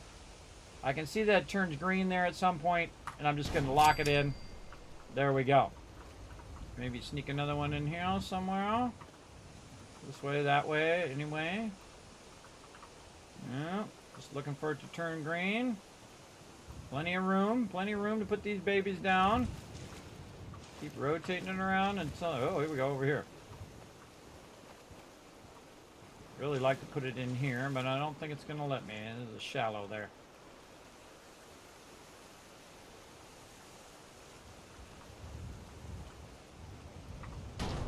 Okay, put them down. Make sure you lock them in right away. Otherwise, you're going to forget, and you're going to have useless water purifiers over there. And there we go. All right, so we put we can put 2 more down on top of these. And this is just nothing but rinse and repeat, everybody.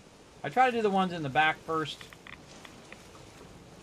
You're going to get radiated unless you have the perk that keeps you from getting radiated in the water. Number 1. And we'll try to sneak another one right there. Very nice. And you're like, Kismet, you can't do any more than 999 water. By the way, 999 water running at Sanctuary. And I am currently level 13. Right there. Now, if you want to know how much water you have beyond 999, you can go to your data, you can go to Workshop. I suggest to be there when you're checking it. Here at Sanctuary Hills, we're producing 1,040 water. So if we go into our settlement overseer and we put 1,040 in there, we're now producing 16,000 caps worth of purified water every couple days in game. So again, scale up, scale up, scale up. Now my biggest problem right now is, of course, doing the larger power. But I do have the smaller powers that I can get away with since I don't have nuclear material. I can do 7 more of these. And that's exactly what I'm going to do because I can also do more of the other ones. So I just constantly upgrade, upgrade, double up, double up, double up. Right? This is like when you go to the bank and they offer you compound interest. That's what we're doing. We're compounding the interest on our purified water. Or compounding our income on our purified water. Right over here. And we are going to do power. That's what we're doing. So we're going to use the smaller generators because that's what we have the thing for. And I do these in pairs of 2. So you do 1, you do 2. Make sure you tie these into the rest of the power. And that's going to be 2 more of these water purifiers. And I just go back and forth. So I make sure I don't do too much purifiers for how many? Oh, I got 2 left. And the reason why I got 2 left is because some of it was used over there on the power. We'll just double check all of this, see if it turns green at all. I like to kind of spin it like this. I'm holding down the left mouse button on the PC. If it turns green at all, that means there's a spot there I can sneak this in. Now, and we can get that in there. But let's try to get this back here. Maybe way back here. Let's try way back here. Very rare to get them way back there. Right over here. I'm going to get a little radiated, but that's okay. And then nudge it as close as we can to this one. Back as far as we can. I'm using A, W, A, S, and D. Close enough. Oh, I got it backwards. I got it backwards. That's okay. That's okay. We want it backwards in this case so that we can run it up against the shore over here.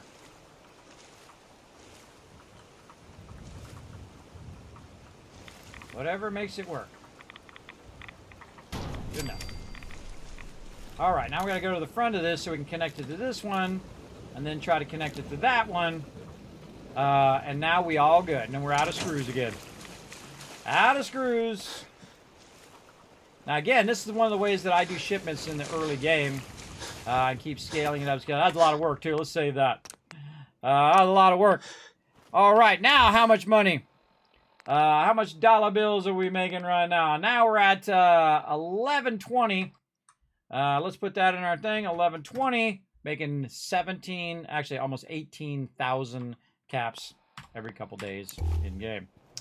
Very nice. And of course, again, keep pulling that purified water out of there. Keep putting it in a thing. Now, they actually have a contraptions workshop, which will pull it out of there for you automatically. I've done that in the past, where I actually had 3 of them pulling it out of there. I'm not going to do it right now because it's unnecessary, but if we get to that point, we will get that going. And again, I double check to see if it's reset. Everything else in here, hit T to drop any other resources I have. Let's go have some fun with these helmets here.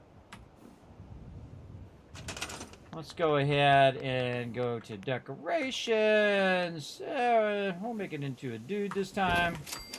And then we'll go ahead and just put this armor straight in here. See, I like to go ahead and get the different outfits, then put all the different outfits in order, so you can see all different ones. So there's different levels of it. There's light, heavy, and then or light, medium, and heavy armors as well. So there's different variations on certain armors. I really like the helmet on this one with the built-in glasses. That's pretty cool. Very, very cool. All right, Trash Can Carl, I got nothing else to sell you, but we do have a level up. Let's see, level 13. Let's see what we got. What is on our perk order list? Gun Nut 2. Oh, look out, everybody. Look out. We are on a roll. We are on a roll. What the heck did I do? There we go. On a roll now. We are cooking with gas. All right, let's go ahead and upgrade our Overseer's Guardian again, even though we just upgraded it. Let's upgrade it again. All right, back to the weapons workbench. Overseer's Guardian. What do we got now? All right. Oh, we're out of screws. Oh, the tragedy. The mayhem. No screws. We used it all up. But that's okay. We can buy some more. Double check again before I go. Again, let's just save over here. We got to hunt down some more screws. Now, another thing we want to do is look at Sanctuary here. Is it now at 15 people at this location? So we're going to note that over here in our thing. We went up by 5 people. Wow, okay. Let's check our food. Our food is currently at 25 with water, 1040, which we already did. So this is 25 or 1120. Our power is now at 146. Now, the reason why you want to do this is if your settlement gets damaged, you can also come back and say, what was my power supposed to be at? Oh, was it supposed to be at 146? Okay, I know I need to go around and repair some of my power. Very, very useful. Oh, man, we hit 79 happiness already. Absolutely crushing it. You want to hit about 80% happiness. That's a good balance between all of those. All right, awesome. All right, we are absolutely cranking. Let's go ahead. You ready, Piper?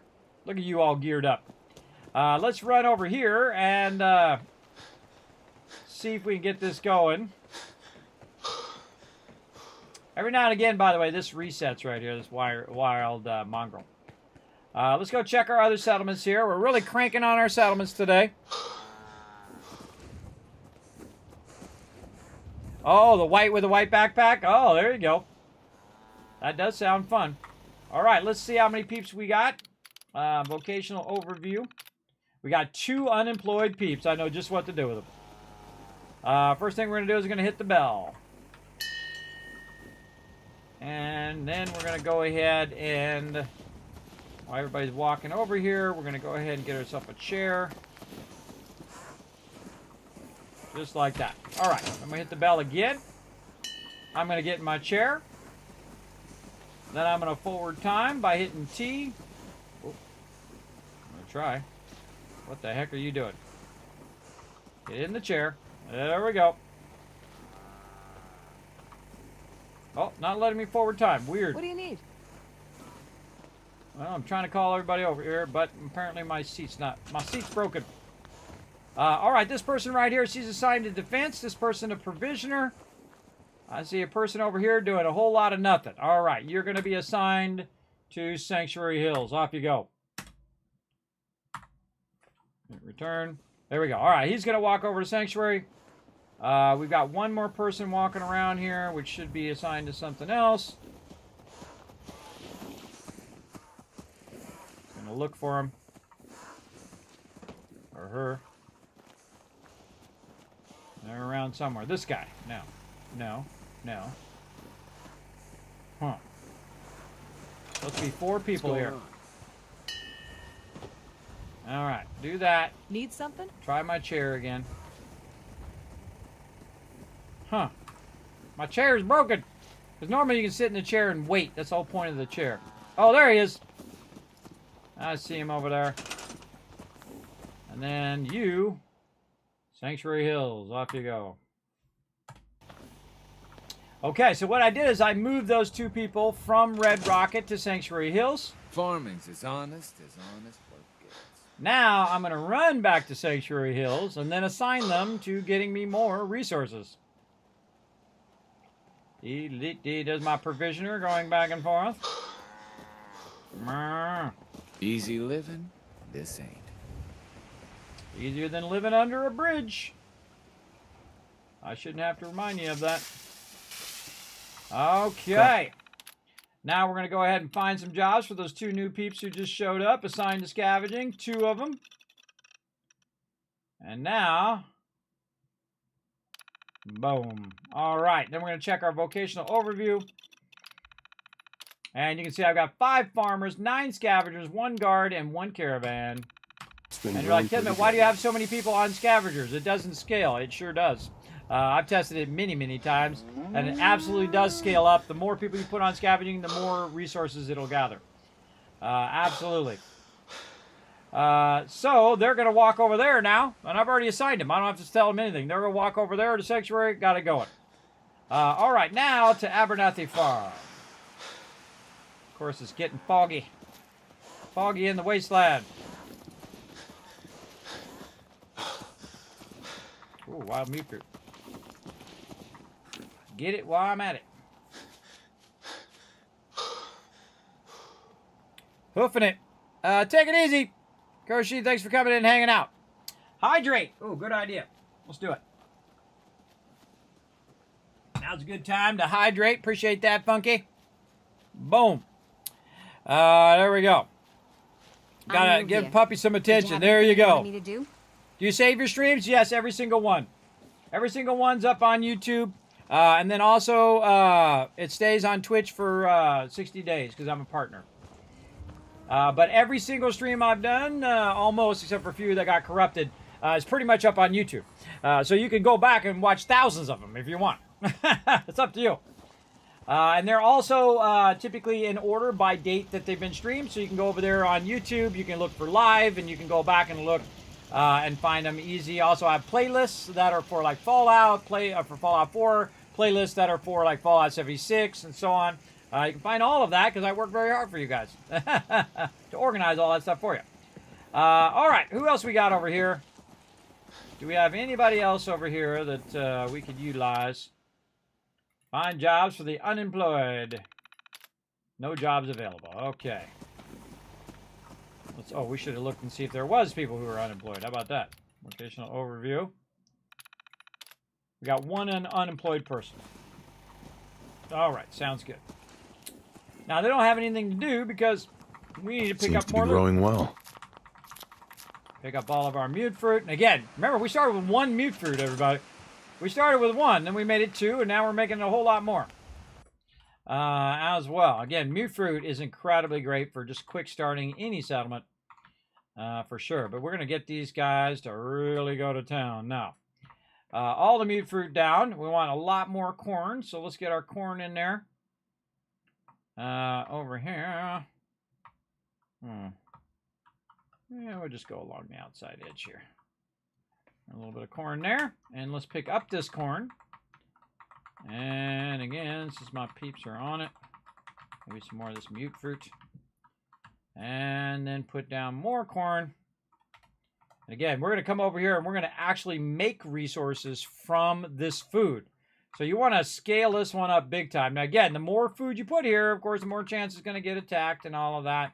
I'm just kind of putting it down randomly right now, just to make it easier. Then carrots. Let's pick all those up. And then I'll just put some carrots down in between here. There we go. And again, I turn off the sound when the NPCs are being too annoying. Oh, can't fit that in there, huh? How about on this side? Yeah, we get a couple over here. All right, that should be more than enough to assign someone to farming. Let's go see. All right, find jobs for the unemployed. Assigned to farming. The 1 guy. Make sure to stretch, bro. Yes, I did. I did stretch earlier. What are we at now? Oh my God! Another 2 hours went by. All right, we'll give it another 30 minutes. Hey, Siri, set a timer for 30 minutes. Hey, Siri, set a timer for 30 minutes.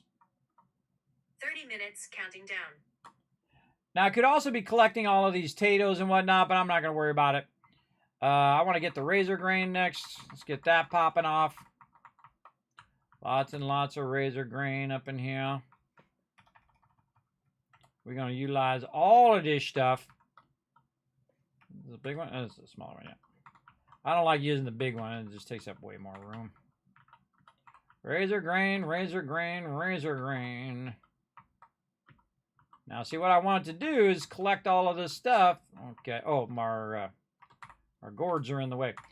What I wanted to do is collect all this stuff and put it in the workbench. So they're collecting so much food, it's beyond the amount of food that they're eating. And then I'm going to have a bunch extra, and then I can just go to the workbench and make myself a bunch of other resources that come from these resources that I put down here. We also have some more mute fruit. Let's throw that down. And again, as we get more people here, we'll just keep putting them on food. There we go. Now, we could have also sent them over to Sanctuary, but I'm kind of building them both up at the same time. All right, that was a lot of work. Let's save. Good stuff, good stuff. And now it is time to pop back over here to Starlight Driving, because I can see there's 7 people over there. And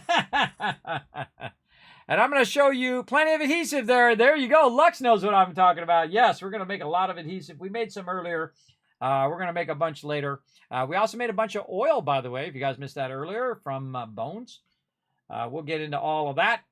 But right now, we have 7 people over here. We only need 3. So again, we're going to go ahead and hit the bell. Let's see if it actually lets us sit in the chair this time. There we go. All right, I should say wait like that. Now what I do is I forward time by 1 hour, and then all of a sudden, whoosh, everybody just shows up kind of like where you're at. And you're like, well, where's everybody at, Kismet? They're usually behind you. And hit the bell again. And then I can go ahead and check these peeps, right? This person not doing anything. All right, you're moving to Sanctuary. Off you go. What are you doing? You're doing food. You're doing defense. Oh, actually, I only have 4 people here. Let's see. Food, defense. Brahmin is unassigned. Oh, I got to put my thing down for the Brahmin. Let's put down his Brahmin feed tray. It's funny, by the way, even when you're pretending to put it down or you haven't even put it down yet, they'll start walking toward it already. So you'll see them start to walk toward that. And there's somebody else over here. That's Piper over there. Another Moo coming in. Oh, we got 2 Brahmins. All right. All right, well, let's get 2 of these over here then. There we go. Just keep those Brahmins off to the side, out of the way. Crazy Moo-moos. They produce fertilizer, by the way. There's got to be somebody else around here. Oh, there, Provisioner. Oh, this lady. All right, you're going to move to Sanctuary as well. Boom. Now, how do you know if you've already moved them, everybody? If you go to somebody like this and you say it again and you notice that Sanctuary Hills is not here, then you know that they've already been sent there. And then these other 3 people, this person is the farmer, this person is doing the defense, and then this one right here is doing the provisioning. So everything else is good. Now, actually, what I want to do is you can actually tell them to go to Sanctuary, and then you can change your mind. You can come back and say, you know what? Actually, lady, I want you to go to Hangman's Alley. So I'm going to go ahead and tell her to go to Hangman's Alley. Or I can say, you know what? I don't want you to go to Hangman's Alley. I want you to go back to the Red Rocket or to Starlight Drive-In, which I can then retell her to go there again. And you can tell provisioners to switch to food or tell them to go to defense. You can always change their job. So now she's going here, and now she's going to be part of this. See, it went back up to 4. And now what I'm going to do is tell her to be the supply line to Hangman's Alley. Now, the reason why I'm going to do that is so that Hangman's Alley instantly now has all of the resources. You can see Provisioner now. And she got a long way to walk, too, everybody. So she's got to walk all the way from here, all the way down to Hangman's Alley, which is way down here. So she got a long way to walk. Now, we're going to, get some stuff in between, which will help her later. But she's going to have a fun time going back and forth. Now, of course, I'd love to give her a 50 cal or a Gatton laser to help her out. But for right now, we're not going to worry about it. Okay, now we can go to Hangman's Alley over here. Now that we got that done. Actually, let's save. We just did a bunch of stuff there. Let's save. Then go into Hangman's Alley. Down here. And then we're going to set up another beacon to get even more people to show up. And I suggest to get as many of those beacons going as you can, so you can get as many settlers going as you can, so they can collect as much loot as they can as well. Oh, look at that one. The Chinese grenade launcher. Very, very cool.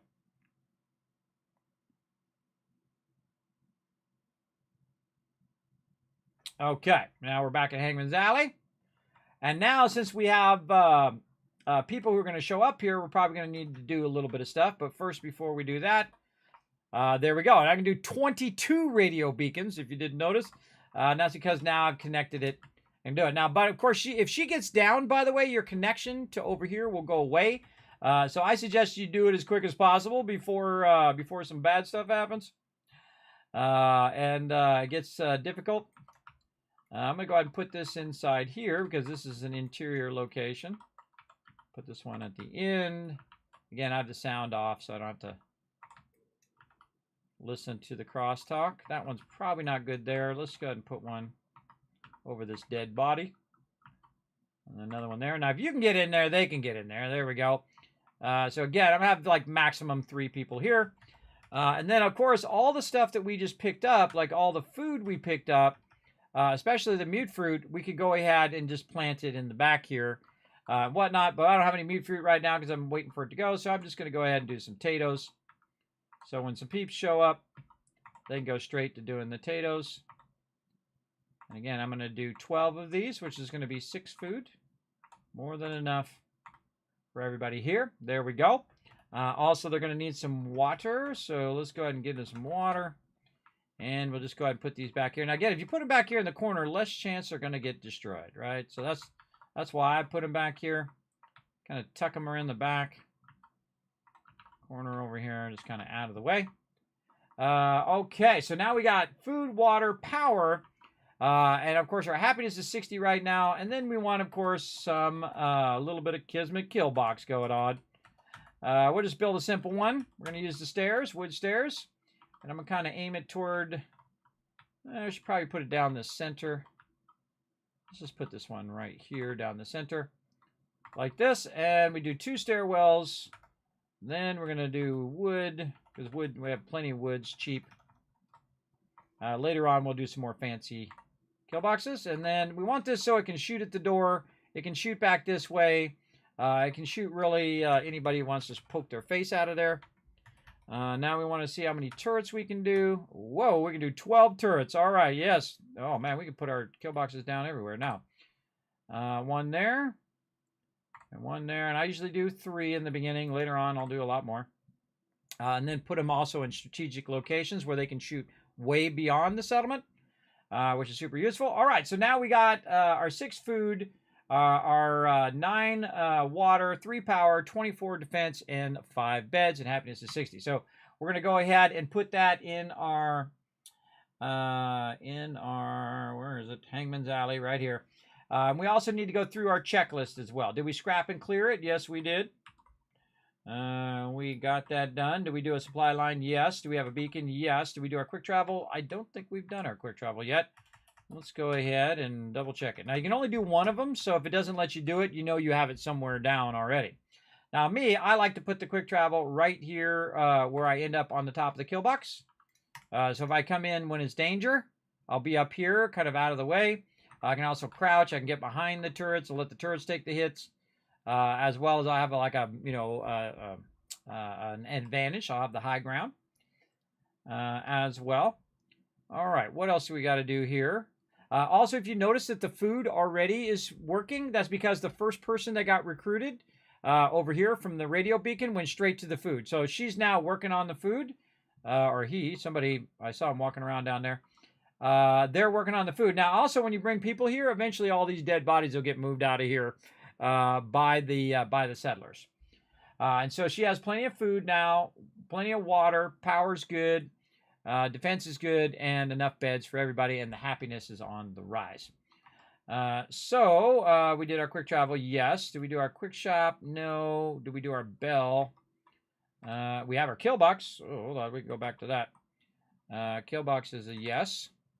We got to put a siren. Oh, we got to do sirens in other places too. So since we have the power that's going to the recruiting thing here, we can go ahead and also put our, oop, that's not it. Under resources. We can put our siren in. Now our siren, it's that dude right there. The siren alerts everybody when they're getting attacked, and the settlers themselves will flip the switch and do the siren. I hate the sound of the siren. Look at this guy. He's looking at all the dead bodies. And see, yeah, he's working on the food. Okay, so he's doing that. We could probably set up some of these so the next time we come by, we can just auto get him to do that.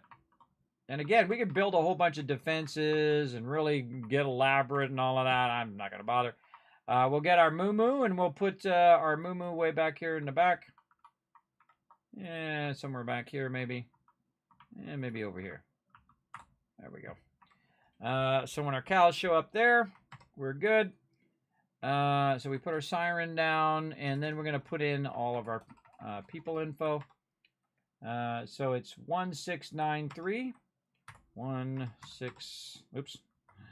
And then backwards. 6, 9, not there. Nope. 3. Oops. Hit F11 by mistake. Defense is 24,560. 24, 5 beds, and 60 happiness. And there we go. See, that's what's so cool about the Settlement Overseer is it makes it really easy for you to remember what you've done and what you still need to do in the game. Now, let me go ahead and get the bell in there as well. We'll put the bell right over here. That calls everybody to the bell if I'm looking for them, if I want to do that. Let's go ahead and get our chair in as well in case I need to forward time. We'll do something like back over here. Then we also want to start making sure that every single location has the vault-tec terminal like this. And this is another thing you can put right here. These three things go together really well. The recruitment beacon, the siren, and the vault-tec population thing. Let's move this a little forward. Let's turn it around so it's easier to put to here. And then once we come in here, we can manage anybody new. And we'll kind of move this off to the side just to get it out of the way. There we go. All that looking good. And then also we can go in way to the end over here where I actually have a note whether it has a vault-tec computer or not. And this is Hangman's Alley right there. What else? We got workbenches, living quarters. No, we haven't done any of that stuff. We did 2 troughs here. And we'll come back to all this the other stuff beyond there. That's for later game. Right now, we're just trying to get the basics. We got the bell in now. We don't, we'll say we have a quick shop because we have all those things. So where do we need a siren? Abernathy Farm, Red Rocket, Starlight Drive-In. We need our sirens in. Again, it just helps them defend the settlement a little better. And all right, that's good. Let's save that. All right, awesome. All right, now we got another one recruiting people and connecting. Now remember, I haven't had to do any quests for Preston at all. I actually told him no. I don't want to do any quests for you.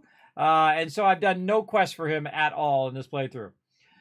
Which is awesome. And he doesn't keep coming up and say, Kismet, I got another quest for you. I got another quest. He doesn't say anything. It's the first time I've ever done that, where I just said absolutely no in the very beginning that I'm not going to help you, Preston. And then he hasn't been bothering me at all. It's pretty sweet, as a matter of fact. In fact, you don't even have to talk to Preston, by the way. You can just skip Concord and never talk to him at all. And you never get anybody to go over there. And then you just get enough resources to start a radio beacon. And then you just get random people. And you never get Mama Murphy or any of those other people. You just avoid Concord, which is kind of a funny way to play through. I still haven't got to Nick Valentine yet, but we're working our way. Okay, so we got that done. We updated Hangman's Alley. We have some other settlements here that we have to do quests for. I'm not going to do that. Starlight Drive-In is back to 5 now. Let's pop back over there. Pop back over there. Batman versus Superman, I have seen it. It was okay. I feel like the biggest problem with DC is their terrible writing. I mean, they got great characters. They got Batman, they got Superman, even, Green Lantern if they had better writers. I mean, geez, that Green Lantern one was terrible. I've actually watched it twice, though. I I was like, maybe I was like jaded when I watched it the first time. No, it's not good. And again, I don't blame the actors. I blame the writers. The writers just bad. Just bad writing. Well, sometimes lazy writing too. Oh, there's a new person here. I can tell. She's walking right toward me. No. This is the new guy. This is the new guy. You. Oh, Sanctuary is full. See how it's grayed out? We've maxed out Sanctuary. All right, now go to Abernathy Farm.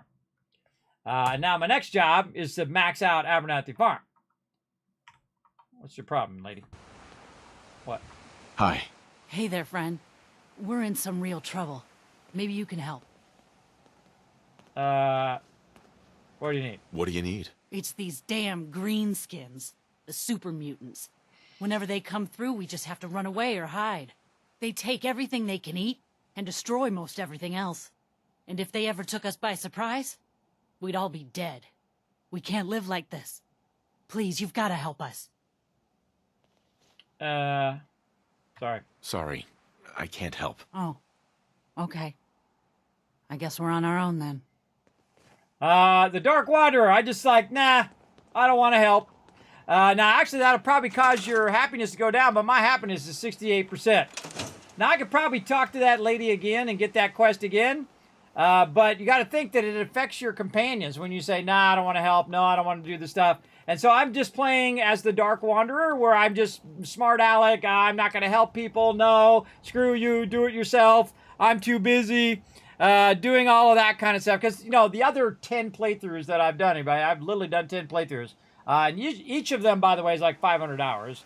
Or in that area, between 200 and 500. I'm always the nice guy. I always help everybody. And by now, by the way, I have Cogsworth already at max affection. I've got Piper already at max affection. Just because I'm doing such nice things for people all the time. But I feel like in this playthrough, we're just going to be a complete jerk and see what happens. And I've seen some new stuff I've never seen before, which is pretty cool. All right, back to Sanctuary. We've maxed Sanctuary out now at 19 people. And the reason why it's maxed out now is because of my charisma. I have 9 charisma. And so it's going to max it out at a certain level. Now, when I get to 10 charisma, it's going to allow me to have more people. And then if I have charisma outfit, which I will get eventually, then we also get even more so from that. Okay, let's first check our purified water. Oh, yeah, 836 purified water right there, Like you're everybody. about ready to topple over. Put that right in there. And again, you see, my momentum is unstoppable now. It is absolutely unstoppable. I'll make so much cash that I'll literally make millions, billions, and trillions with a T of caps. Now, if you are new to my stream and you're like, Kismet, have you ever earned a trillion in game? Let me dazzle you guys for the guys who've never seen it. Boom, right here. This is January 5th of 1986, before some of you, not all of you, were born. That's right, I was playing a game called Taipan on the Apple II way back in the 80s. And I played this game from like the 1700s to the day I was actually playing it on January 15th of 1986. And you can see how much money I have in the bank right there. And that's the first time I've ever seen the word trillion at age 15. So 2.5 trillion right there. So, you know, if I was doing it back in the 80s, you know, I'm rocking it here in the modern world. So there you go. A little bit of Taipan fun right there. Really fun game. It's you do trading of, you grab arms for 50 and you sell it for 100 and you go back and forth and trade a bunch of resources. You got to fight off pirates and all that stuff. Reminds me of Skull and Bones, by the way. And of course, Sid Meier Pirates and all those other games like that. Really, really fun game.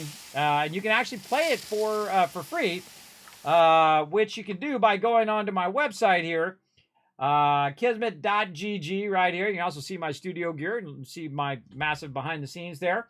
You go to top games right here on Kismet.gg, and these are all the games that I'm playing and that we're playing as a team. And of course, I update them every now and again. Of course, we change them from time to time as well. But if you're looking for my top games, they're right here. My favorite games of all time, of course, Ultima 4 is my favorite game of all time. It's the grandfather of all RPGs. Reason why we have Fallout today, everybody, you can thank Ultima 4, and of course, Richard Garriott, aka Lord British, who invented the modern RPG. But if you go over here, and there's a little button right here, you can actually play it online. So you can put your name in and you can play Taipan right within the web browser. So if you're on mobile or desktop or whatever, doesn't matter. You can play it right in there. So I put that in there. Of course, a whole bunch of other, games, modern favorite games, all-time favorite games. And of course, what Learn to Play is over here. I've been doing with my team. And so on. Now, of course, you also click on these. You click on Astroneer over here. Boom, it's going to take you over here and get you 15% off. So yeah, hooking you guys up right there.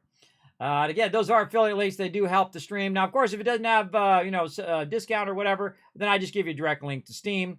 There is no affiliate stuff with Steam. So you can just go right there, pick up Fallout Shelter, another fantastic game. So feel free to check that out, kismet.gg. Very easy. Okay. Now, we got all that going. We came back. Hey, Piper, get over there. I need to use that. Nothing stays hidden forever. Please.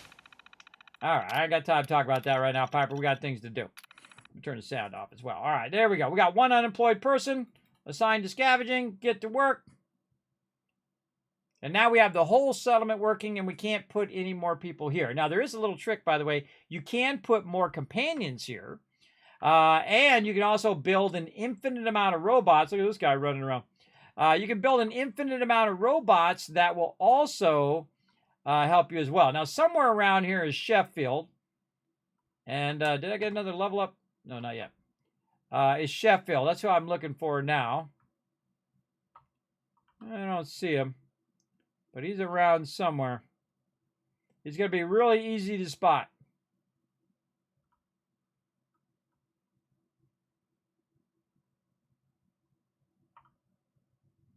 Where are you, Sheffield?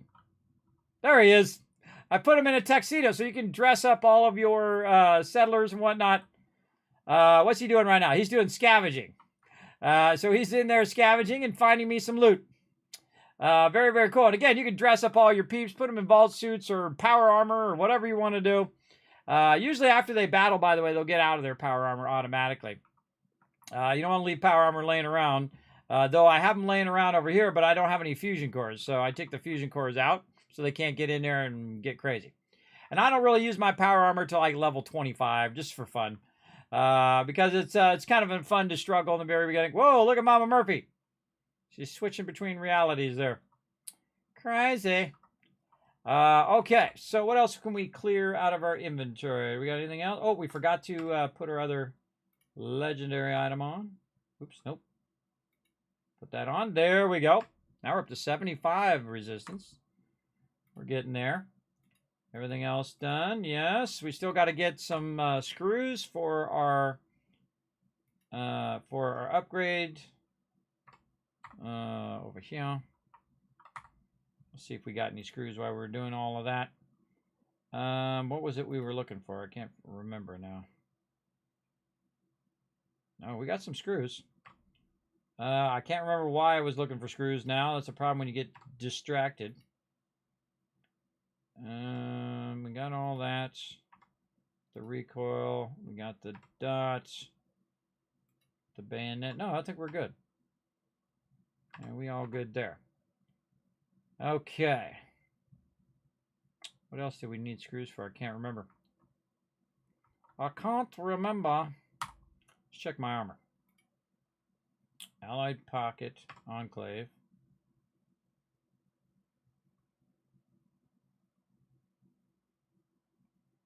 Oh, that's combat armor. Yeah, I forgot. The Destroyers is combat armor. Okay, so we got all that done. What else we got? No more purified water. Now again, I took the purified water out and I put it in the little storage like this, little cooler over there. So next time I show up and I see Trash Can Carlos here, I can grab another round of purified water, and we'll literally have like 10,000 caps worth of purified water. Speaking of, is that Trash Can Carla there? Is that my provisioner? Oh, Trash Can Carla, she's back. She wants to give me some love. All right, let's run over here. Now, she's coming in, so there's no reason for me to run out. I want to get some more resources from her. Now, every time she comes back in, she's typically reset. So I'm going to run over here and do a little trick where I sit right here. That's why this chair's here, by the way. So I can just hit this forward time, and then all of a sudden, zoop, you'll see Trash Can Carla standing there now. There we go. And then we also check to see if it reset again. Nope, didn't reset, but we got a crazy ton. 800 in here. Come here, Trash Can Carla. And then, of course, she usually says the same thing over and over, so I usually mute her when we're doing it. And then right in here, just a bit of everything. You'd be surprised what people leave behind in the old roads. That's true. That's true. All right, lady. Barter. All right, you break it, you buy it. Okay, now, she got 277. Now, again, look for that combat rifle. Again, I'm looking for the upgrade for my combat rifle. See if there's any modified combat rifles with 308 mods, so I can take the mod off of that rifle and put it on my Overseer's Guardian. My Overseer's Guardian is already deadly, by the way. Oh, yeah, this is the DC armor I sold her. Oh, yeah, I think she didn't have anything. She didn't reset. Yeah, she didn't reset yet. Okay, that's fine. That's fine. We got other things we want to go get. Okay, that's 8,360 caps on me right now. Not quite enough from what I need. So here's what I'm going to do. I'm going to do a little trick. Come here, Piper. I'm going to trade as much of this with Piper as I can. Like this. And you can just act like you're going to trade all of it, and it will only trade so much. 289. Wow, okay, that was lucky. Look at this, 339 of 340.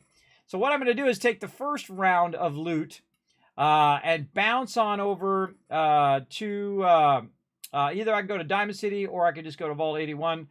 In this case, I'm going to... Oh, do I have enough cash? How much cash do I have on me? 811. So I could probably get some cash and then buy my house over here at Diamond City. Yeah, let's go do that. We're going to go to Diamond City. We're going to see how much it is. I forget, it's usually around 1,000 or something. It depends on what your charisma is. It depends on where your perks are at, whether you can get that home base.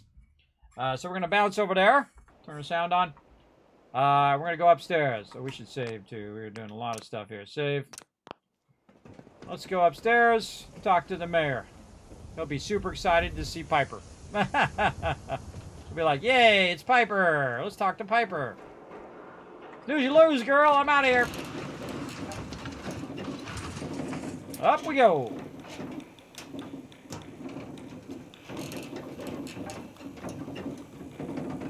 Full shot of Diamond City. I've fallen from up here before, and I've also jumped off by mistake. I thought I was in my power armor, and I jumped off and died. All right. Mayor's in no mood to talk about any of this synth nonsense. Unless you're looking for a housing permit, I can't help you. Synths? Wait, what was that about synths? Oh, no. I'm not saying anything. I like my job, thank you very much. Who are you? And you are? Geneva, the mayor's secretary.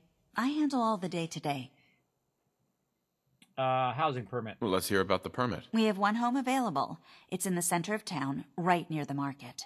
You can do whatever you like with the interior, and all the tools you need to make your own furnishings are provided at no extra charge.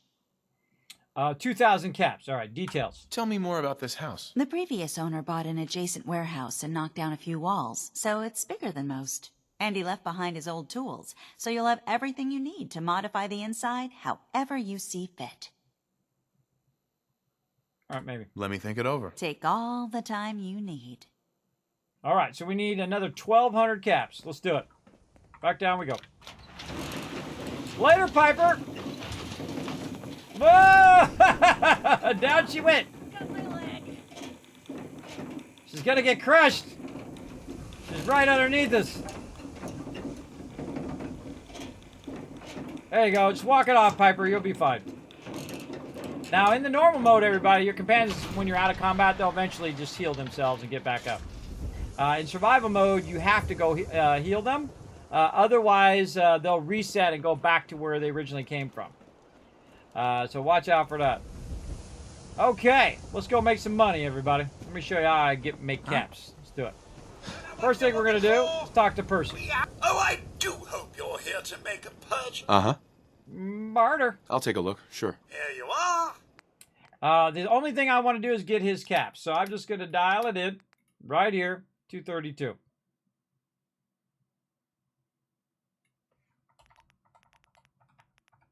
At 230, close enough. Boom. Got his caps. Okay. Now I'm going to forward time. Oh, time for a break too. I'm going to forward time. Do not steal the coffee pot. 12 hours. So that it's daytime and all the daytime vendors come out. My goal is to try to get 2,000 caps, which is not easy because they don't have that much in the beginning. Like 200-300. Even, you know, later when I want tens of thousands of caps, it'll be even tougher. Okay. Always raining and storming in this game. I don't know what the heck. All right, now talk to You the again. entrepreneur. All right, got plenty of supplies. Let's see what you have. A bit of everything. Okay, now make a note that she has different level of caps, right? And different inventory, a whole different thing of inventory that you can get all her stuff, and then also all of Percy's stuff as well. So 248. We'll just go 250. We'll go in here and see anything that's worth 2. Oh, she got an army helmet. Let's get some ammo. How much is this worth? Worth 6 caps. Yeah, close enough. Okay. We got that. Now we're going to talk to Arturo. Again, turn the sound off because it's raining and it's storming and people are talking in the background. Again, 351 right there. Let's go ahead. Dial that in. You'll see me do this a lot just to get enough caps to do stuff. 350 is good enough. And then next guy. This is what I call a cash rat, where you're just getting the cash. You're not getting any resources from them or anything. And again, I like to mute it so I don't have to listen to the same thing over and over and over and over, which they have a tendency to repeat themselves a lot. Let's just go 270, and then we'll give them a couple extra caps. Then if you didn't know, there's actually a vendor down here in Fallon's basement. Now that's some serious grinding. Yes, we're grinding it out. Of course, this is only day 2. This is episode 2 of The Dark Wanderer. Oh, what you got to say? Why? What's it matter? Because Fallon's isn't a charity. The clothes are for sale if you have the money. No lifting, all right? Sarcastic. People are stealing these clothes? Seriously? Yes, they are. So don't push it. Now that we understand each other, welcome to Fallon's. Happy to show you everything in stock. Fallon's basement? Fallon's basement. Interesting name. Yeah, it's ancient. There was a Fallon's here back even before the war. Granddad always said we had a tradition of quality and affordability. Guess affordability got too expensive for some folks. Damn thieves. And it ain't like Diamond City Security helps. Why doesn't Diamond City Security help you? Phew.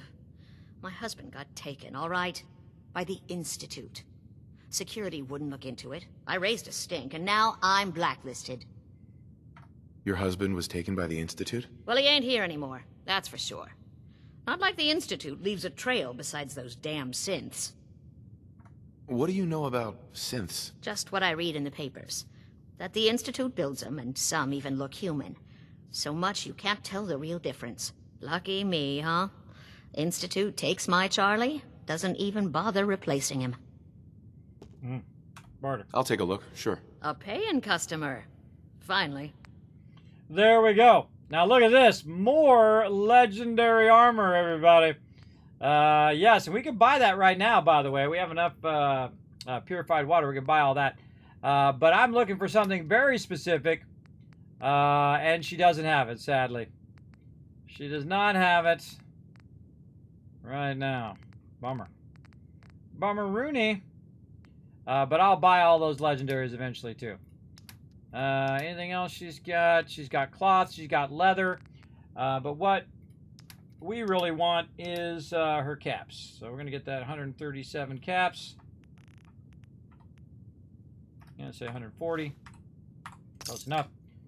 And you'll see me start to round up like that. So, because I don't have to do all the little, onesie, twosie stuff. I just round it up, give her some extra caps. I get every single cap, and then I don't have to worry about it. Now, the one who's going to have the most caps in really most locations is the doctor. The doctor typically does, and also your vendor who's a doctor as well. So I can go over here and I can find the doctor, which if I'm going the right way, this way. Hey, you were in the paper, right? Vault Dweller with 1,000 guinea pigs? What kind of twisted experiment was that? That's the first time I chose that Radiation option. poisoning is a common ailment, but we can cure just about anything. Barter. Actually, I need some supplies for the road. I suppose I could spare some stim packs. Good to know. Again, we want his thing here. So he's got 292, which is pretty decent. Again, later we'll come in and we'll boost all of their caps. Now, I have more than enough right now, but I do want to have more caps for other things. So we'll go 290. And then over here, we'll talk to this Got stoner guy. everything you could need. Med-X, Mentats, whatever. I don't want to get drugs. Did you say something about drugs? That's right. All the chems you need to fill out your lifestyle. Balance you out. Everyone here buys from me. Sometimes security needs a little psycho, or an engineer needs some Mentats. And heck, Rad-X is plain universal. Barter. I'll take a look, sure. Self-served medicine. All right, now I don't really want anything he's got unless he had great Mentats. Then I'd be all about that. But I'm 247 is what I want right there. Again, I'm just all about the caps at this point. 247. Let's go 250, close enough. All right, thank you. Look at this guy. He looks like he's up to no good, doing something sketchy. Talk to Takahashi. Do yourself a favor and What? just say yes. What are you saying? It's all he understands. Sarcastic. Tell me a joke. Tell me a joke. 5 hours later. Yes. Yes? All right, noodle cups. Now, here's a little trick, everybody. You want to get them 27 caps? Boom. Just use that purified water, because he actually buys purified water. Right over there. And plus, you can just trade it out for all the noodle cups if you want. If you're in survival mode, I usually grab these noodle cups, especially early game. But I don't need them now, so I'm not going to grab them. But I totally could if I needed to. Look at this lady.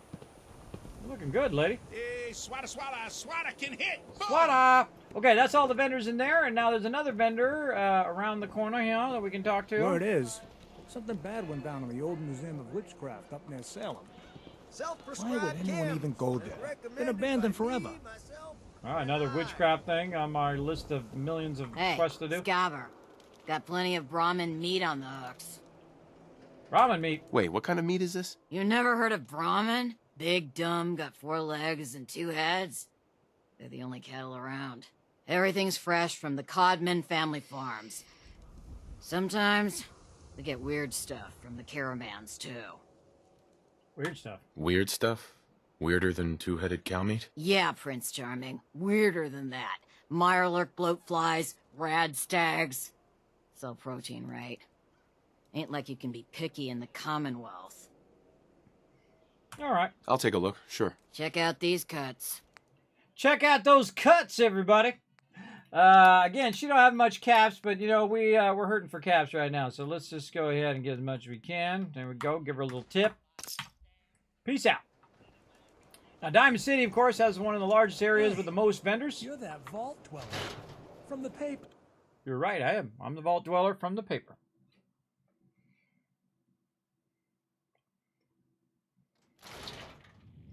Now, here's a little trick. See, he's going to have a quest for me, and I'm going to ignore talking to him, and I'm going to go find the waitress and talk to her instead. Everyone just buys the beer, but we have plenty of other drinks if you're feeling brave. Barter. I'll take a look, sure. Take a look. Now, I just want to get her caps. And again, you can see that most vendors will buy purified water, so very easy to just trade it out. All right, now you want to see how much caps I have on me now, everybody? Boom. Right there, 2,864 just in that moment. Before I had 800. So basically, I just got 2,000 caps from the vendors. So every time I run these vendors, I'm going to get 2,000 hard cash in my hand. So very, very useful to run around and do all of that. We still haven't got to Nick Valentine yet. Such is the way it goes, everybody. Such is how it goes. You definitely get distracted. Oh, see, look, there's a confidence man. That's actually one of my favorite quests. Busy. Sadly, we can't listen to the radio. Oh, I didn't talk to them. I didn't talk to them at all, but it still acted like I talked to them. All right, we gotta go talk to the lady. That's what we're doing.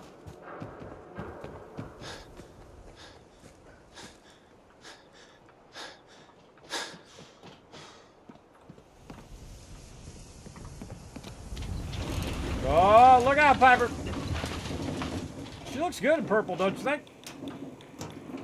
She's also got Vault 45 on the back.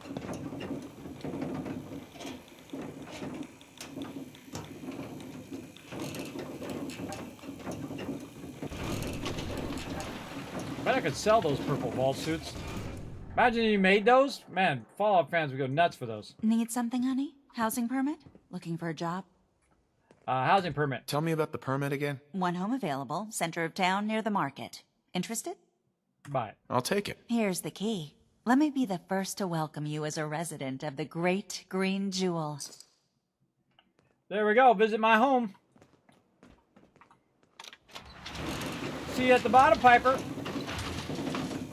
I'm gonna go snoop around. Now, a lot of times your companion will jump to you, especially when you're going up and down elevators. This one, not so much. Normally, she just falls off at some point. Or she'll run down, and you'll see her down here. Yeah, see her? She'll run down the other way. All right. Extra. Is your neighbor really human? We have the exclusive latest hairstyles from the upper stands. All right, here we go. Now, one of the drawbacks of home plate here is the fact that it is not connected to the rest of your settlements, and you can't connect it to the rest of your settlements. So, important thing to know. Now, the first thing I do is go around and grab all the resources. Scrap all the power. Oh, no, I want to leave that one for the light. Leave that one for the light. I'm not going to do it on this side. We can scrap this. Scrap all this concrete. We're just hitting R and then E. Scrapping all this stuff. Now that stuff's going to end up in the workbench. That'll end up in the workbench.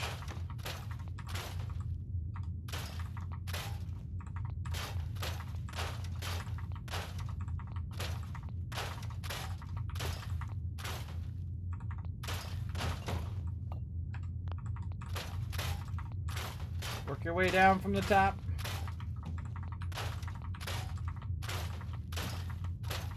This is just a bunch of free resources is all I see. Free, so well, it wasn't free. I had to pay the cash, but definitely get a lot of resources out of this one.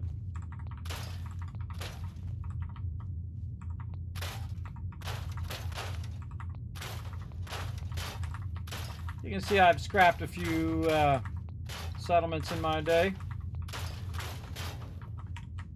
These ones will just pick up. Turn my light on.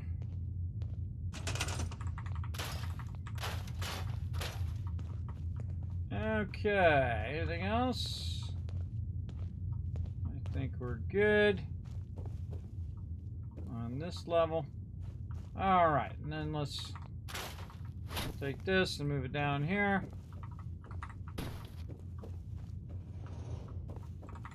Grab that. And I think we're good. All right, scrapped all that stuff. And then I put a bed right here so that I can get my well rested, or I can go ahead and forward time so that I can get the day and nighttime vendors. Now, at this point, what I want to do is go in and drop my purified water off. Now, you can also drop the purified water out there in town, but I'm going to drop that off. But actually, before I do that, I'm going to take everything out of the workbench, turn around, put the purified water in for later when I come back over here and buy stuff from Diamond City. I'm going to talk to Piper. Where to? Trade. Help yourself. And then I'm going to get the purified water from her. and put that purified water in. And again, this is going to allow me to buy a massive amount of resources. And then put that in there. And again, that's like 10,000 caps or so. Now, I'm still overburdened. Look alive. Not by much, though. So I would only put just what you need in here. Just enough to make you not overburdened, so you don't have to spend so much time, you know, taking stuff out of her inventory. I sort it by weight. Give her the heaviest thing. Perfect. Just let me know. And now I can fast travel. And so... Oh, I gotta go out of here first. I wonder if you have to go out of here. I don't think I've tried this in a while. I think you have to. Oh, you can travel from home. I didn't know that. You can travel out of the home thing. Oh, man, I've done that forever. Now we know. Don't forget the water on Piper. I got it. Watch that backseat gaming. But I took care of it.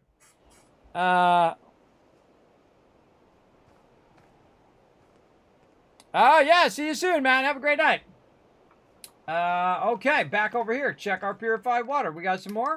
We sure do. Another 823. Dollar bills, everybody. I'm going to put it right here in the cooler. Right over here for a second. While we take all the rest of these resources, boom, put them in here for us to use. We're going to put in all these other random loot that we picked up in here, just to lower. Man, we're getting too many stem packs on us as well. We'll say 15. Good enough. Lunchbox.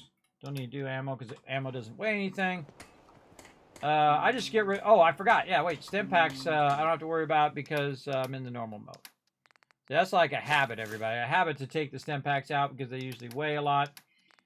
Both in Fallout 4 and in 76. Fallout 4 survival mode and Fallout 76 normal. You ready to help out? No. No, Preston. I've had word from a settlement asking for help. Later. I've done 0 things for Preston. 0 things for him. All right. Oh, we needed it for our weapon mods, right? Didn't we need it for our weapon mods? We needed more. What do we need? Screws. That's what we need. We need more screws. Okay. So, let's just go buy a bunch of resources. That's what we'll do. This trash can Carla's not over here unless we see her walking along. Yeah, look at Mama Murphy walking along. You never even know that's her. Walking along there. I always think that's somebody standing there. That's a mannequin. All right, let's get this purified water. Piper. What you got for... Trade. Give her as much as I can. I'm still overburdened, so let's take this out of here. For me.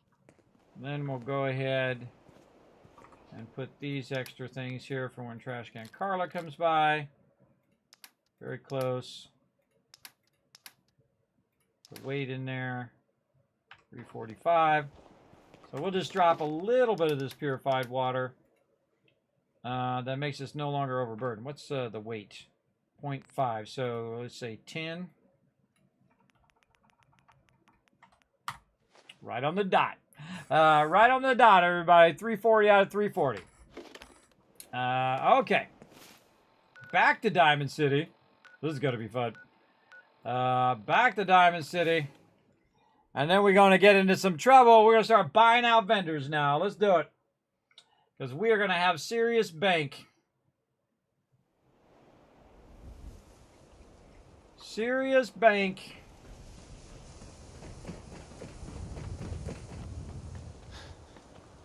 We making them dollar bills, everybody. Oh, I forgot to take my break, but that's okay. We got about 30 minutes left anyway. So we'll see how much of this we can get. What's up, Ice Cold Killer? Thanks for coming in and hanging out. Now, don't forget to hit that follow button, everybody. Appreciate you hanging out in the stream. Big time. Okay, now I'm going to take the purified water back out of there again. It's going to make me overburdened.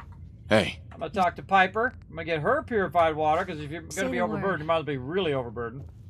By the way, if I was in the survival mode, it would break my legs right now. It does that in survival mode when you carry too much stuff. Pretty funny hidden thing in there. Okay, we got some serious cash, everybody. We're ready to buy out some vendors. Let's go. We're going to be doing it really, really slowly, though, apparently. Oh, I do hope you're here to make a purchase.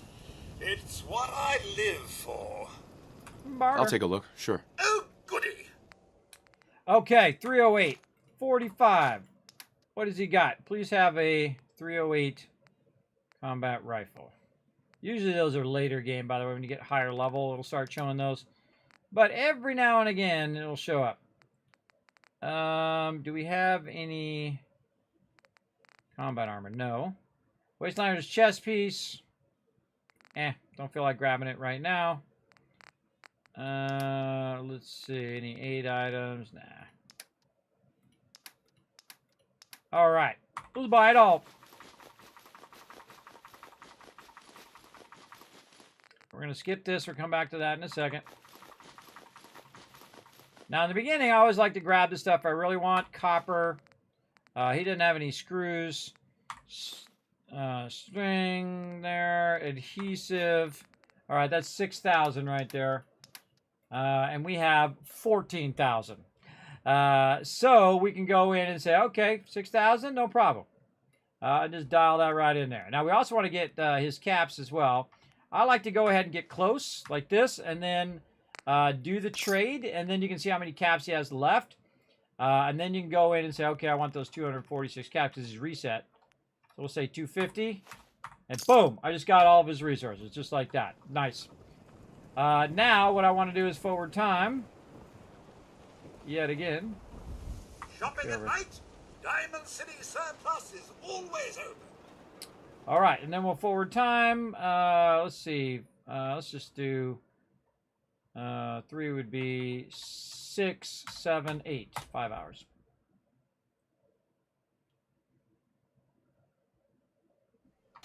All right. Then we're going to talk to my buddy Arturo.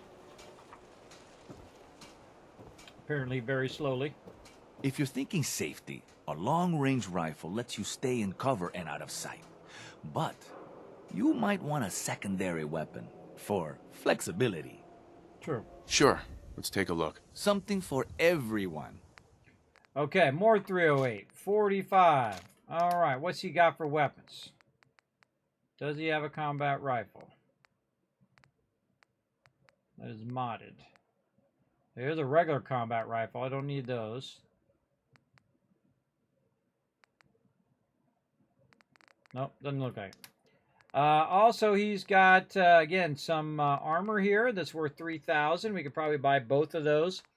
But we're not going to worry about those right now. He's got metal.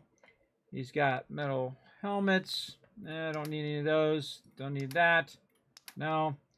I could definitely use some screws and copper. Gears or aluminum. Let's try to get both. Let's get it all. We're at 7,000, so we can dial in around 5,500, roughly.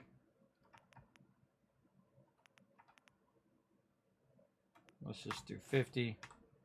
We'll give him some extra caps. All right, there we go. Got that going on, and we got the caps back. Anything else that we want to get? Why buy just an old... Now, don't be shy. You're never too old.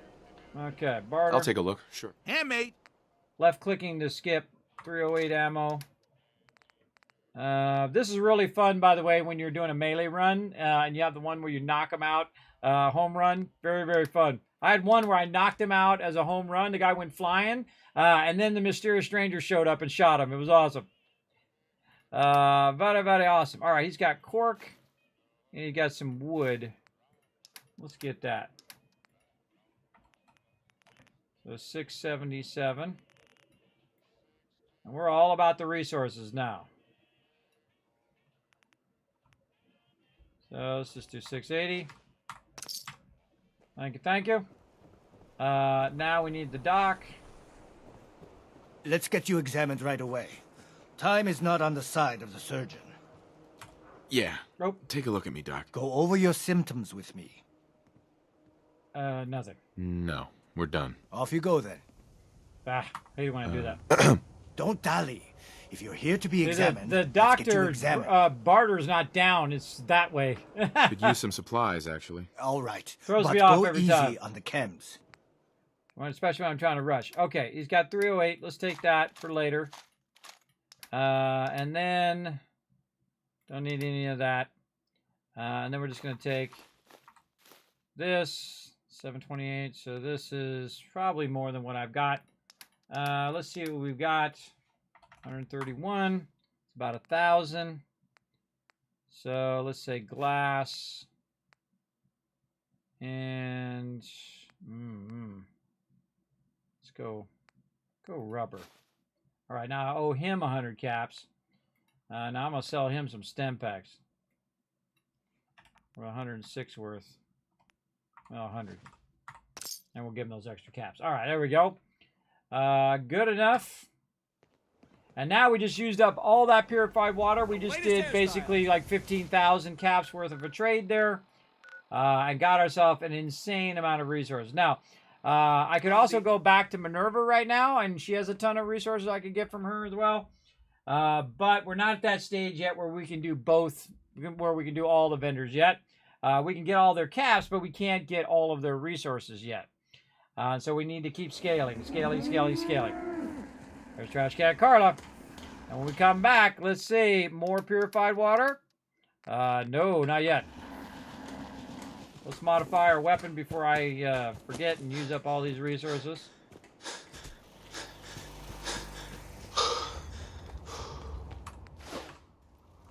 Yes? Off the bench, lady. Off the bench. There we go. All right, Overseer's Guardian. There we go. All right, now we can go from Hardened Receiver, which is going to be, I'll go over here, 103. Now it's going to be Powerful Receiver, which is 114. Which means it goes up by 13 simply by just upping that one right there. There we go. Long barrel, which is what we got. I need to have a higher gun nut there. Mute the sound. This is actually the best thing in there. I never changed that. Let's see. We can go to large magazine now, so we can have higher thing. Reload is slower, but you have more shots. That I'm going to keep the same. That's going to keep the same. All the rest is the same. All right. Now I'm at 114 damage. What I really like to do is go to this one right here, the 308 receiver, which you can't do until you are gun nut 4. So if I want to mod it myself, I could do it at gun nut 4. But if I find one, it's even better because I can do it earlier in the game. Very, very useful as well. So yeah, that Overseer's Guardian is epic. Epic level. Let's see. So we got that done. We did the things and the stuff and the things. We got our thing modified. We got our armor modified. We're producing about 1,000 plus purified water over here. Let's go check our power. We're able to put down some more generators. We can put down 3 large ones. Okay, so let's put down 3 more. And you'll just see me keep doing this. These generators, by the way, used to be so incredibly loud. They actually toned them down. They were so loud. That really tells you. All right, let's just put 3 generators down and see how much of that we can get away with. Boom. All right, so that means we can do 6 more purified water ones. How can we do? We can only do 2. All right, so we'll have to get some more. What's limiting us? Screws. We'll have to get some more screws so we can come back and we can do 4 more. But we'll just do these 2 for now. And I'm not being too super, worried about making it perfect for right now. We can come back and optimize all these later. Or you can do it while you're doing it. It's really up to you. Me, I just try to, kind of squeeze them in there, but I always come back and really spend some time optimizing it. Just want to get it up and running. There we go. So again, more screws. Let's go see what Trash Can Carla's got. Let's see if she's reset over here. Trash Can Carla is not over here. Okay, that's fine. We got 10 purified water in there. Check it again. Oh, yep. 839 again. Everybody see, look at the momentum I've got going now. It's just like every 2 seconds I've got more purified water. I go to Diamond City, I do some stuff over there, I come back, boom, got some more. Go back there. I can do that all day, by the way, and eventually just keep scaling to a high level. No Trash Can Carla, though. Now what we can do, by the way, is just sit here until she shows up. So I can just go ahead and say, okay, forward time by 5 hours. Normally, by the way, if you don't like the weather, you can just forward it by like 3 hours and then the weather changes. We'll go ahead and see if she shows up. Nope. And then we'll say, okay, what about 8 hours from now?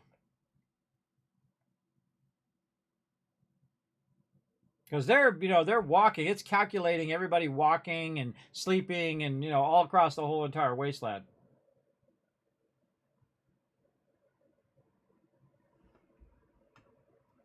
Coming down the way. Nope. All right, let's say 3 more hours.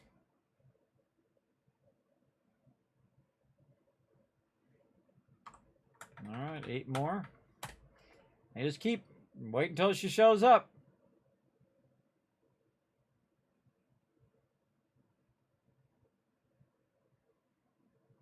There she is. All right. Also, we can double check and see if we got more purified water. Nope. And 848. And let's see if she has some more screws. Get out of the way, Moo-Moo. Crazy Moo-Moos. Crazy Moo-Moos. All right, girl. Come on. Oh, yeah. She reset. She has 308. She has 45.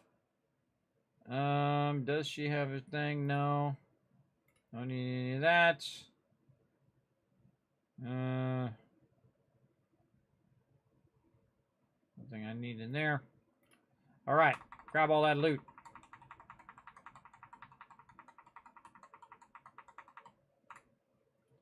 And all this loot. Okay. Yes. More screws, oil, crystal, circuitry. All right, about 5 grand. So we do this, 8,502, or 5,020. So I'm making about 8,500 every couple days. So if I just go to Diamond City, I come back, boom, another 8,500. I go leave, come back again, 8,500 every single time, and I can just keep backlogging it to where I have like 50,000 caps on me. If I wanted to, or 1 million, which you'll see me do at some point. Let's just go 50. And that's probably good enough. And then we also want to go ahead and get her caps. 231. So we just keep grabbing caps here. Let's just go 240. What she have that we could get for that value?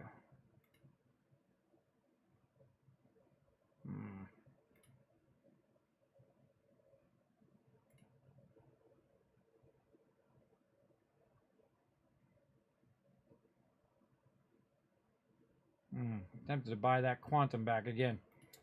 Let's buy some bobby pins. So it's worth 9. I don't really need the bobby pins, but I don't want to waste so many caps. I want to be a little bit frugal with my caps there. All right, we just basically bought out all the things that I want from her, and I probably could get some copper. Let's see how much I have left. Yeah, let's get some copper too while we're at it. Get some copper, 1935. Let's just go 1940. And I gave her 5 extra caps. All right, there we are again. All right, so we just got a bunch more resources, more screws. And we can put down more purified water over here. On this side. And again, just you can see it just keeps getting more and more. I can put 6 of them down now. More and more and more and more. Just keep this momentum going the whole entire time you're playing, and you'll be crazy rich like me. Like so. Again, any platform, doesn't matter what platform you're on, anybody can do this. This is non-modded. Oh, we leveled up again too. Sweet. Oh, that's going to be a tough one. That's going to be a tough one to squeeze it in there. Maybe over here. I'm spinning it so to see if it turns green. If it turns green, then that means I can squeeze it in there. Don't think so. We're going to have to go over here on this side. Go over here, and again, push it as far out of the settlement as you can so that you have more room in the settlement. Like that. And then this one over here, same thing.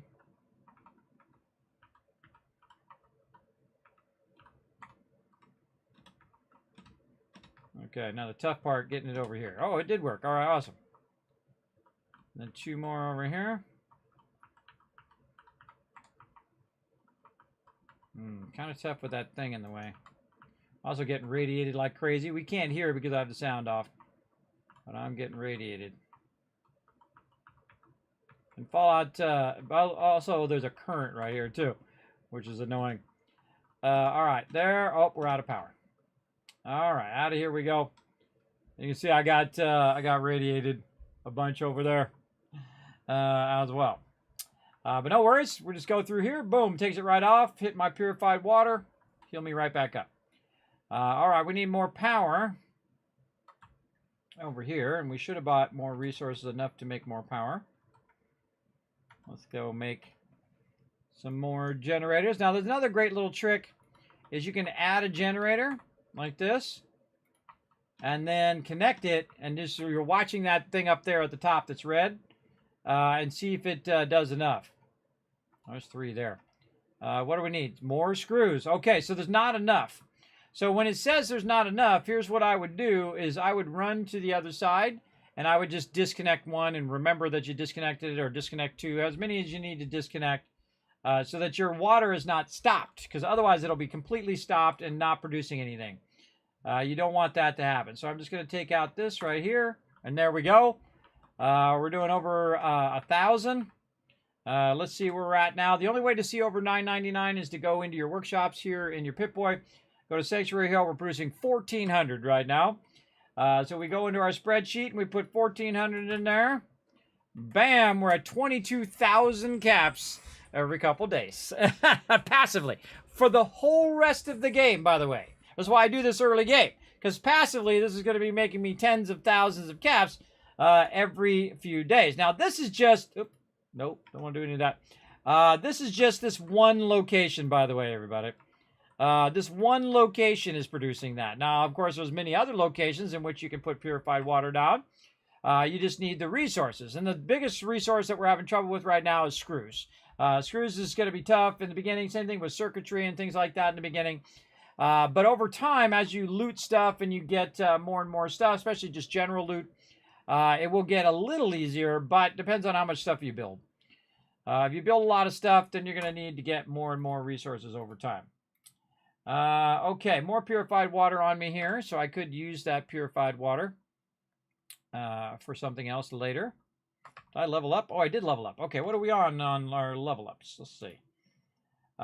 We did gun nut at 13, and that was awesome. Oh, we can get our stores going on now. Oh, we're going to need some cash now. Okay, so local leader at 14, so we're going to go in and get our next level, because that's the first time right at level 14 that you can get local leader. That's what the yellow means, by the way. If you see the yellow, that means that's the first moment. You can see I also have it marked on this side. That's the first moment you can get that local leader, number 14. And then, of course, the green means that that's the highest level of that and the first time you can get that thing. So I'm getting the workstations, the stores and workstations at the exact moment in which you can first get it. So that's what I try to do as I go through. So here we go, local leader number 2. Dollar bills, everybody, dollar bills. Now, I'm going to have my very own vendors over here as well. So let's go right over here by Trash Can Carla. And we're going to put our own vendors down. Now, the first vendor I like to put down right over here under crafting. Nope, under stores. There we go. Is the especially in the survival mode, the clinic one. Now, the reason why I got to have medic as well. The reason why I don't put this down any earlier is because first you got to have local leader number 2 and medic. But the reason why I want to put this one down first is because it's going to have the most caps for me to sell purified water to and then get the caps from. Now, the other thing that I could do instead of doing that one is the trader. Now, the trader's really good, but I just don't have enough caps. I need 1,500 caps. Right now, I've got 1,340. It's definitely worth waiting because you just want to go to the highest one typically. But we're going to need caps collector rank 2 to do that. Now, let's go ahead and take a look at our perk chart and see when we're going to get caps collector number 2. That's at level 20. And right now, I am at level 14. You can see right over there. So that's in 6 more levels. So that's going to be a while before I can get that max level stuff. But it might be smart if we just go ahead and go with the smaller one for now, and then come back to the bigger one. Now, I have 2 sets. You can see I have these ones, which is the trading shops, and then these ones. I like the smaller ones. Now, of course, depending on the size of the shop is going to be what kind of a level of cool stuff they have. Now, I'm just going to go ahead with the smaller general one for now, since I have the cash, and it just so happens that my buddy went by. Where did he go? Where did he wander off to? I saw him. He's over here. I like to put Sheffield on there. All right, Sheffield. I got him all dressed up to be a vendor, too. There you go. Now, what happens with these is it produces happiness, as you can see up there, but it also produces you caps, because when they make a trade, you get a cut. So they're in there making you money, and you're going to find it in the workbench. You're just going to keep getting cash from just your vendors. So again, eventually I want to get that up to max level. But I have to get, to do the thing, I have to get local leader and then caps collector 2. That'll be a while till we get that going. But the other one, again, I would do is the clinic just for the caps. And this one's not so bad. I just need medic number 1 and then 1,800 caps. So I'm going to wait on this one, but the other one I'm definitely going to do. And now that he's the vendor, I can talk to him as well. And then it always does like this dialogue before it. I wish that dialogue would stop going so I could just go straight to him as a vendor. Whenever they're a vendor, it should just instantly drop to the vendor menu. Now, right now, you can see I can trade with him, but he's not really a vendor yet. And that's because it's nighttime. And so I've got to kind of wait until that nighttime is over before I can use him as a vendor. So now I have 2 vendors at my location. Oh, there's another 900 purified water right there. So let's go buy some more stuff from Trash Can Carla. Or wait, no, let's actually buy stuff from the general vendor.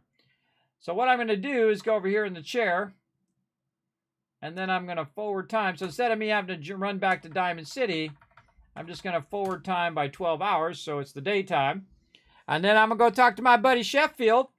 And hopefully he's got tons of cool stuff. We'll find out.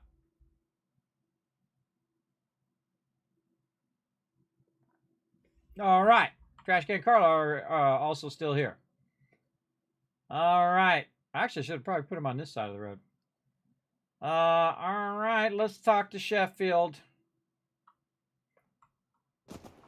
What have you got to trade today?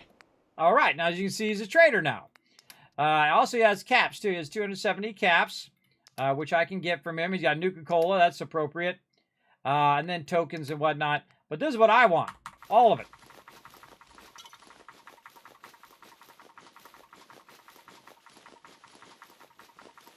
And we'll skip these because we don't always need all of these, but we need a good amount. Right over here, and then copper. All right, so 2858.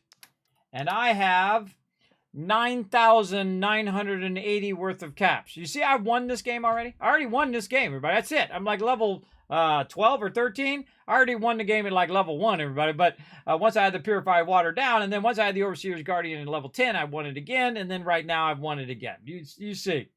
I think you guys have got the gist of it. I love playing games like this where if I was really there, would I really do that thing? And I absolutely would. Now, he also has a bunch of these other ones. It's not worth it for me to get all of these because I'm not really using these right now. The thing that's more worth it is to get his caps. And the reason why I want to get his caps is so that I can use those caps so I can put down more vendors later on, right? So we definitely want to do that. So he's a vendor now. It's like I can finally think straight. Oh no, Trash Can Carla's leaving. I'm overburdened. I can't talk to him. Hmm? Sure. Take a peek. Hold this stuff. Oh, still overburdened. No, there's no reason to give it to her if I'm going to be still overburdened. Okay. What do I got? I got a bunch of resources on me. I got to drop. Raining.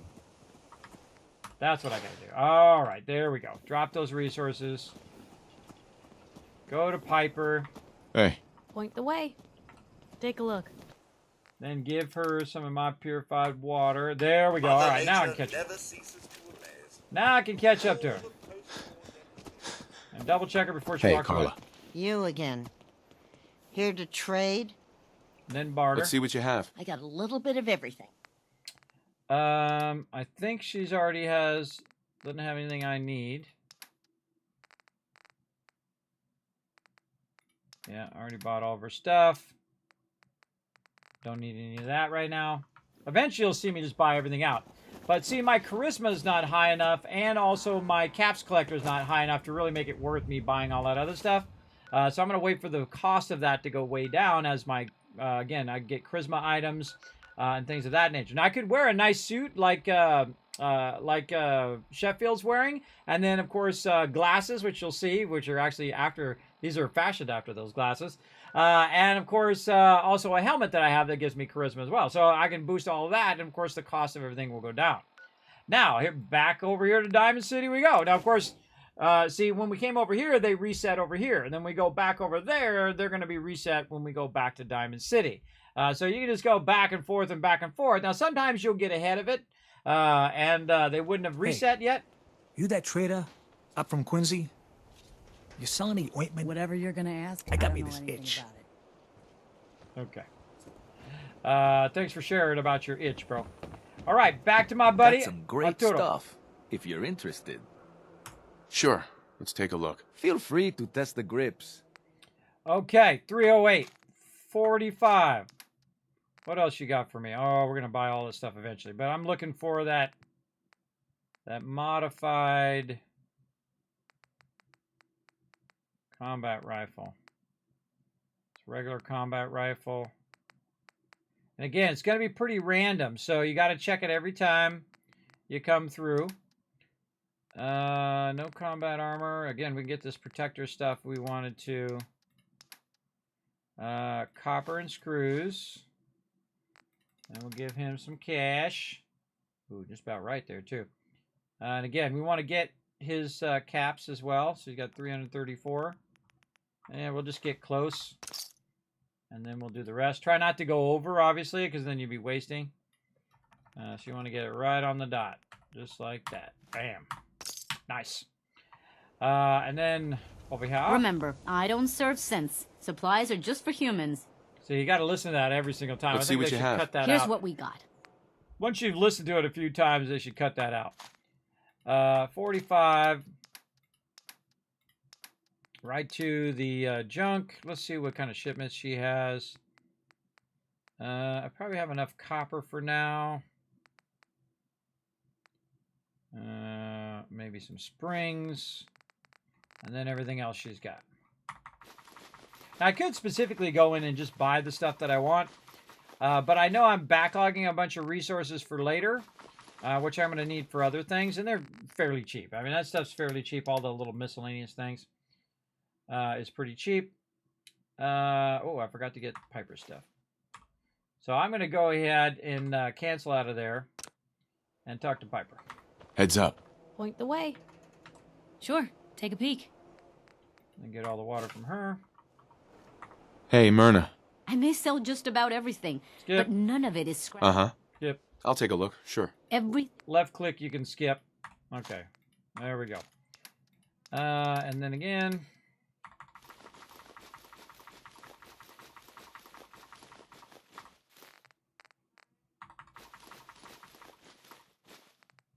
Tempted to get those springs.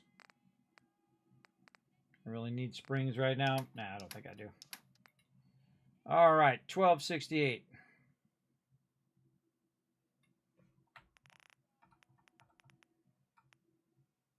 $12.60, and then get her caps. It's about $250, roughly. Close enough. All right. And I still have 191 left. Any of this stuff I need right now. Tempted to get that copper. Oh man, we have just enough to get that copper. Pretty much. We don't need any more copper for right now. I need screws, circuitry, and stuff of that nature. Let's go Diamond City's into... got 2 private dicks now? Go in here and get it going. This way allows me to go in here and check and see what I can build. Let's see. So power. Power. Oh, I can't build power in here. Duh. And I can't build the purified water thingies in here either. Well, can't do it in there. All right. Well, we know we can teleport out of there and back to Sanctuary. Back to Sanctuary we go. Back and forth, back and forth. Now, this is why the normal mode is so easy for me, because I can just bounce, and it makes it so much easier. Now, it's much harder when you have to walk from, from Sanctuary all the way to Diamond City and then back and forth and back and forth and back and forth. That's pretty rough. That's a long walk. But you can also get some friends to come help you. And again, I check it every single time. Hit T to drop the resources in. Let's go ahead and see if we can make that power. And I need to get my Science 4 for that one. All right, we make 4 more. Awesome.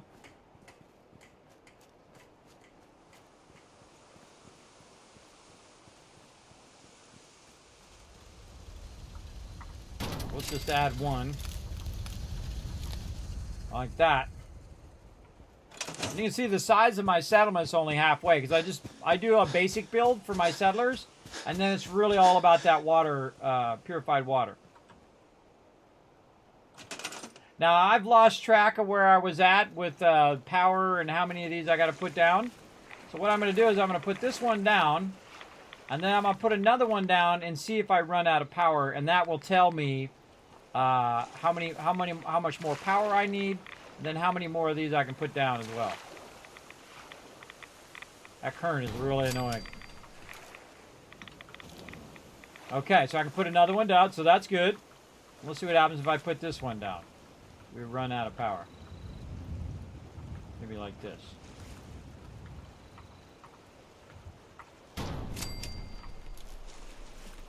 Okay, now I ran out of power. So that tells me I've got to put more power over here.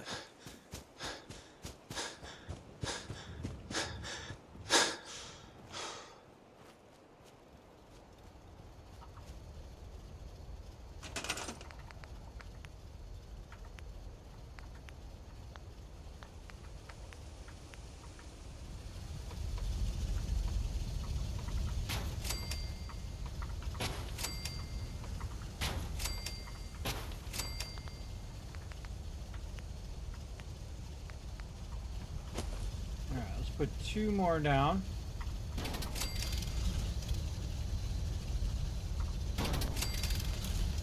Sure we tie it into the system. There we go. We've already put 1 down, so that means we're going to put 3 more purifiers down.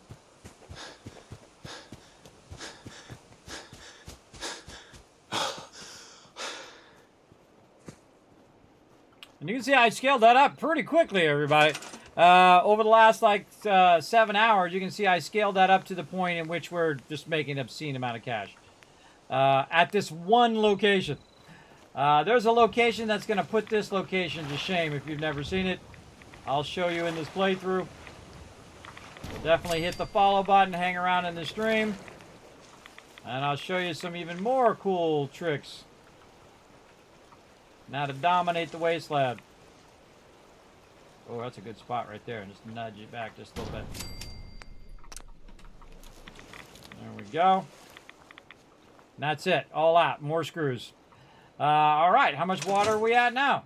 Let's see. We're at 1,600. So let's put that on the thing. 1,000. We just went up by 200 there. 25 grand. 25 grand every few days. Right there. And it usually tops out around 2,000 plus. Here, of course, you could really work it. Maybe get about 2,500 if you're really working it. But my goal is to get around 2,000. And then when I have around 2,000, then I just let it run. And then I'll go make other places, which will make me more cash as well. Very useful. And remove my radiation there. Drink some purified water to heal myself up. I've seen it. Okay, Mama Murphy, just keep your, just go do your job over there, okay? Quit saying creepy stuff in my ear. All right, let's see if we got any more settlers. Find jobs for the unemployed. I think this is maxed out. I don't think... Yes, we got one unemployed person. There we go. Assign them to scavenging. Collect me loot. They have a thing that's very similar to this in Fallout 76 where you have a little thing that you can put down, a little collector on. He'll go collect you loot as well. Very much reminds me of the scavenging station. Okay, so that's done. Let's see. Red Rock is at 5. All right, let's run the road. Let's save. I feel like a save definitely necessary after all of that. Okay, now we don't have enough resources to put down more purified water. That's fine. We'll come back and find more screws later. And just keep adding vendors and keep adding stuff to the game as we go. And we're going to run over here. And again, I just have the sound off so I have to listen to the same stuff.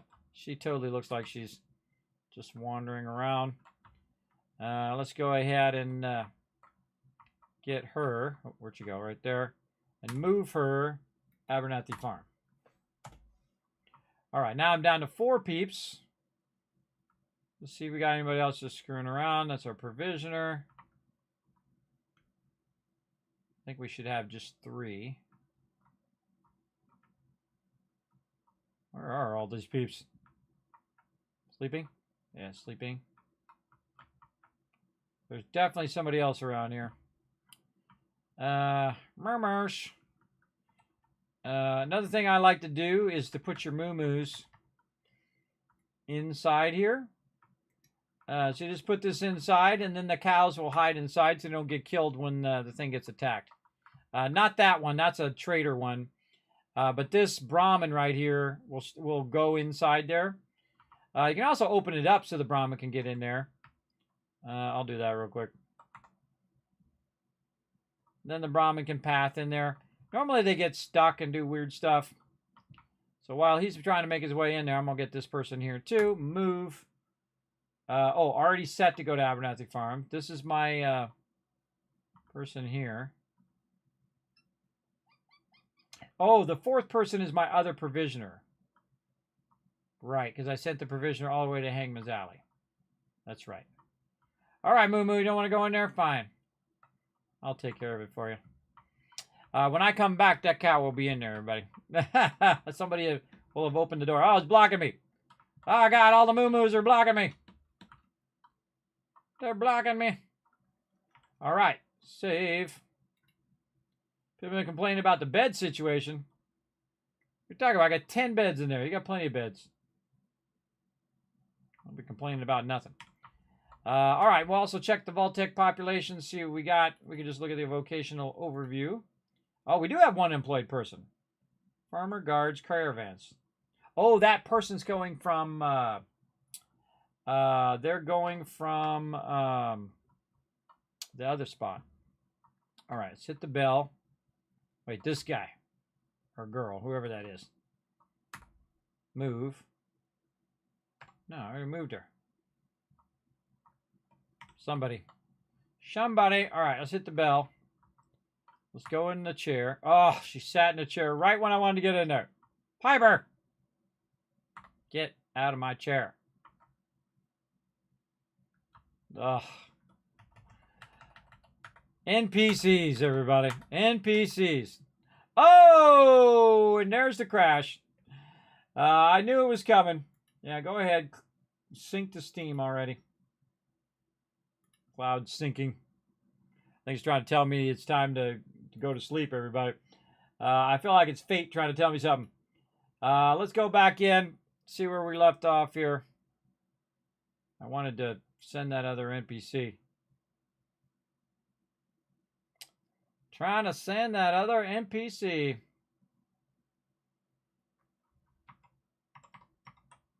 All right, clicky, clicky, continue. Let's see where we left off. I'm going to try to finish this up. Over here as well.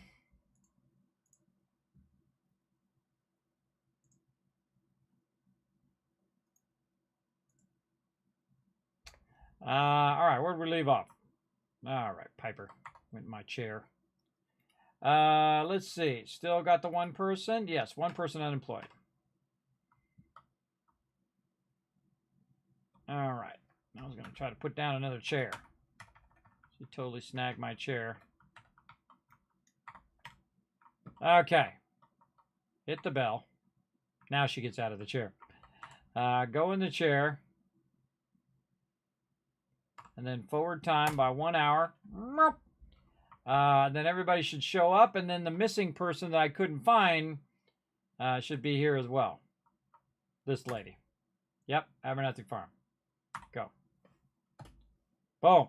All right, now everybody's done their thing. Let's run to Abernathy Farm. Over this way. We're going to try to get this done.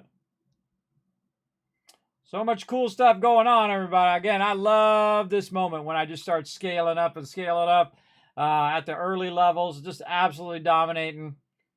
Then we're going to go around and we're going to do a crazy ton of quests. We're going to get into some trouble.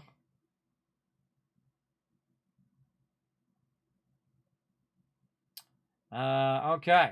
More peeps over here in the vault-tec computer. Find jobs for the unemployed. Assigned to farming. 3 people. They're all about the farming over here. Okay, check that vocational overview. 3 unemployed. 3 assigned to farming. All 3. I thought I did it. Vocational overview. Okay, yeah, there we go. Farmers 11. Okay. Now we're kicking booty. Okay, now over here, grab the mute fruit.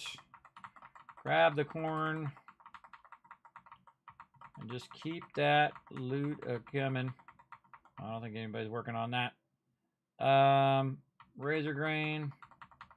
Grab all of this. Okay, now what I really should do is take the time to count all of this and make sure that I have the right amount for the right amount of people. But I'm not going to do that. At least not right now. We might do that next time where we come in here and we optimize all this food versus the amount of people that we have. Right now, we're just going to literally just throw it down. Every last one of those. And then a bunch of razor grain over here. And again, we're just trying to scale up our production of food so that we can make a crazy ton of adhesive later on. There we go. We're scaling up our mute fruits. There we go. All our carrots.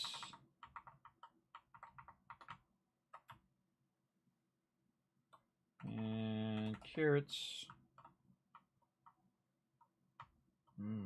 Out of room over there.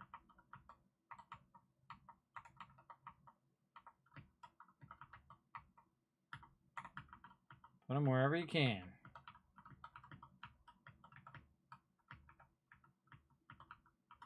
Wow, really?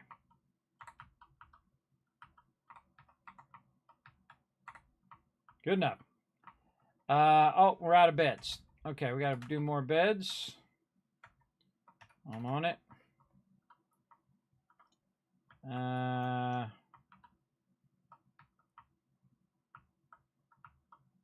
Get down there. A little awkward. Little awkward there. And these beds are the easiest because they're small and they're easy to throw down. I get on the left side here. There we go. They're just as good as the best beds in the game. And now we're at 12 beds. Another one there. You probably get some back here.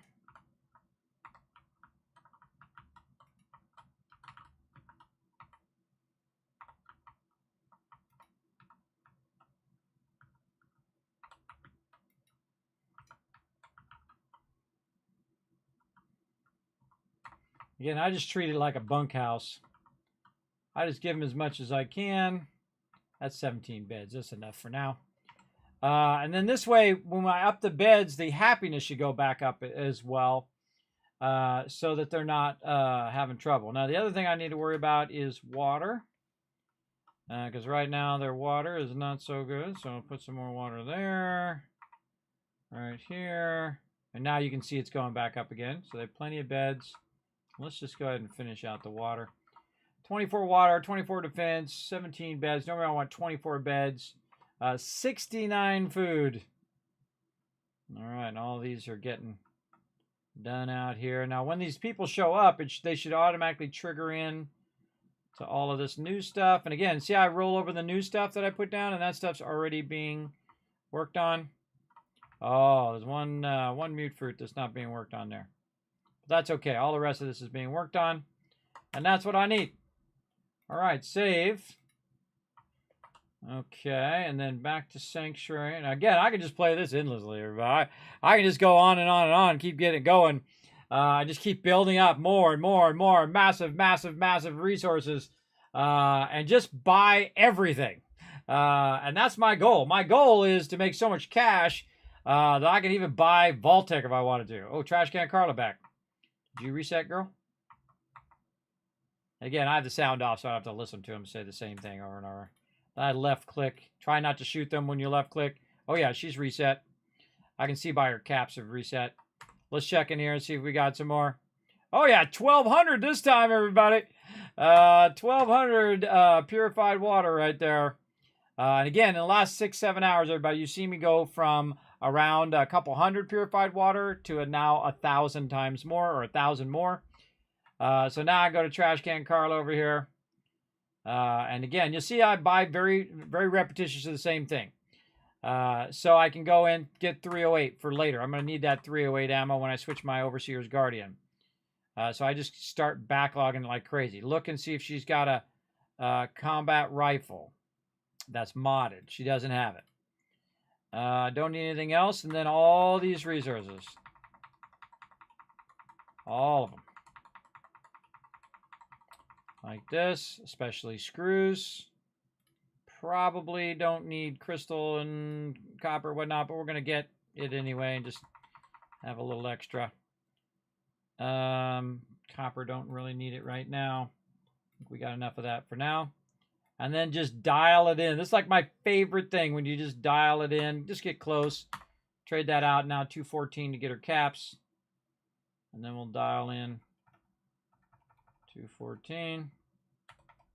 And let's just call it 220. Close enough.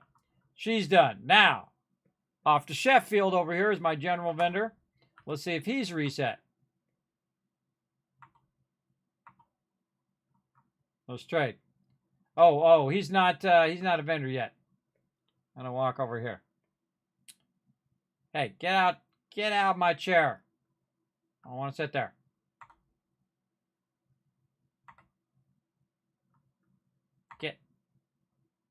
Get out my chair, lady.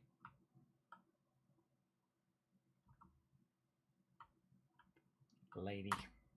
All right. See what time it is. It is 2 hours before he starts as a vendor. So they started vendors around 8 a.m. So now he's going to be a vendor. So let's walk back over here super slowly, apparently. Getting it going on. Hey, word to herd, what up? That's a long time, bro. 3 years and 11 months. All right. It's all hazy. Whoa. I've accidentally shot Trash Can Carla a bunch of times. I'm just trying to skip their dialogue. Okay. No, he doesn't have anything. He hasn't reset yet because we already got his stuff. So he doesn't have anything we need right now. Yeah, he's still got the nuke coal on him. All right, Sheffield. Thanks anyway, bro. Did we already clear out Cogsworth? Trade. Yeah, he didn't have anything. Okay. Double checking he doesn't have anything on him. All right, now I got a slow walk back over here. I'm going to go ahead and put this purified water in there. And then go over here, put all those resources in here. And I have some stuff in here I can sell as well. Mods and whatnot. But what we're going to do is go ahead and grab this. Talk to Piper. Trade with Piper. Give her some of this purified water. That's more purified water than I can actually teleport with. So we're going to put some of it back down. And I'm just going to put half of it down. Because I don't need to do it perfectly, because I'm going to teleport to Diamond City. Like this. Then I'm going to come right back, and I'm going to get it again, and then take it to Diamond City. And by the way, by the time I come back, it might reset it again, depending on how much time it forwards. Because when you're teleporting, that's different than when you're just, forwarding time. When you're teleporting, time actually goes by somewhat physically in the game. So we're going to run over here now that we have our home base, home plate here. And again, I just have the sound off so we don't have to listen to all the overlapping audio. Then in here, then put this in here, minus a few. Talk to Piper. I should have got hers first. I can put them all in there at the same time. Whatever. And then in here. There we go. Then back to Sanctuary. Sanctuary got 19 people there now. We got that maxed out. Very nice. And again, this is why it's so easy to dominate in any mode other than survival mode. And I can still dominate in survival mode. It just takes longer because you have to walk.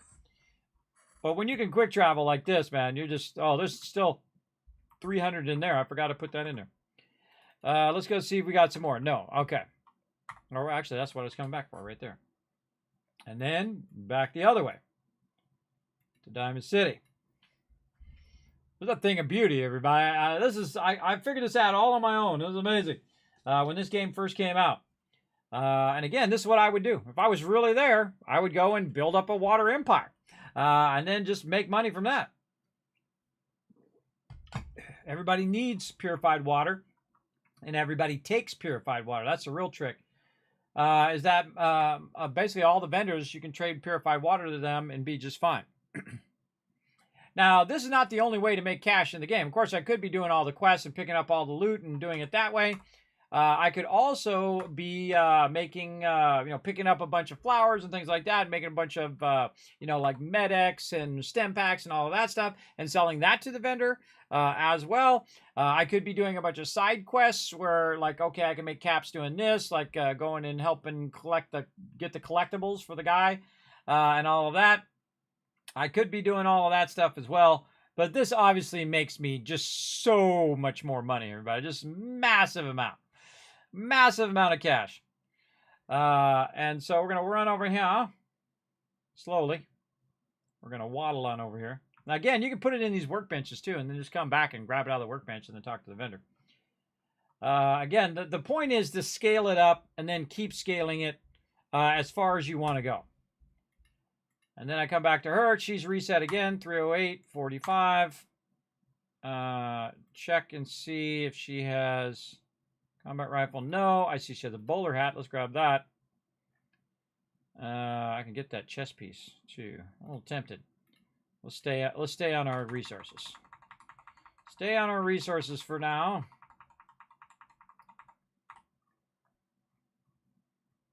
Again, I don't even look at what they are. Just grab them all. Do I need any of this?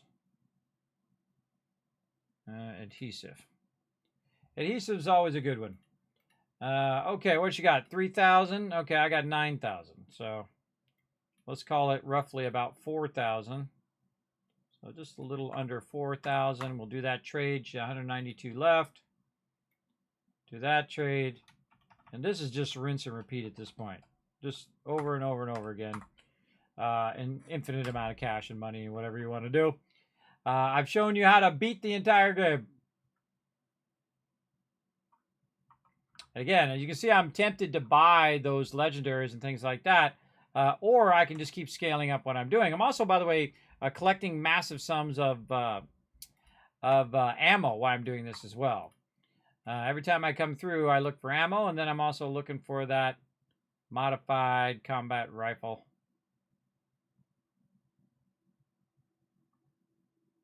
Nope. No moss. All right. What you got? You got screws, which we need. And let's keep getting this aluminum. Okay, what does that leave us left over? A little bit. 35. Let's go 20. And then he's got 328 in caps. Let's dial that in. Let's call it 330. And there we go. Boom, done. And then guess what? Now that I went and got more resources, I can then go ahead and jump back to Sanctuary, back over here again. And then again, that's why it's so easy in the normal mode. Wait till I can be overburdened and fast travel, everybody. When I can be overburdened, I can literally bring 10,000 purified water over here and buy out every single vendor. And that's where I'm working toward right now. Again, I'm back. Let's check the thing. Do we get more stuff? No more stuff, that right there. But that's okay. We can go ahead and just put down what extra purified water we have for next time. Put all of our resources in here. And once again, run way over here to this side. And you can see, look at all these ones packed in there now. Probably not exactly efficiently, but good enough.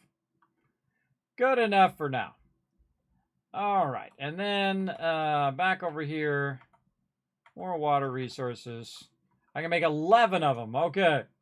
I don't think I have enough power to do 11 of them, but we're going to try to put it down until we run out of power. And just like last time, my goal was to get the Overseer's Guardian. This time, my goal is to get as many of these running as I can. Oh, now we're out of power. We should stop what we're doing because we have one extra. And that's what that's telling us. Hey, you don't have enough power. Actually, we'll go down while we're walking over here and get our floors. This will all be replaced later on with the nicer power once we get that high up. Now, again, this is all XP, by the way. All the stuff that I'm building. And then we'll go ahead and put 2 more generators down for now. One here, like this. And then we have 2 more generators. So it'd be 3 more of our water filters, roughly. Yeah, it's getting kind of close. Getting kind of close. Okay, so resources, water. Now, water never runs out, by the way. Both in Fallout 4 and in Fallout 76. Never runs out.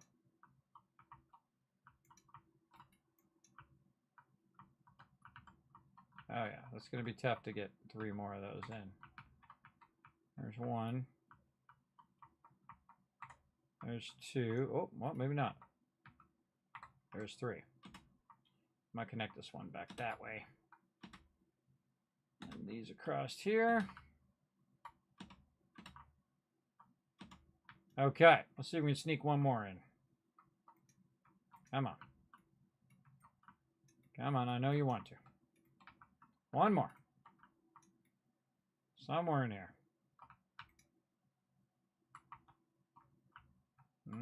Oh! See it turn green? Oh, it's there. Oh, we're gonna get it.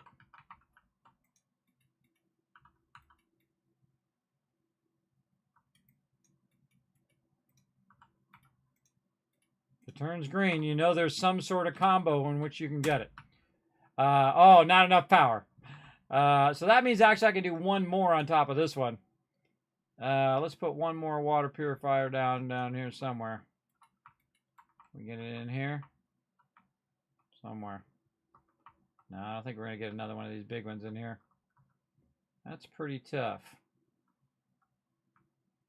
It's all sorts of shallow. Again, it's spinning it on purpose, so let's see if it turns green. Turns green at any point. We know we can put it down.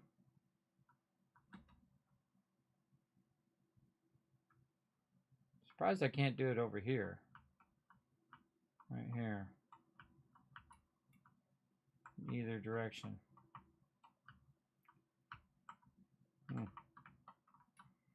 Alright, well, we need some power no matter what, because otherwise our stuff stops. So if your power goes off, it's like the worst thing.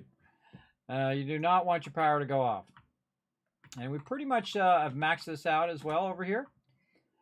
So now, once we've done that, and we've kind of done all the big ones we can do, now it's time to do all the small ones. And you can see we have lots and lots of room for the small ones. And we can really optimize the heck out of these. Now, I could have left my original ones I had out here when I first started. You want to try to get right in the very first area here where you can start putting that in. I don't think we can get this one. It's like right here. There we go. And then we're just going to do a couple of these and move them as far out of the settlement as you can. There we go. A couple of those. Run that up there. Still got enough power. And we're going to do some more. I do the outside edge first, just like you were doing, you know, like a puzzle. Just work with the outside edge first, and then this way you have less chance of okay, that's not enough power. So now we need more power, and you can see how this just goes back and forth and back and forth, over and over and over again, until you get to a point where you're absolutely having the greatest time. At least I'm having the greatest time. That's why how many hours have gone by? 7 hours have gone by like in 5 minutes. That's what it feels like to me. That's when you know you're having fun. All right, this way. No, you're gonna let me put it down there this way. Oh, there it was. Awkward. They totally let me put it like this. That's okay. We'll go up here. Run jump. I'll move this one a little bit straighter. There we go. And there we go. 251. And then more of our smaller ones. Till we get to the point where we can't put any more of them down.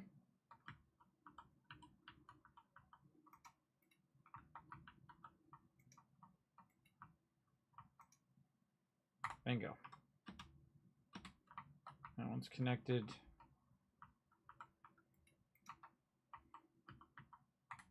Now I'm trying to be a lot more precise and squeezing them in there.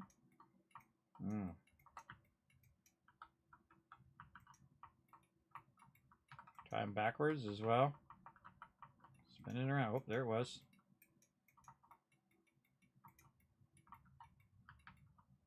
Just for a split second. This way. Just keep fuddling with it. Oh.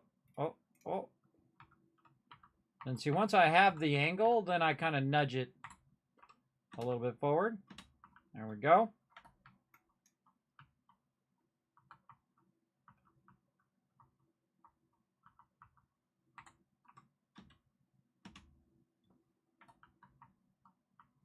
Now this is a crazy amount of purified water here. Okay, this one here, I'm going to actually store that back into the workbench so that it's not stopping it. And now we're doing really good, everybody. Let's save because we just did a bunch of stuff. And let's see how much purified water that is. That's a lot, everybody. That's a lot. Yeah, 1,880. So we just added another 280. So 1,880. Now producing over 30,000 caps every few days in game. That's a lot of cash, everybody. And again, I'm not even done yet. Look, I just fill in all of this and all that around there and all on the far side. Just a lot of cash. Usually I can get up to around 30 to 40,000. Depends on how much time and effort I want to put into it. At just this one location. And again, I go back. I'll double check to see if the thing is gone again. Yes, it has. 1,386 that time. I think we're probably pretty good.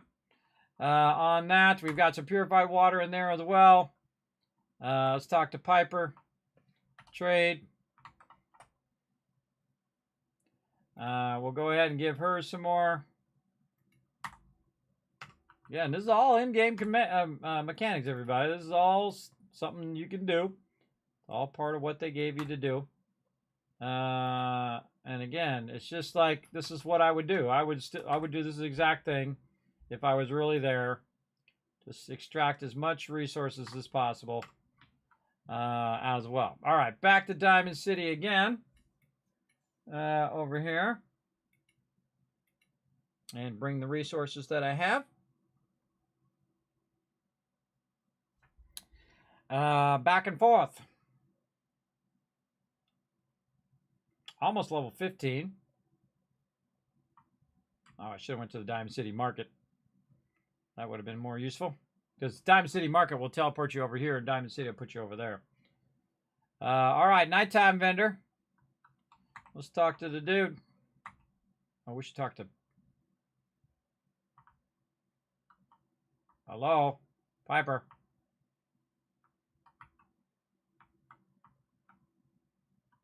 Where'd you go, girl?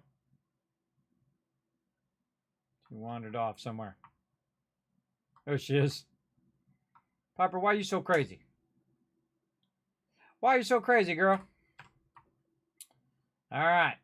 Slow walk back to the guy. Percy, what up? Martyr. Skip, skip, skip. 38. 45.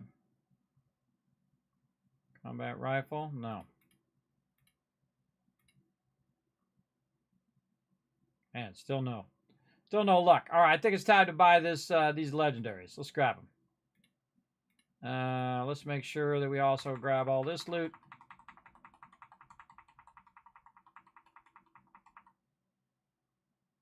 All I really need now is screws. Let's grab all that.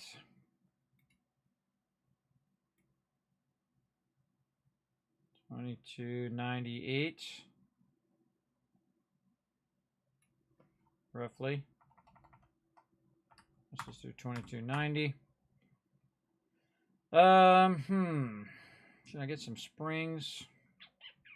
Tempted to buy all of it, but what we really want to do is start backlogging our fusion cores too.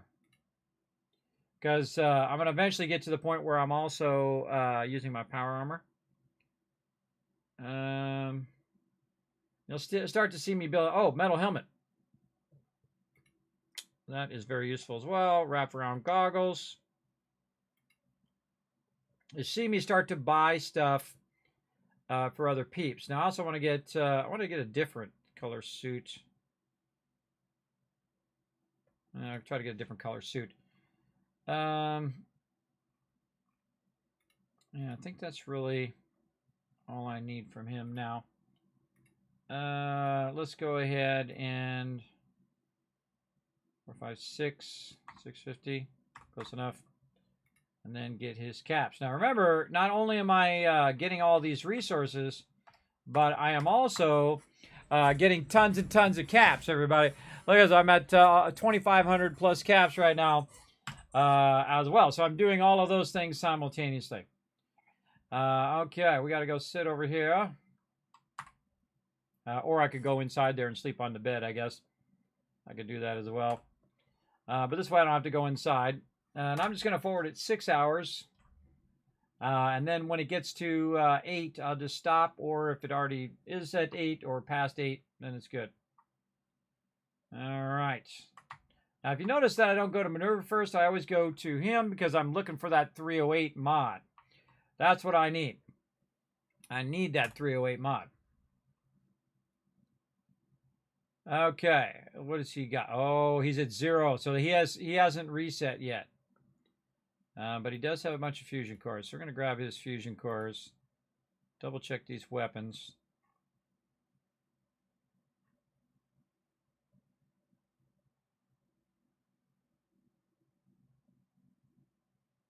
Hunting rifle.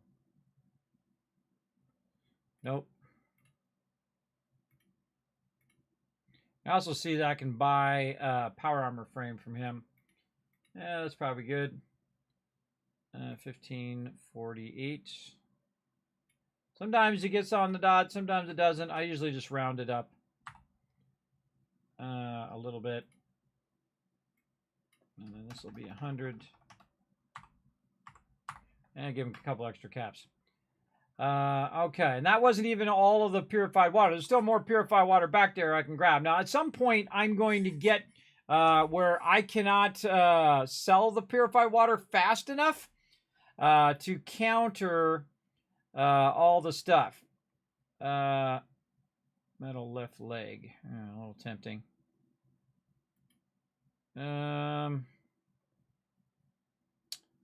Anything else I really need from her? Not really. Should probably be buying this adhesive. Really should just save it for when I need it. Okay, another thing I can do is do some more cash run. Like to mow, blah, blah, blah, mow, barter, blah, blah, blah. Because he's reset, so all I need now is his cash. I can start buying. Wait, I could go and buy his legendary stuff. Barter. So now I can start buying his apparel. That's legendary. This is 3,000. See if we have enough for that. Ooh, just enough. Okay. Now he took 291 of my caps. And that's okay. And so now I got the one thing. Now I need 3,000 for the other one. So I'm going to go ahead and bounce back over here. Now, if I do it quick enough, if I go back and then come back again, he may still have those caps in his inventory, and I can get those caps back. Depends on how long you take and whether the vendor's reset by the time you come back. So we're going to jump all the way back over here and look at this and see if we got more purified water. Nope. We're going to grab all of this. We're going to drop this into the workbench that we just picked up. Still a little overburdened. We'll put all of these in here for now. And we'll deal with that next time. That's all good. Piper. By the way, fusion cores don't weigh anything also in Fallout 4 in any mode other than the survival mode. Give her all of those. I can now quick travel back again. Now, one of the things you got to watch out for in Fallout 4 is the dreaded crash. So if you're doing a lot of fast stuff like this and you're bouncing back and forth and back and forth and back and forth, you can crash. Now, if you want to also hurry up your leveling, you can just make a ton of stuff at your settlements. You just keep making a bunch of floors and then delete them, and make a bunch of floors and scrap them, make a bunch of floors and scrap them, and so on and so forth. Oh, there's a dude right there. If you wanted to do that. Let's see if he's reset. Barter. He's not reset. Okay, so now I got to bring the day vendors back again. And so forward 6 hours. I need one more hour. 2 hours. 7, 8. All right. Vendors are back. Get Piper. Where the heck? Oh, she's over there stirring some soup. Piper, let's screw her out. Give me that purified water. That makes me run way over here, so now I have to slow walk back. So I want to get my caps back from Arturo over here before they reset.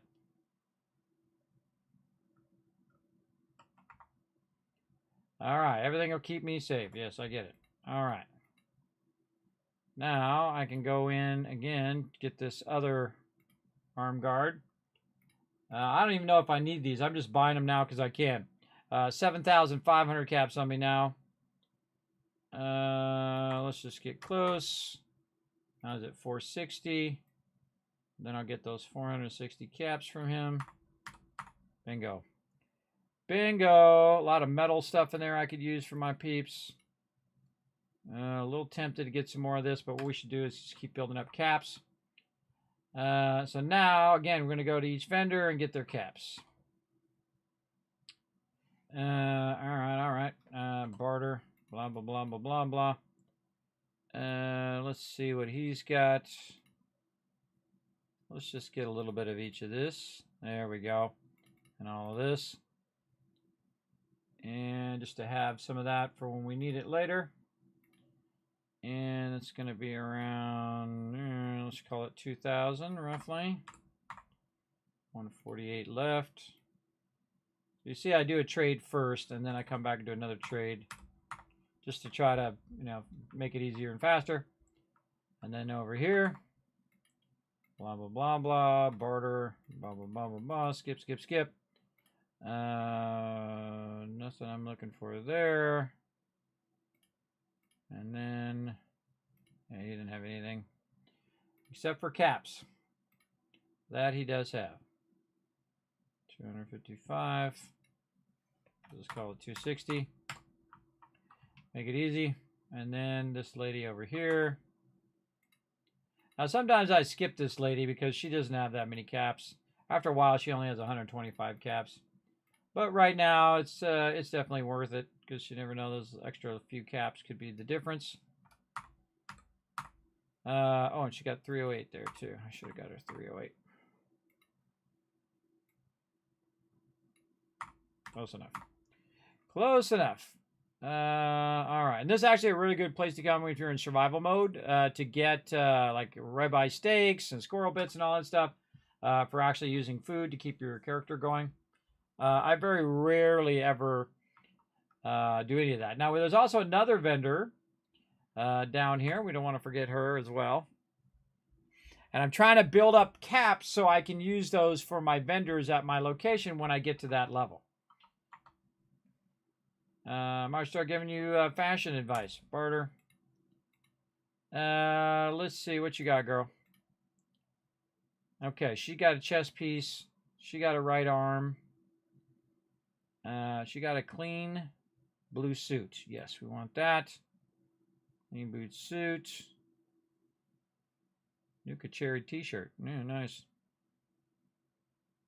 Oh, that's charisma +2. Or I could just wear a t-shirt. Oh, all these new t-shirts give you charisma. I see. I see. White Vault 111 t-shirt. This is another content club thing that I got. Let's see how much we have worth. 1,000 caps. Okay. Let me get this champion right arm. Let's go ahead and get that along with her caps. 129. 130, close enough. Now, the reason why I got the suit is so that I could use this suit when I'm doing this. See, when I'm going back and forth, especially in survival mode, you want to have a whole outfit that you're wearing. Like I put my clean blue suit on, but it takes off all of my armor, right? But that just gave me +2 charisma. So now when I'm talking to her and I'm trading with her, I go to barter, and I go to purified water, you can see the purified water is no longer 10. Now it's 12. Now, 2 might not seem a lot, but when you're selling 1,000 purified water, that's 2,000 more caps, everybody, which I'll show you next time.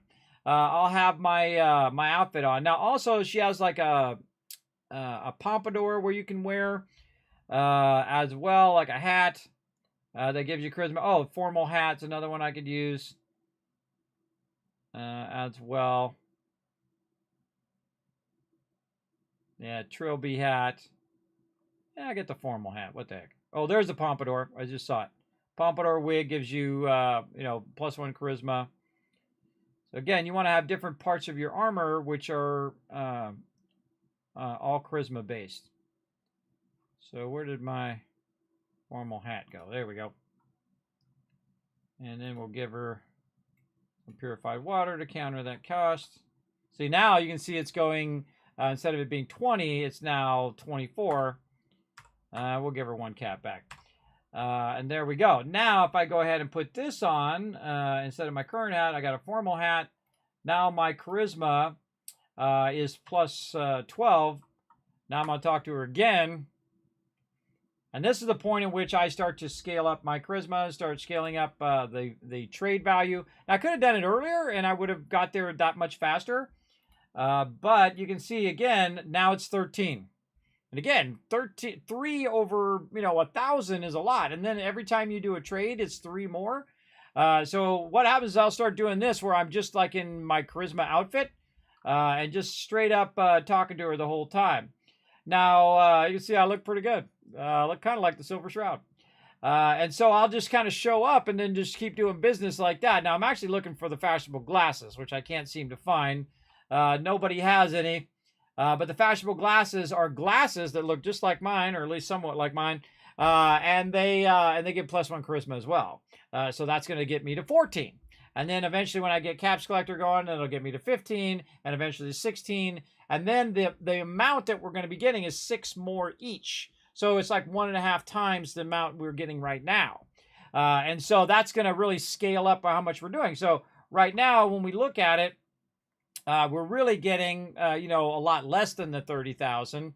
But as we scale up our charisma, we're going to get closer and closer to that 30,000 each and every time we do that trade. So not only is it more valuable, is it highly valuable because we're scaling up the amount we're doing, but it's also more valuable because we have higher charisma. Now, another side effect is it's going to allow me to have more settlers at my location. So usually I just roughly take how much my charisma and double it and just write about that. All right, so Diamond City, we're out of there. Can you make use the steel to make screws or other materials? What do you mean steel? Use the tell, use the sell. I mean, you can scrap stuff and get screws that way. Absolutely. Okay, I think we got everybody. I think we're out of purified water anyway. I think we all out. But we got a bunch of legendaries. That's for sure. All right, we're walking out of here with crazy tons of legendaries. Stuff we can modify. We have a whole legendary outfit. Now, we also have some more that we want to get that's worth like 13,000. Some of the best stuff in the game.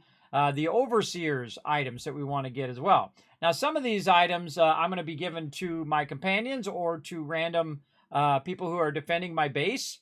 I've actually tried to give stuff to Trash Can Carla before. And what she does is she goes aggro because she thinks you're trying to pickpocket her. And I gave her a shotgun and whatnot. And then she used the shotgun on me because she thought I was pickpocketing her. I was giving her stuff. All right, now the same thing with Trash Can Carla over here. She's reset as well. You can see that if I go Purified Water, she's now 13, right? So again, boosting that charisma, super useful. And that's why I do very high charisma in the game. All right, let's go ahead and see again. Oh yeah, 1384. Again, I can just do this all night long, everybody. I can do this all night. Stop her. Stop her, Piper. She's going too fast. Can't catch her. Let's cut her off at the pass.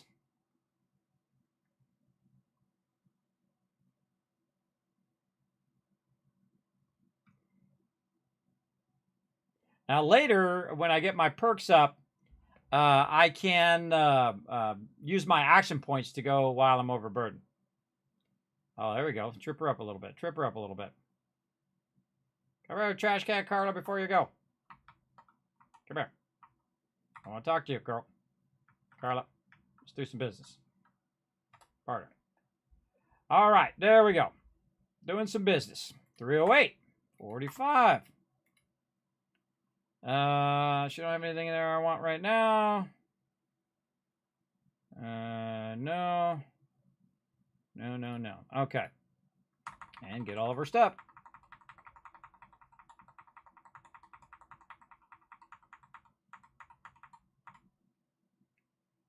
Let's just get screws now.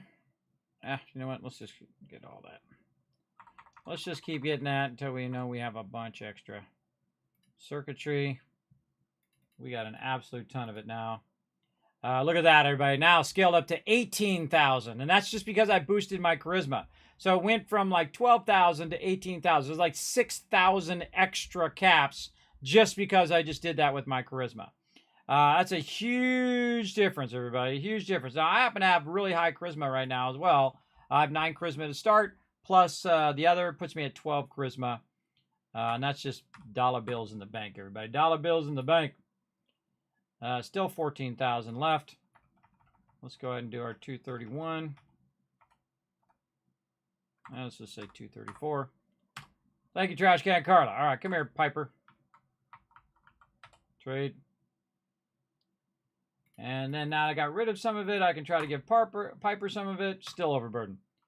Still overburdened. Now this is when I start using quick shops. Now that I can put my crafting things down, I'll start using this little cooking stove. And I'll just put it down. Oh, leveled up as well. I'll just put it down so I can just put stuff in it so I'm not overburdened. So we're going to put all of our new stuff in there. We're going to keep on to that. We got a bunch of purified water on us here. That we can just go ahead and put back in the bench. Run up here. And then another thing that I'll do is, again, put a quick bench down next to the vendor. Like this. Then I'll call Piper over here. Come here, girl. Trade with her. Get hers. Then I can go to this right here, the workbench. And then pull all that out of there. And then talk to Sheffield. Don't shoot him. Don't shoot him. And then see what he's got over here. And buy out all of his resources. And this is why I normally play in the survival mode, everybody, because I got this down. It's like super sweet. Again, normally I'll buy all that stuff out, but And then let's say around 1,000.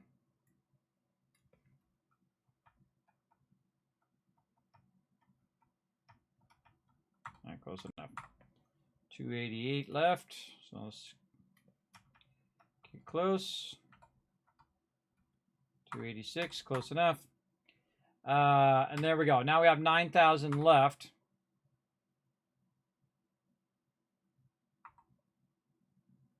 Let's see how much value we have left. 12,766. Okay. Now another thing that it does is that when you up your charisma, it also reduces the cost of things. So if I was going to buy it for 10,000 before, it's going to go down to 9,000 or whatever the percentage is of what I'm doing. So there you go, Piper. So now I got to put some of this back because I'm overburdened. Oh, wait, I can put all this stuff away first. See if I'm still overburdened after that. There we go. Put all those resources away. Any other stuff? Nope. Now, another thing I can do, by the way, and a great little trick, is just to keep your apparel on you and then go back to wearing your gear. And the reason why I want to wear my gear is because it's going to up the amount of stuff I can carry.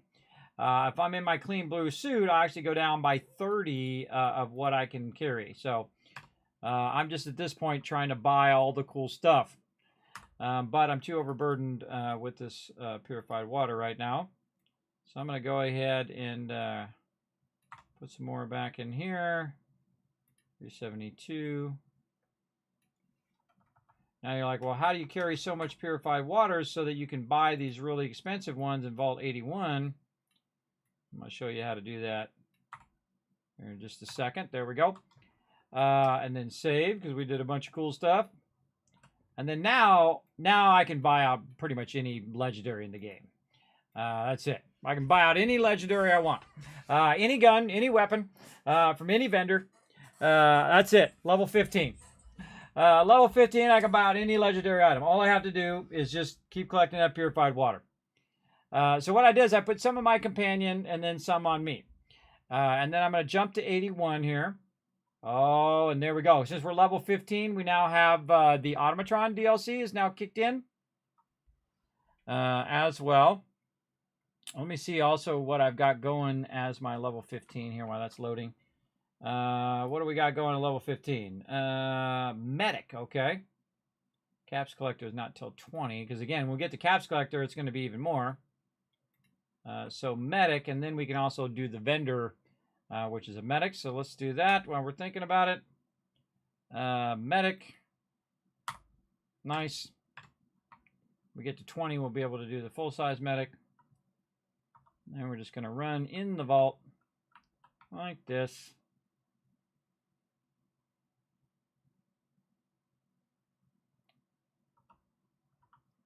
And then in here. And down there. So much stuff to go.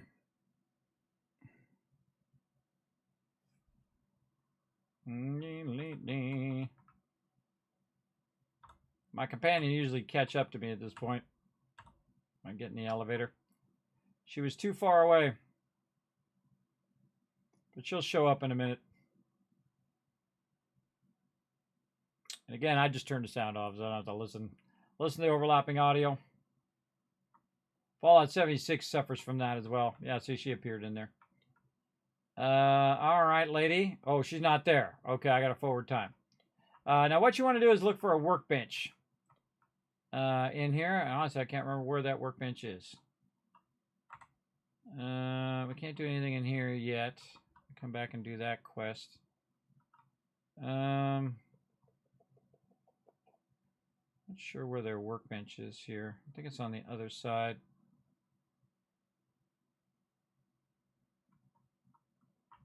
Down here.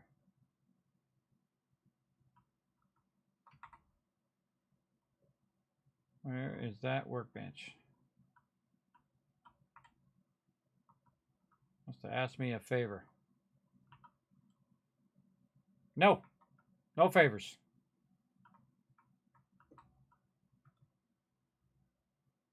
She was talking to me. I ran away from him.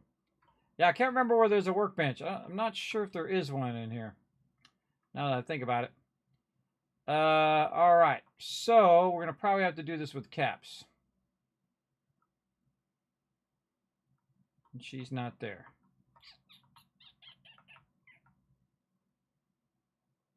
So we got to go down here and we got to sit until it's vendor time. Okay, yeah. Gotta go vendor time. All the vendors are the same wherever you're at. They all come out at 8 o'clock. Except for obviously the night robot Percy. Okay. And then we're going to go talk to the lady. Over here. I'm going to go ahead and show you guys the difference. So I'm going to take off my formal hat. My clean blue suit, I have those off. My charisma right now is normal, 9. And so I'm going to talk to her. And then barter. And then look at this armor. Okay, so the armor right now, 12. Which one's the most expensive? 12,191. So I'm going to go back out. I'm going to go ahead and put this stuff back on again. Clean blue suit, formal hat. Talk to her again.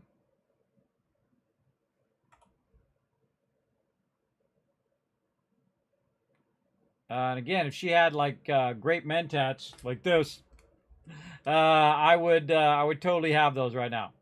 But now we can go in and we can look at the apparel. Now it's 9,611. So it went down by a massive amount, everybody. This is a huge drop simply by going ahead and using my charisma outfit. Now, again, if you have a full charisma outfit, even more, even if your armor had charisma and all of that. Let me talk to Piper over here. And we're going to get this purified water. Now, again, you can do that from the very beginning of the game. Just buy some charisma outfits and then do a lot of trading. I usually keep those charisma items on me. For when I'm doing a lot of trading like this, and then I'll switch to my armor when I'm out battling.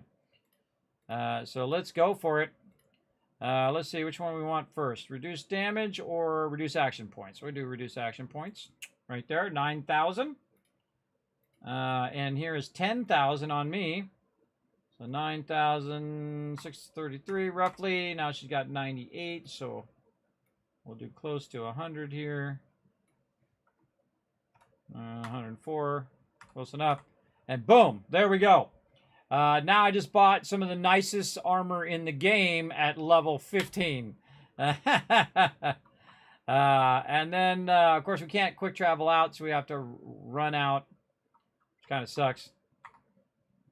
It kind of sucks you can't also just quick travel directly in here as well. That would be nice. They do have mods that fix that, by the way. If you want to add mods, allow you to quick travel directly to places. In Fallout 76, they fixed it in there where you can fast travel out of there wherever you want to go. Very, very useful. Absolutely crushing it here, everybody. Crushing it. We got to run all the way out.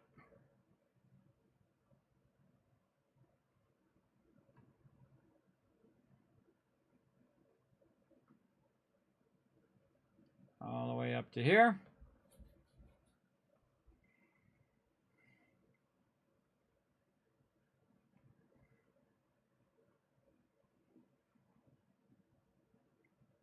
Loading, loading, loading. Again, I don't know why this load times are so. I have a really nice machine, everybody, and like a next-gen hard drive.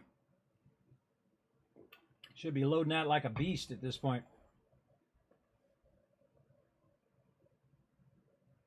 They do have a mod, by the way, that does accelerate that. I was using it in my previous playthrough. You'll see the little circles going faster. But you have to go in and do a whole bunch of ini file stuff, and it is, you know, it's a little bit more advanced than the average person can do. But it actually does accelerate it. I think they should have just fixed it on their end. Ready to load faster on Bethesda's end.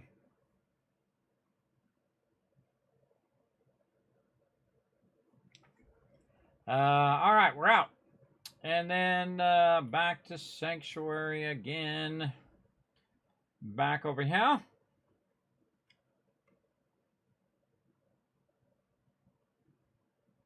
I remember every time I'm off buying stuff, they're back there making me more loot. Over and over and over, everybody, just making me cash. And this is the moment that just absolutely dominate the game.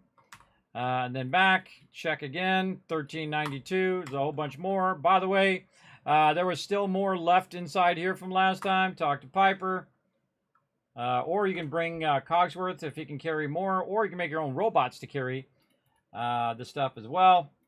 We'll give her 289. We can't carry all of this. We'll go ahead and put, let's say, half of this back. Like this. We'll go ahead and get out of there. We'll go back and put our stuff back on. Oh, not that. So we can carry more. There we go. And then we'll get a little bit more here. Let's say 30. Oh, okay, a little more. Now you can see I'm getting to the point now where I'm getting so much stuff that so much purified water that I don't even need to worry about it anymore. I'm going to be getting more than I can actually transfer before I come back and it's done more. But the trick is take it out of the workbench. Do not leave it in the workbench or it'll stop producing. Oh man, okay, let's say 3. Okay, 2 more. 2 more. And we're going to get our big goal done for today. Oh. it's always one more, everybody. One more. How are we doing on time? Oh, man. We're running way over. Okay. 1 more on top of the 1 more. There we go. All right. 340 exactly. And now what we're trying to do is we're trying to get this really nice stuff at the very beginning of the game simply by using our purified water as the currency. So we're going to sell her purified water and then get that other really nice $13,000 or 13,000 cap item very early game. And it's really going to make me incredibly powerful. And again, no cheating, no shortcutting, using in-game mechanics. It lets you, extract water, and it lets you extract it at whatever level you want to extract it. And the water just keeps coming down from the mountains, and it keeps extracting it out and bottling the purified water for you. Again, it's all in-game mechanics. No mods, no none of that. Don't need any of that. Xbox, PlayStation, PC, doesn't matter. You can make that big money. The only problem is being able to carry it all. And this also, by the way, why I'll start using power armor, is because at level 25, I'll go in and modify the power armor so it can carry more. And that's what I'm all about. You like Piper's purple jumpsuit? I think it turned out awesome. I got my red one on. We just so fashionable up in here. Very fashionable. Oh, man. Come on. We got this. Alrighty. Ah, she's not there again. Okay, fine. Jump down here. Gotta sit down.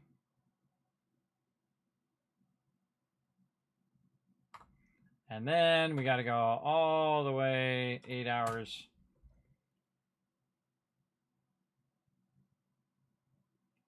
So the vendor's back again. Oh, one more. One more hour just to be sure.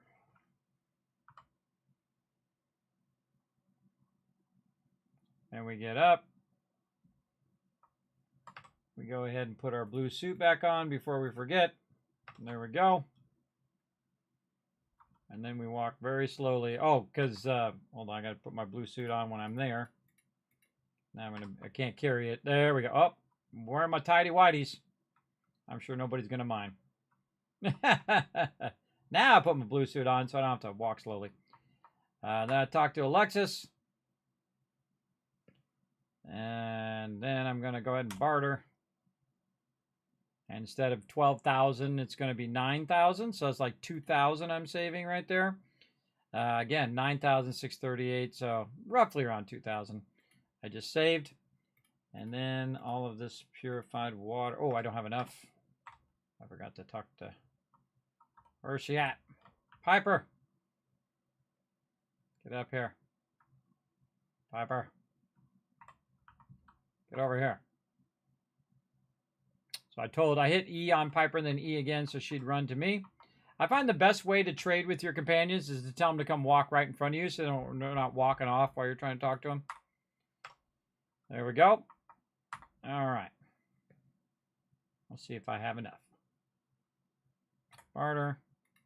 Yada, yada, yada. Of course, I would have liked to have my glasses by now, but sadly, was not able to find them so far, so I'm just going to go ahead. It's 10,000 right there, so 99639 69646. Yeah, close enough. Close enough. All right, we just bought a couple of the best legendaries in the game. Just now, level 15. And we're out of here. And we're out of here. Now, again, there's a bunch of other legendaries and whatnot that I could buy. They're going to be pretty much like mementos more than anything else. And then I start to work toward what I call super builds. So I have 3 levels. I have basic builds, super builds, and then mega builds. Mega builds are just to make them fancy. Basic builds are just to get you started. And, of course, the super build is all about making the money. So that they're producing tons of food and they're producing tons of resources that you can then convert into other resources. Like if you're farming a lot of food like we're doing at Abernathy Farm, we can take that and convert that into stuff like adhesive, into oil, and other things like that. So that's why we're getting all of that stuff going in the early game. Now, you don't have to do any of this. I mean, it's pretty powerful. As you can see, it's pretty incredible how quickly I was able to buy out basically tons of stuff. Now, the real trick is when I get my strong back up to the point where I can fast travel while overburdened. And then you'll see me just backlog tons of purified water, and I'll just teleport with 5,000 purified water on me, which will be worth 100,000 caps, and I'll just go buy out every vendor of everything. I might buy out all the food and stuff this time, too. I might just buy every single thing that they have from now on. Scrap all the weapons, scrap all the stuff. It's a bit of a chore to do that though. When you grab a crazy ton of stuff and then you're trying to use up all the food and you're trying to cook all the time and you're trying to scrap all the weapons. But there is a bunch of manufacturing that you can do in the game as well too. So that'll be useful for that later on. Okay, so I got to load out so I can load again, and then back to Sanctuary again as well.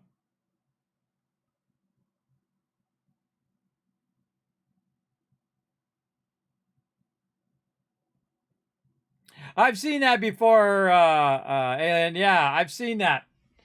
That's pretty funny. And they're not entirely wrong. All right, we didn't reset there. Okay, good. Now let's go see if Sheffield reset over here, and maybe we'll do one more here. Now this will be the point in which. All right, Sheffield, stop saying all these little. See, he's got like multiple lines that you have to wait for. He says, the doctor said the thing, and the thing said the thing, and you're just like, all right, come on, hurry up. Yes, he did reset. Okay, now we grab this, and then we go buy more resources. And Trash Can Carter's not here right now, but we're gonna go talk to Sheffield over here first. I wonder if we can do a new thing for Sheffield. Let's see if we can get the bigger vendor now. I think I still need my caps collector level 2. Yeah, so I still got to wait till level 20. Okay. And again, we're going to buy out the vendor again. So here we go. Now at this point, I'll just keep buying out the vendor until I just backlog an absolute ton of cash over and over and over. And again, you'll see me skip this right now. Later on, I'll stop skipping it, and I'll just go ahead and get it all. By the way, if you notice that all of the shipment value has gone down, including the cost of copper and all of this stuff, instead of it being like 1,800 or 1,900, it's now 1,500. And again, that's because I have my charisma boosted by all of this, and I have pretty high charisma. Now I could just go ahead and buy everything. Again, it's about 6,000 right there. And then I just dial in 6,000, 662. Plus I want to get his caps as well. So roughly good enough, close enough. And then, I mean, you could do the math if you wanted to. I don't typically do it. I just get close, and then that's good enough. And there we go. Now, in all that time, we went from 200 caps. Now we have 4,411 caps on us, and that seems like a lot because it is, but it's not a lot in the long run. In the long run, you'll see me spend tens of thousands, hundreds of thousands of caps on stuff as well. Now we got to go ahead and drop all that stuff in there. What else we got on us here? Look at all these. Oh boy. And then we have all these legendaries inside here as well to try those out next time. Oh, so much cool stuff. All right, let's run over this way though. So when we log in, we can get the nice bird's eye view up here on the Kismet kill box. Oh yeah, look at all that water. All that water. We did all of that today, everybody. Can you believe that? We got a ton done. All right. Now, I got a cool sponsored event thing coming up here in just a second. Let's do that real quick. Then we're going to shower you guys with a bunch of love for hanging out in the stream. Appreciate each and every one of you coming in and hanging out. I'm going to move this over here as well. I'm going to press some buttons over here like this. Okay, so many buttons. So many buttons to press. Okay, buttons. Buttons are hard. Over here. Over there. Over there.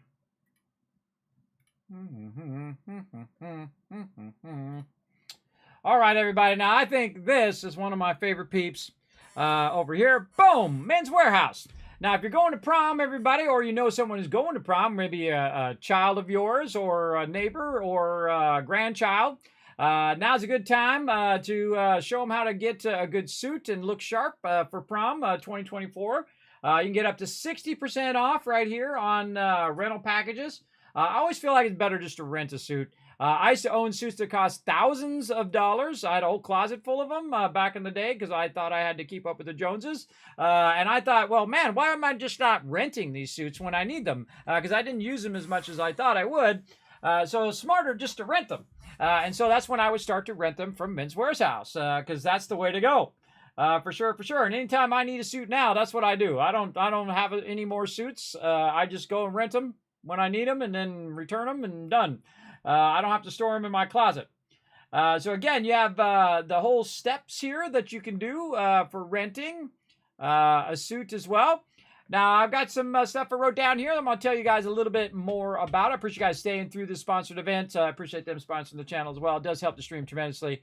Prom season is just around the corner, and it's time to find your look. A good thing Men's Warehouse has the hottest styles of the season. They definitely got you covered for your big night out. Men's Warehouse makes it super easy to look your best with cool designer styles and a variety of mix of colors and size options. Plus, you can rent online or in over 600 stores nearby. Wow, that's a lot of stores nationwide. One-on-one consultants in-store are great if you don't know where to start. They're not just about suits. They're also about celebrating you. And if you don't know how to tie ties, everybody, I'll show you how to tie ties.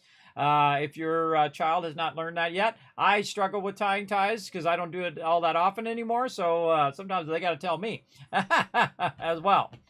So yeah, very good thing to go in there and just ask. Don't be embarrassed. Hey, you got to learn it somehow. That's how I learned it. They're not just about suits. They're all about celebrating you. So right now you can get a suit or tux rental starting at around $159.99, or you can buy your look with suit packages at, wow, that's actually pretty reasonable, $279.99. Plus, whether you rent or buy your look, you get a free shirt and tie. So there you go, free shirt and tie. That's totally worth it.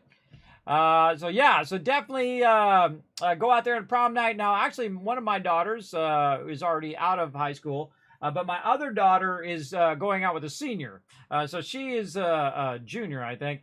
She's going out with a senior, and he's going to prom. So she's going to go to prom with him, I think. I bought her a dress. I don't know. So they kind of go back and forth on whether they're going or not. I don't know. But we'll see. We'll see how it goes. But I don't have to worry about getting... because she's already got the dress, so he has to get the tuxedo. So he should go to Men's Warehouse. Get 60% off. That's pretty sweet. So yeah, so all you have to do is go ahead and find your suit you like. I really like the blue suit. That's beautiful. Beautiful. But if everybody else is wearing the blue suit, then you might want to wear something different. I actually like this one here, which has the paisley design. Very much reminds me of my Wasteland Tycoon suit that I have.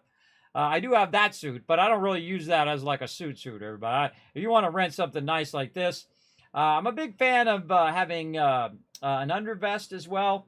So when you have a suit, you have your undervest like this. I typically like that vest to be a different color, so I'll mix and match a little bit. So I'll have like maybe a blue suit with a little bit of dark red on the inside, just to give it a little bit of something different.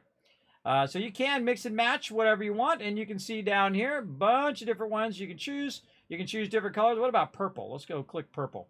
Oh, purple bow ties and all sorts of cool stuff. Cool stuff, everybody. Cool stuff. I dig it all.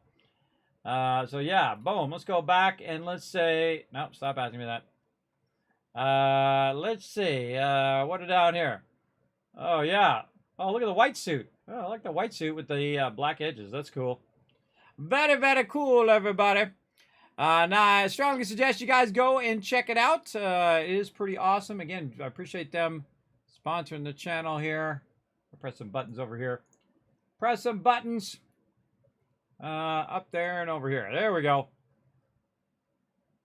All right. So again, highly recommend Men's Warehouse, whether you're doing it for prom or any other reason, really.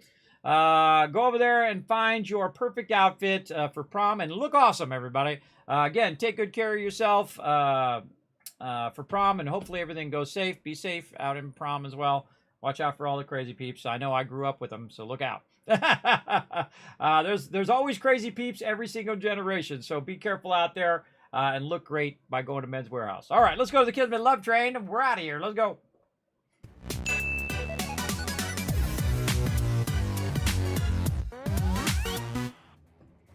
All righty. right, everybody, we're going to go ahead and roll on out of here. Rolling out on the Kismet Love Train. Appreciate everybody coming in. Thanks to all my Patreon supporters right down there. Thanks to all these awesome people scrolling up over here. I'm going to go ahead and tell you guys a little bit about my schedule while we're waiting for that to scroll up. Right over here, you can see we're doing the Dark Wanderer next gen. Now, next time I'm going to be playing some Fallout 4 is luckily later today. That's right, later tonight, Tuesday night, 10 p.m. Eastern Standard Time, and also Wednesday and Thursday night as well. Now, on Thursday night, we're going to try to sneak in a little bit of Auto Forge down there. We're also going to be streaming during the day at 3 p.m. We're going to be playing some Fallout 76 with a little bit of Planet Crafter after 76 all week long. So Tuesday, Wednesday, Thursday, and of course back on Saturday as well. 10 p.m. Eastern Standard Time, playing some Eco. So we got a big action-packed week this week, as well as some giveaways and other fun stuff like that. So definitely hit the follow button if you haven't already done so on whatever platform you are, so that you know when I go live and when I'm doing those giveaways. You can also go over there and check out the social media over on youtube.com/KismetBP. Hit that subscribe button over there. Almost 3,000 followers over there, or subscribers over there. The subscribe button on YouTube is the same thing as follow button. So almost at 3,000. Pretty excited. And then, of course, twitter.com/KismetBP. Hit the follow button over there so you know all the stuff. I do retweet stuff. If I see free stuff or giveaways or other cool stuff like that, I'll put that up there. I also let you know when I'm going live or when I'm doing bonus streams and all of that. You can also check out discord.gg/Kismet, the home of the Teamwork Tycoons. A lot of cool stuff up there, including free games and all sorts of other stuff on that as well. And you can check out kismet.gg if you want to see all my equipment and, you know, my favorite games and all of that other cool stuff and sponsors and whatnot. Feel free to check that out. And you can also go to patreon.com/Kismet, the single greatest way to help support the stream and support all this crazy amount of stuff that I'm doing at the same time. I do a lot of stuff, everybody, a lot of stuff. So thanks everybody for coming in. I'm going to go ahead and shower you guys with a bunch of Kids Caps for staying all the way to the end of the stream. Whoa, look at all those Kids Caps coming in. I'm going to press it a few extra times there for you. Thanks everybody for coming in. How we doing on those retweets? So we didn't quite hit 15, but that's okay. You know what? I'm going to give you 1,000 for all you peeps trying. And that's it for me.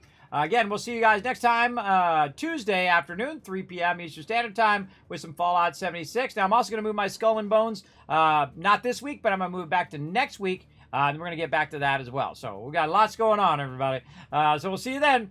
Bye, everybody.